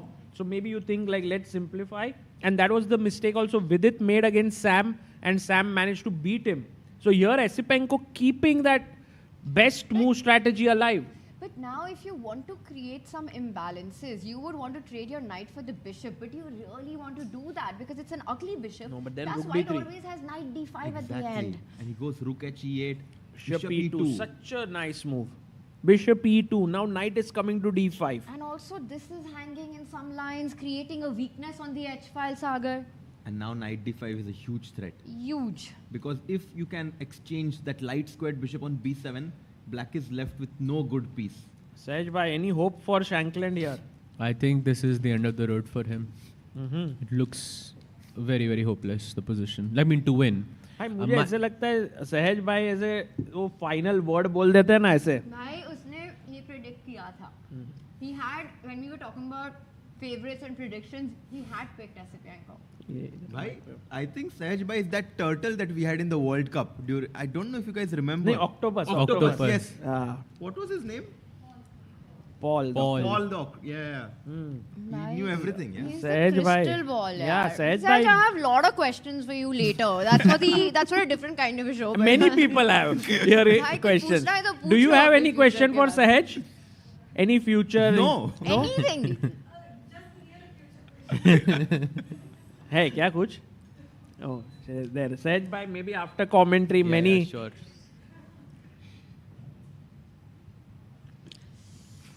By the way, knight takes knight and bishop h5. But do you want to give up your bishop on e2 to that knight on h5? Transforming your advantage. You'll have this weakness to target and it could result in gaining material. So from a positional advantage to a material advantage. Amazing explanation. No, I'm convinced now. He's I going should for give it. up my bishop. Instantly. After you said that, Tanya, I want to give it up. Oh, bishop h5 hanging. GG 95. Why वो करेगा? But transformation of advantage is a very strong chess concept which we all learned. By. ऐसे क्या बोल रहा है? मजाक क्यों उड़ा रहा है? No, it's actually very well explained. You want to give up your bishop on e2 to the knight on h5 because then you have this bad bishop on f8 and you can target the pawn on h5 as well. And So- you can always neutralize the bishop pair with knight d5 True. जब भी मन करे. And it's very important to remember, guys, it's not what goes outside the board. What matters, it's what remains on the board. ये life में भी यही rule है कि लाइफ में क्या बचा है वो देखो, तो क्या गया वो छोड़ो. तो तुम कह रहे हो sometimes to give up a beautiful looking piece like bishop on e2 की मन नहीं कर रहा है. वो छोड़ दो, वो कितना Doesn't ब्यूटीफुल है, डजंट मैटर. क्या बचता है उसके बाद वो देखो. And he gives it up. भाई देना ही है. Too good. Asipenko is going. And now Queen F3, yeah, and then Knight D5. Bhai, Sahaj has Knight spoken. D5 directly, bro. Crazy. And What? wait, that looks like a pawn sack though. Bishop D5, E Oh, D5, Rook D5. oh, black white to play, guys. Let's have this. Beauty. Ah, okay. But I don't know. Tanya's so fast to spot it. Oh, we might see this. Rook takes pawn. What does white have in mind? How can we deflect that rook from protecting the E5 pawn? By Deflection. Exactly. beautiful stuff. C4, kicking that rook and winning material. But right now, But Sam. C4 के बाद Actually, Rook D4 चलता है. Actually, नहीं ना? C4 के बाद just Rook D7 जा रहे हैं. Bishop E5 पे Bishop D6 है मेरे पास. But draw. Draw is okay. Draw means Asipenko goes through, no? Yeah. Also, Rook D5, Queen F3, yes. And that pawn on H5 is loosey. It's a loose goose. Oh, he's going for it. And will Asipenko go C4 and just win this pawn back? Or will Queen he go F3. Queen F3 and win the other one? Queen aa rahi hai board pe. Because after Queen F3, G6 becomes another big Oh, threat. that is stunning. Completely missed that. Just run with your G X-ray pawn. vision. हमारी X-ray vision बहुत strong है. G6 आ रहा है. Yeah, Rook D8 has to be played. Sagar, you want to say something? Just sitting, speechless by I'm these sitting last in the few moves. midst of such talent here. Can't believe. Cannot believe.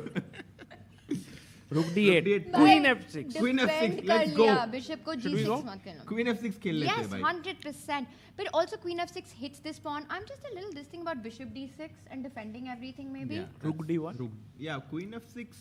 Maybe Also Queen- Rook D1, Bishop E7. Ooh, bye. Bishop E5. Rook D1 check. Check King B2 BD6. And this is the line that the Anybody- panel But is Bishop discussing. E7, Rook Looks. takes D8. Yeah, you're right. Rook takes D8 actually works. All right, so it's possible to go into this variation. Queen takes pawn, Queen F6, two No very move attractive yet. moves. He has not made a move yet. The problem of plenty. Sam has what time now?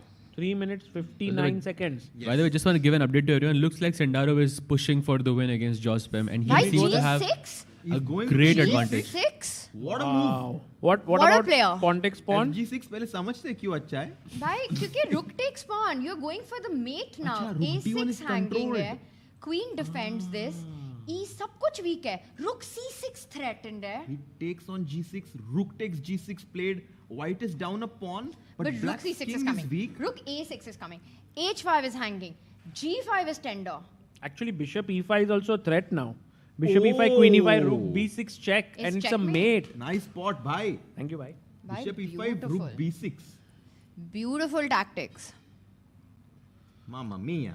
No, this looks like it's going to finish very soon for Sam.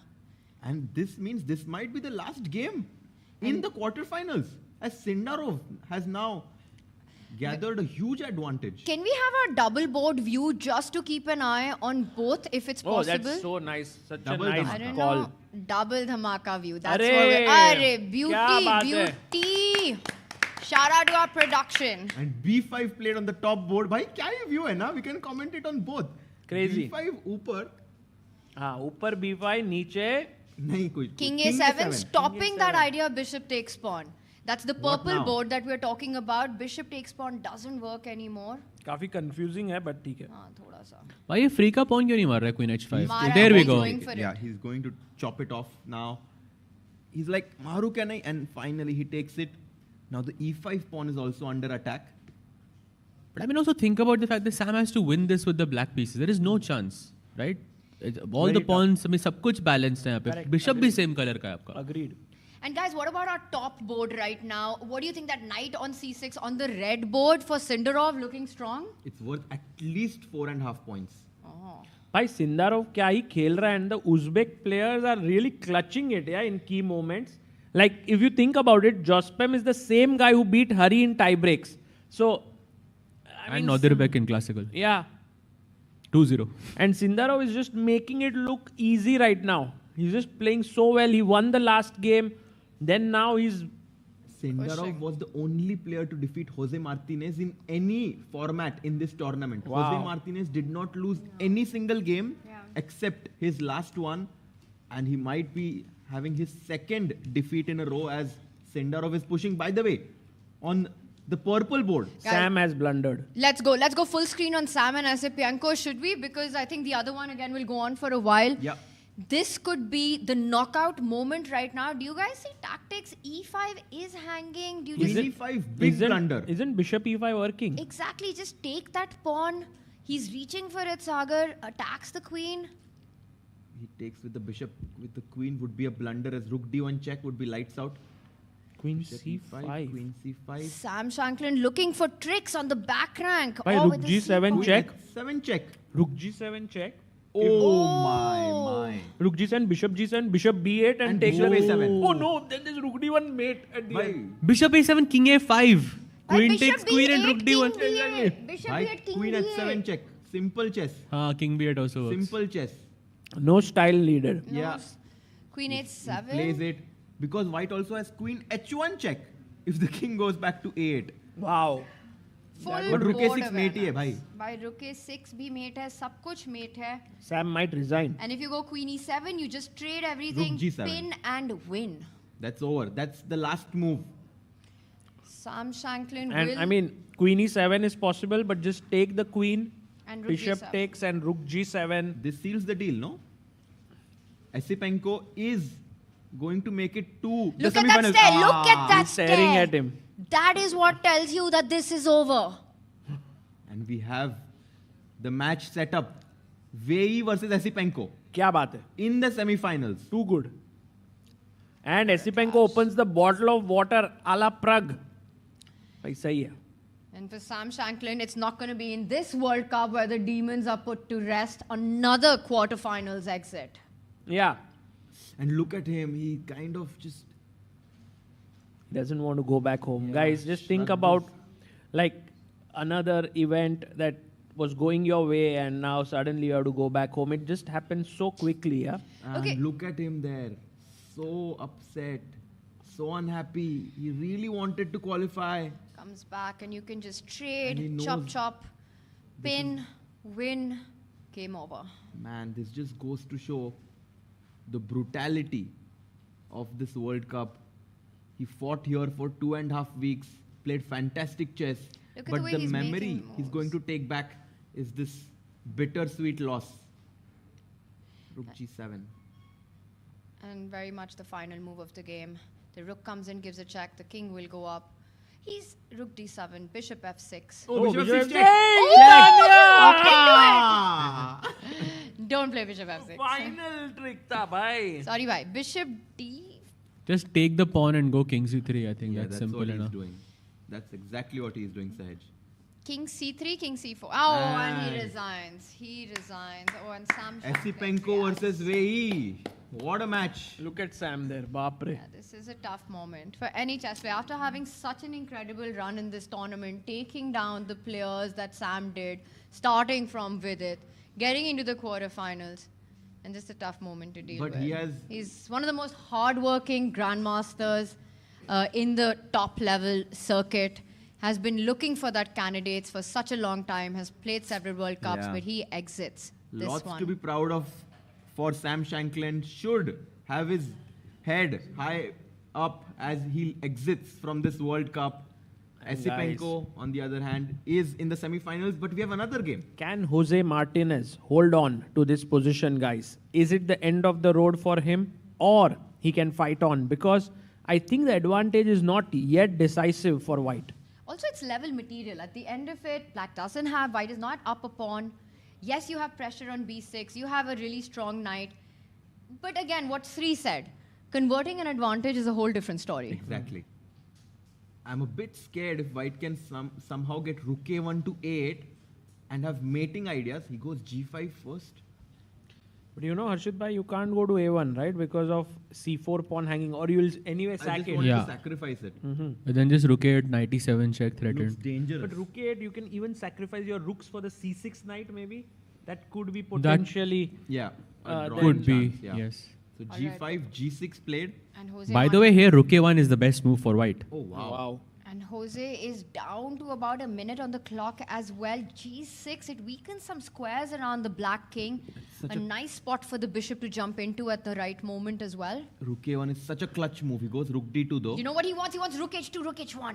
Oh, nice. Setting up ideas. Doubling Nice. on the It's H a line there. Good spot there, Tanya. The D6 pawn is weak. You cannot move your bishop to G7.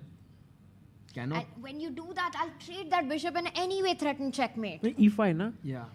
वो block हो जाएगा. भाई पर bishop G7 पे गए तो D6 ही मर रहा है. Correct. नहीं but रुक दोनों वो साइड Means गए like ना. in this position. Ah, okay. There's a defensive resource. Maybe it's still hanging on, guys. So many people rooting for Jose Martinez. Can he hang in there? Not because anyone's rooting against Sindarov, but I think Jose is just... No, I mean, been all the such a great Uzbek fans are personality. rooting for Sindarov, but... Yeah. Rook A3 played, pinning that bishop. What now? Do you go for the idea of doubling up or... I mean, he's potentially threatening D5, bishop C5. But is he... Oh, Rook CD1, I was thinking with the idea some Rook takes D6, but maybe... Yeah, maybe that's possible. He's lining up for some sort of a tactic here. He's setting up D5 for sure, because that will be a break-free move in this position. Exactly. It feels so clamped right now, the black's position. The bishop on F8. Tied down to the pawn on D6. The rook on C7 does not have a way to kind of get itself in the game.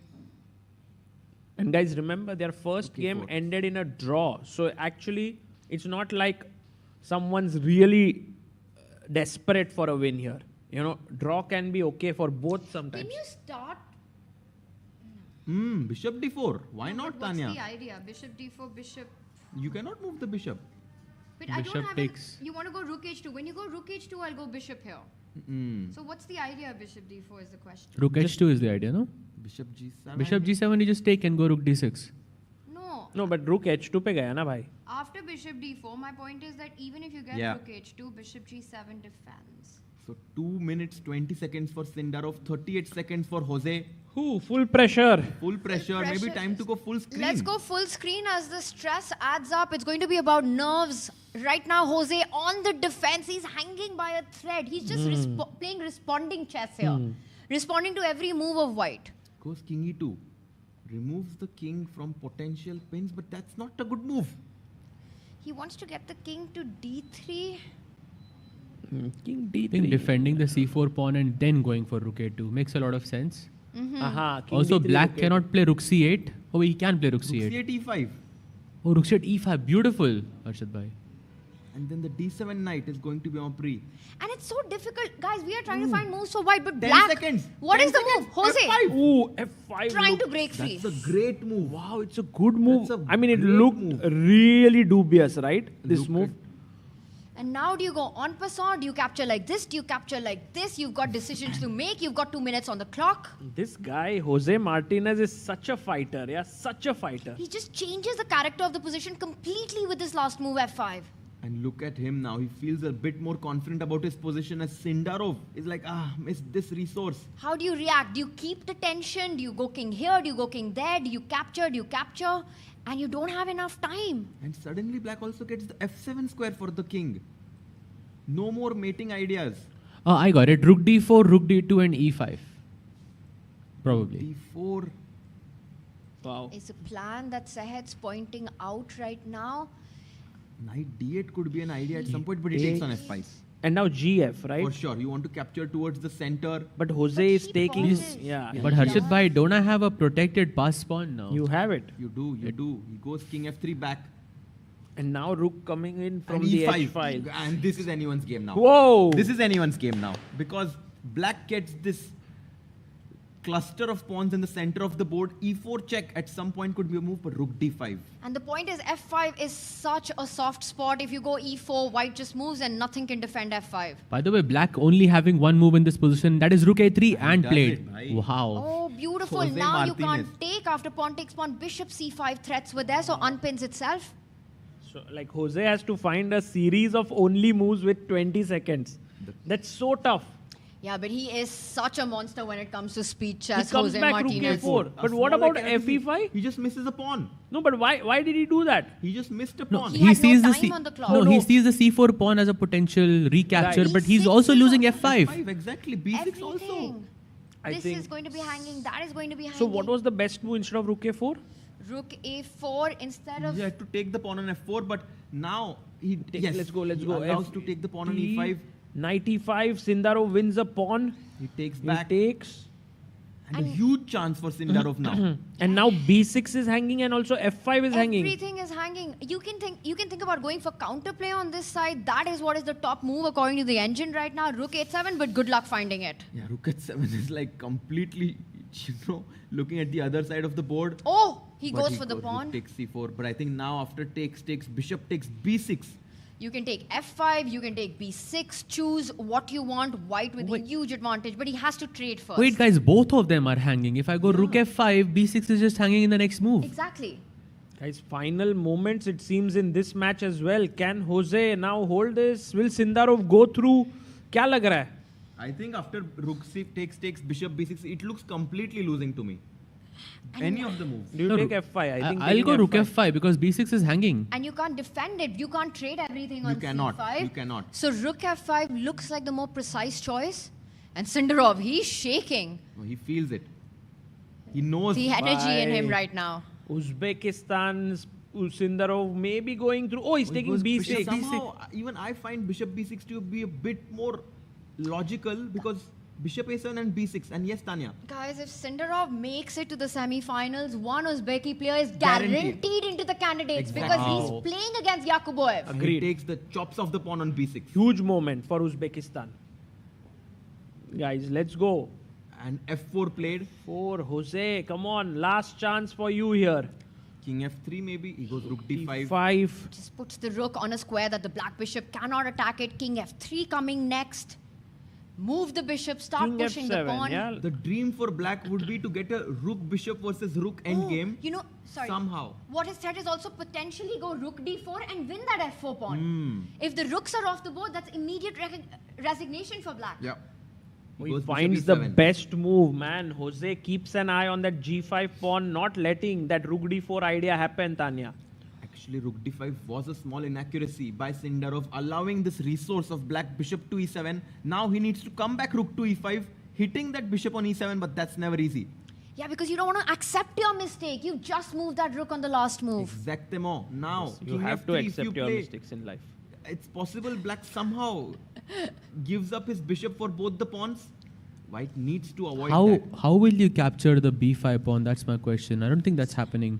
Just king f3 seems very, very simple. King f3, you bring your own king forward Yeah. as well. Black has a plan. King f7, king g6, or king f7, king e6, and go for g5. Oh, Okay. Sindarov. He's panicking. Sindarov He's panicking. down on the clock now. Less time than Jose. Jose just on the brink of making a comeback in this match. Exactly. Guys, do like the stream. These are the final few moments. We are going to see one of these players make it to the semi-finals. Or another tiebreaker. Has he forgotten? Make a move. King f3, mistake. King f3. That's a mistake. King f7, black is back. Oh my God. Jose Martinez not going back home so soon, No, guys. he doesn't. He wants King to f7 stay. played. And Guys, he's now back. attacking the rook. King on g6, 2 threats. Harshit. He's back and kicking 5 seconds. I'm scared for Sindarov now. 3. Oh. Rook e5 played. Crazy. 2 seconds. Hopes he doesn't blunder here, Sindarov, because that would be so heartbreaking. He stopped king e6. He stopped king g6. Will Jose simply move the bishop, renewing the threats? 20 seconds to Jose Martinez, a beast when it comes to bullet chess. Don't play rook b4. There is bishop. Rook takes bishop. Yeah, there are tactics. There are tactics lurking around. And if bishop d6, g6 check could be a dangerous idea. Bishop d6 also there's rook f5 and rook f6 as well, which is a very... 4 seconds, rook c3 check. Gives a check. You can't take the pawn. Bishop d6 spins and wins. King g4. He goes Rook up king e4. Rook b3 only move for Jospam now. Guys, rook He's e... not going to play it. Bishop d6. Mistake. G6 Big check. mistake. Game over. No, he goes rook doesn't play it. f5, which is actually quite good, King it seems. G6, No, rook rook f6 is coming. Oh, this is over. 7-6. Jose Where blunders do you there. go? D7. Just push the pawn. Bishop d4 is a good move also. He comes back. He was reaching for the bishop. Yes, finds that's it. a beautiful move there. Everything's working now for white. The B pawn is pushing down, G pawn is pushing here. Bishop check in the air, the rook hanging. Rook G3, but now you can start rolling the B pawn down the board. Is there going to be final twist here, guys? I don't know. You never know, Sagar. With this little time on the clock, nerves playing a big role. Still, it's anyone's position. Oh, Bishop, King D5, clinical. What a Can he move. start pushing the F pawn, try to create a distraction? He's doing it.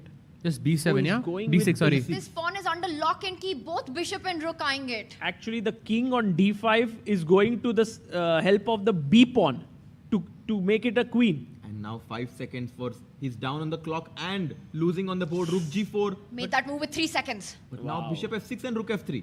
Oh, Bishop F6 is such a cool move. Oh, B7. B7. He's like, pushes. don't need. Simple bishop A7 ideas, B8 coming in. Oh my God, Jose And Martinez. Bishop C5 You look at him. Ah, Look Bishop at him. there with Oh, with 1 second. second. But Bishop E5 now. Oh, that is a stunner. Bishop E5 would be game over on the spot. A huge block at the center of the board. Also, queening rook the pawn. E5 check does Oh, it. Rook E5 check, but that's a bit risky. But takes rook B4.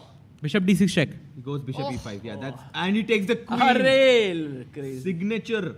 That is a flex. That is him saying, queen's coming in, you are out. Out and about. Rook B4. But now you can just take the bishop on H2 You and could the pawn on also H3. just queen simply. Just queen. Queen. Queen and take Just the rook. queen, win material. Just queen. Yeah, just queen. And that's what he does. Keeps it simple. And resignation. And Sindarov through, guys. He makes it through to the semi-finals. One Uzbek player into the candidates because it's Sindarov versus Yakuboev now. Can we go full screen on the players? This is such a huge moment for Sindarov, who's made it with that guaranteeing a spot for an Uzbeki Grandmaster into Cyprus 2026. But for Jose Martinez, what a run it's been here in Goa. He has won so many hearts in this tournament. And so many big games as well. I mean, Harshit starting from his win against Look at Nordirbek. Sindarov. Sindarov is like, oh, yes. I did it. Sindarov kind of Relief. taking revenge for Abdusattorov here. Oh, yeah. Because he did beat his compatriot 2-0 in the classical, and now Sindarov making a comeback and 75% chance of making it into the candidates. Not a bad day for the Uzbek player. And 100% chance of an Uzbek player playing And at look the at that 100%. bracket. Let's go. I'm sure they are super happy to have this clash between Sindarov Javakir and Yakuboev Nordirbek in the semi-finals, and the other one, the big one between Wei, who defeated Arjun Erigaisi versus Andrei Sipenko. And this is where we started in the round of 16, the players, the way they've had their thing. If we can just have our bracket up one more time, the finals will be between two of these four players. What a path they've had for Javakir Sindarov taking down Swane, taking down Jose Martinez, for Nordirbek Yakuboev coming across wins against Sargsyan and Donchenko. For Andrei Asipenko, he took down Grebnev and Sam Shankland in the quarterfinals. For Wei, it was a big road against Sam Sevian and Arjun Erigaisi. Guys, what are our predictions? I mean, it's been a day of celebration for some, of heartbreaks for others. What's coming up? More twists and turns in this World Cup? Yeah, I hope not, but I think it's inevitable. One thing is for sure, one Uzbek player in the finals, but it's between Sindarov. Who? Oh, now you want to know. Bye, ho jaye, bye, abhi. Flip it and ship it, whatever Sahad says. Well, my pick to win the World Cup was Sindarov. Oh, so Sindarov, you're going with him? Yes. Bhai, I want to actually put my money on Yakuboev. Not that I'm going to put What some about money. your house? Put My your house too. That's the only way you win. The only reason I say that is because I feel like he's just doing so well, and he just, as I told many times, he got recently married, and I really want him to get that candidate spot. Asipenko also recently got married. Yeah, Asipenko and Yakuboev, two finalists, and then we call their wives here to root for them. मतलब क्या ही मजा आ जाएगा. Sagar भाई का अपना plan है. But my prediction is that Wei and Sindarov will meet in the finals. Wei and Sindarov. Okay. भाई उल्टा ही किया आपने दोनों. What about Tanya? No, I think, I mean, also being the safe bet here, picking the two two higher rated players in their matchup. But whatever it is, I think it's going to be incredible to watch the semi-finals play out. I think today has been heartbreaking to see for Arjun and for Jose. Both make their exits from the World Cup. I think two players with such a huge fan base here. But the two players who did make it today, you know, with Wei and with Sindarov, have to say in all the games, one had the feeling that they were the one who got the form and delivered on the day it mattered the most. I agree. And it's such a tough day actually, because when it began, I mean, anything could have happened. I was like, Arjun will make it. I thought Jose would do it. I thought like Sam would do it. All three are out. Yeah. Like, and it's just like that. It didn't feel luck played a role. It just felt that, you know, the positions, the games were just very classy. No blunders, by the way. Like, no game which were like one side was winning and then the other side turned it around. It was always like one side was better and they converted it. Which is actually quite nice, you know. In that sense, no one goes back with that feeling that it was unjust. We have a question here from our audience. Can we get a mic for her? Yes. One second.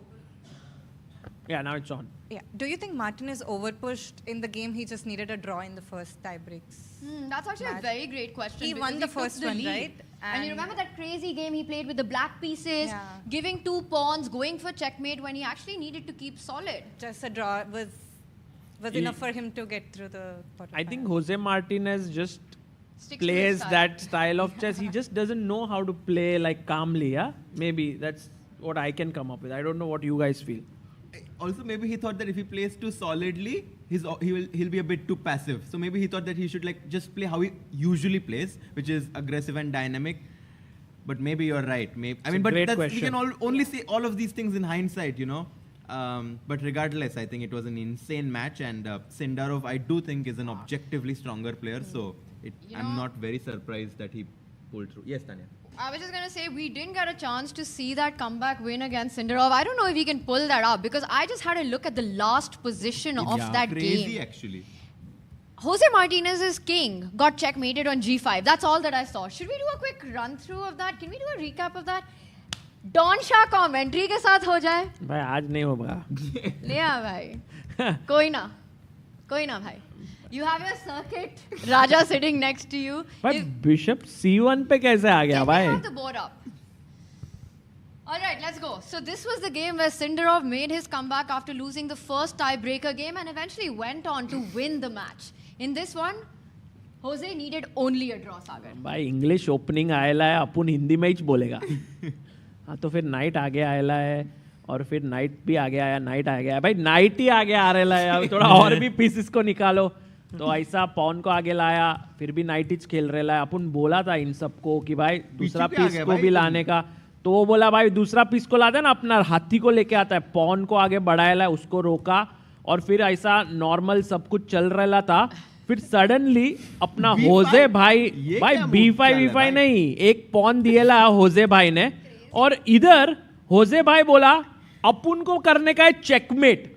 तो क्या खेलेगा भाई, ये लो तोड़ो भाई, तोड़ो भाई, कितना तोड़ोगे. तोड़ दिया है फुल, और फिर इसको मारा, बोला और खोलेगा अपन, तो भाई और उसको भी तोड़ देंगे. और फिर रुक आया है. एक पॉइंट पे होजे भाई को लगा अपन जीतने वाला है, पूरा सिंदारो को ऐसा धोएगा अपन. तो सिंदारो बोला भाई ऐसा नहीं, घोड़े लोग के साथ अब अंडर एस्टिमेट मत करो, अपना घोड़ा आया है बीच में. और इधर पॉन को आगे बढ़ाया है घोड़े को रोकने के लिए, पर घोड़ा रुकता थोड़ी ना है. भाई चलता है पर जोर से कहाँ चलता है भाई. ये देखो अपना साइड का अपना छोटू को बनने का है, बड़ा धमाका भाई. पूरा पैकेट लेके आयला है. वो बोल रहा है अपन दूसरा पॉन को लायला है, और क्वीन बोल रहा है भाई रानी है ना, रानी को ऐसा लगता है कि किधर से भी अपन घुस सकते हैं, उधर से घुसा इधर से, ऐसा नहीं चलता है भाई. अपना देखो सेंटर में सिंदारो भाई ने एकदम ही पूरा कंट्रोल लिए ला है, ऐसा थोड़ी ना चलेगा. ये हाथी मेरा साथी भाई. हाथी ने बोला अपन अपना जान देता है अभी पूरा मेट करने के लिए. राजा ब्लैक का राजा बैठेला था, बोल रहा था ये अटैक करो वो अटैक करो, बोला राजा अब तेरा बजेगा. हो गया तो शॉर्टकट में हो गया भाई. एरो की दूसरा दब गया भाई. तो यहाँ पे ऐसा राजा ऐसा होता है ना, अपन भी डॉन के जैसा बैठेला रहता है और बोलता है इसको मारो उसको मारो, फिर एंड में अपने को ही आ जाता है पूरा। ए देखो राजा भाग रहा है, अभी बोल रहा है भाई अपने को टेंशन आया है, भागो भागो। तो बोला भागेगा किधर भाई, उड़ा दिया उड़ा उड़ा। राजा बोल रहा है भाई इधर जाएगा तो फिर पे अटैक आ गया भाई, दोनों घोड़े देखो कैसे बैठे ले, और हाथी भी आ गया, और फिर इधर आया है और एक घोड़ा, और फिर दूसरा घोड़ा, चेकमेट। भाई एक ही चेकमेट है ये नहीं, पर क्वीन आके फिर खत्म ही। बूम बाम गेम हो गया भाई ये तो। गेम खत्म। फैडी queen.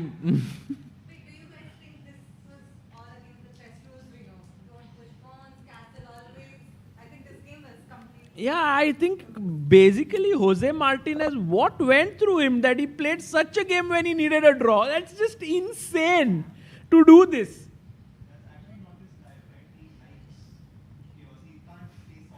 Yeah, he likes chaos, but then, I mean...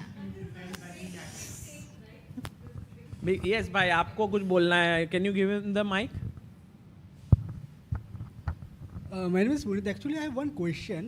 Like in the games of 1500, 1600, 1700, what players do, sometimes they give a sacrifice which is not sometimes right. To be a sacrifice, it works. Like there is a player called Mikhail Tal. In his game, what he used to do, he used to complicate. Sorry, did you say there was a player called Mikhail Tal?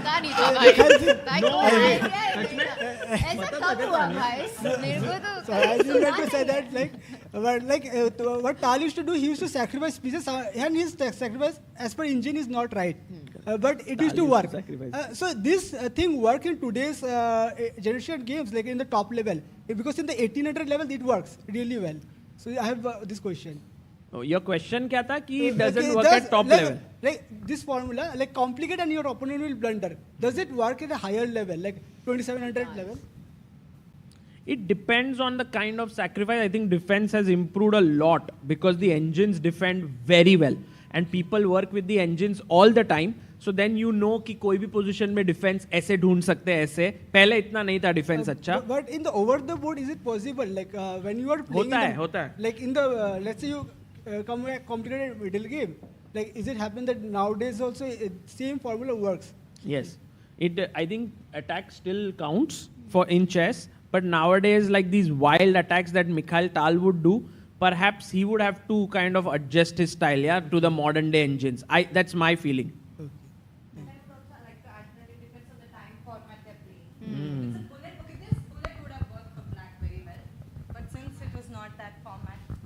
Definitely.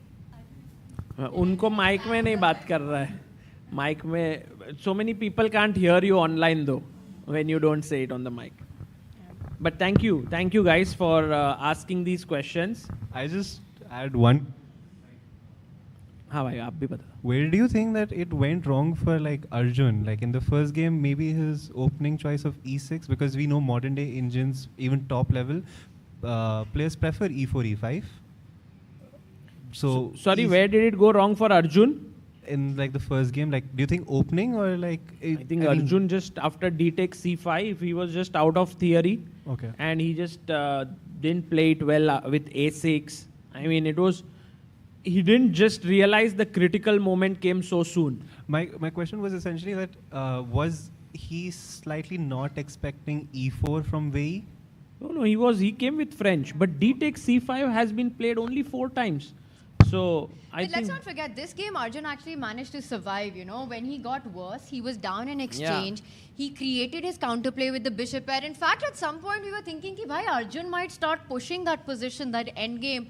So he found some very creative, resourceful ideas to hold it. I think where it really went wrong was the second game, where it felt like Arjun had to at some point pull the brakes, that point of rook b1, rook a1. I'll pull that moment up. To me, that's a standout moment, because even though it keeps the pawn on the board, it was a very passive defense that gave Wei a free hand to do whatever he wanted. And the pressure started building up from there. So, Harshit, Saj, I'd love to hear it from you, but for me, I feel like that's the one moment that comes to mind that moved rook to a1 instead of going for a more counter idea. Honestly, for me, in this whole match, it was not about 1 or 2 technical moves. It was more about the attitude with which Wei was playing. And I think if you want to qualify to the candidates it's not, I mean, sometimes it's not about if you're a bit better than the other player, but if you have a better attitude, that can really take you far. And I think in this match, Wei surely came in with a really nice attitude, just wanting to come to play his best. And you could see with the calmness that he was playing that he wasn't under pressure. He was ice cold, I think, today. Yeah. He played very well. Also, guys, I want to tell you something very interesting is happening right now on the other side of the globe.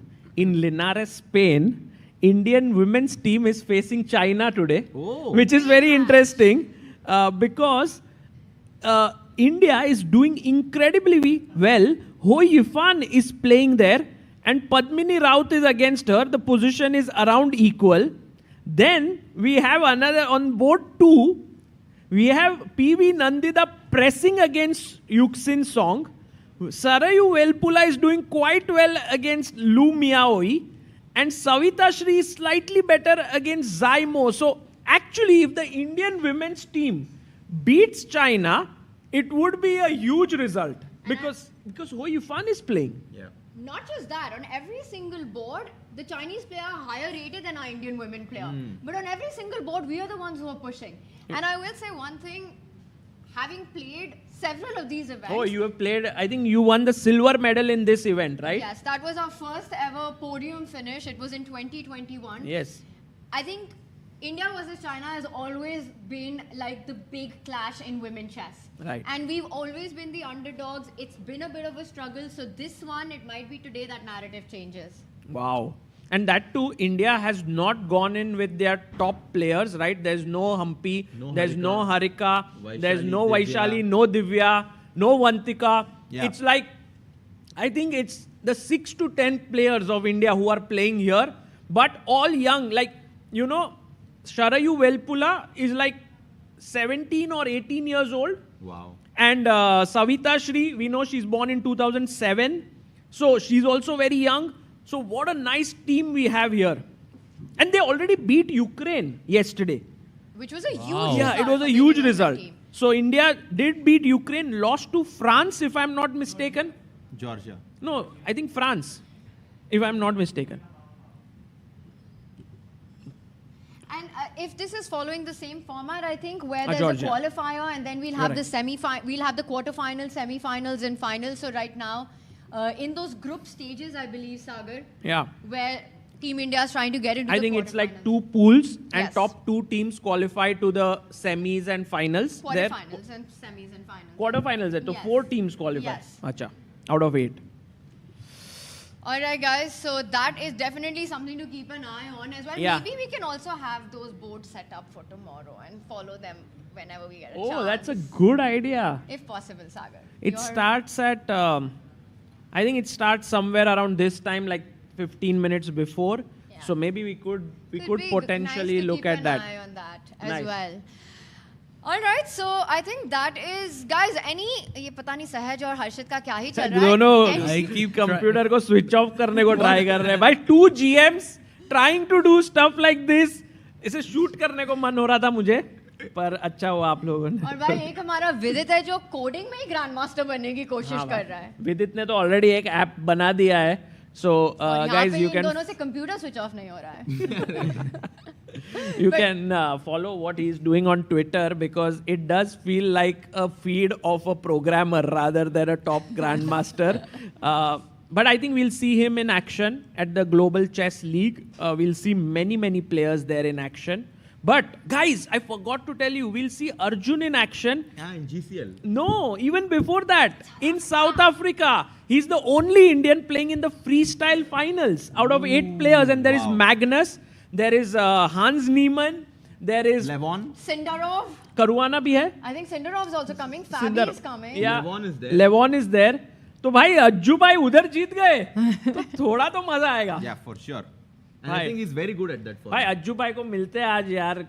We need to cheer him up. Yeah. But I think he needs his space also. But guys, thank you all for following this broadcast. It was great fun doing this. No Indians left, but we will be back not tomorrow, day after. Because tomorrow is a rest day. And then we'll continue our coverage of the semi-finals and finals of the FIDE World Cup 2025. Hi everyone, I hope you are enjoying the coverage of the FIDE World Cup 2025 in Goa, India. Look at the beautiful place I am in right now. While we are on this break, I want to tell you that ChessBase has just launched the ChessBase version, the newest version, ChessBase'26 and Mega 26, Mega Database 2026 on 12th of November. Earlier, ChessBase used to launch a version every 2 years, but now starting from this year, it will be launched every year just like Mega Database. Hence, from ChessBase 18, we have now launched to ChessBase 26, then it will happen ChessBase 27 and so on. Mega Database is world's largest chess database and has more than 11.7 million games and 114,000 annotated games. What are the newest features in ChessBase 26? Well, here's a short video for you to know all about it. ChessBase'26 is here, starting with the enhanced opening report, rating-based statistics for your favorite openings, instructive tactical training built right in, the history of each opening, its pioneers, and a fashion chart showing popularity over time. Then we have the Monte Carlo analysis, simulating thousands of games, defining practical chances and typical maneuvers. Also, new detection of duplicate games, AI description of plans, real-time ray tracing, and more. ChessBase'26. Expand your chess horizon.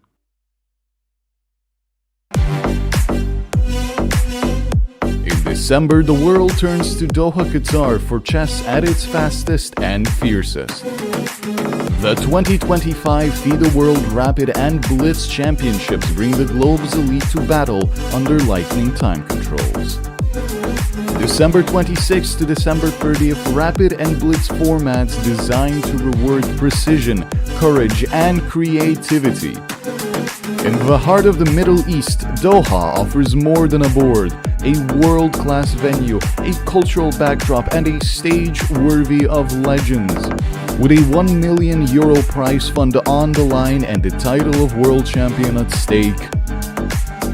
The 2025 FIDE World Rapid and Blitz Championships, the ultimate test of fast chess. Want to play chess but don't know how to get started? Try chess.com. Play for free against someone at your level or challenge one of our friendly computer bots. Trying to improve your chess? Learn the Queen's Gambit and other openings with guided interactive lessons. Like chess but don't want the pressure of playing games? Chess.com has hundreds of thousands of fun puzzles to help you relax and sharpen your mind. Play your friends, make new ones around the world, follow the latest games, and more. Sign up and play for free at chess.com today.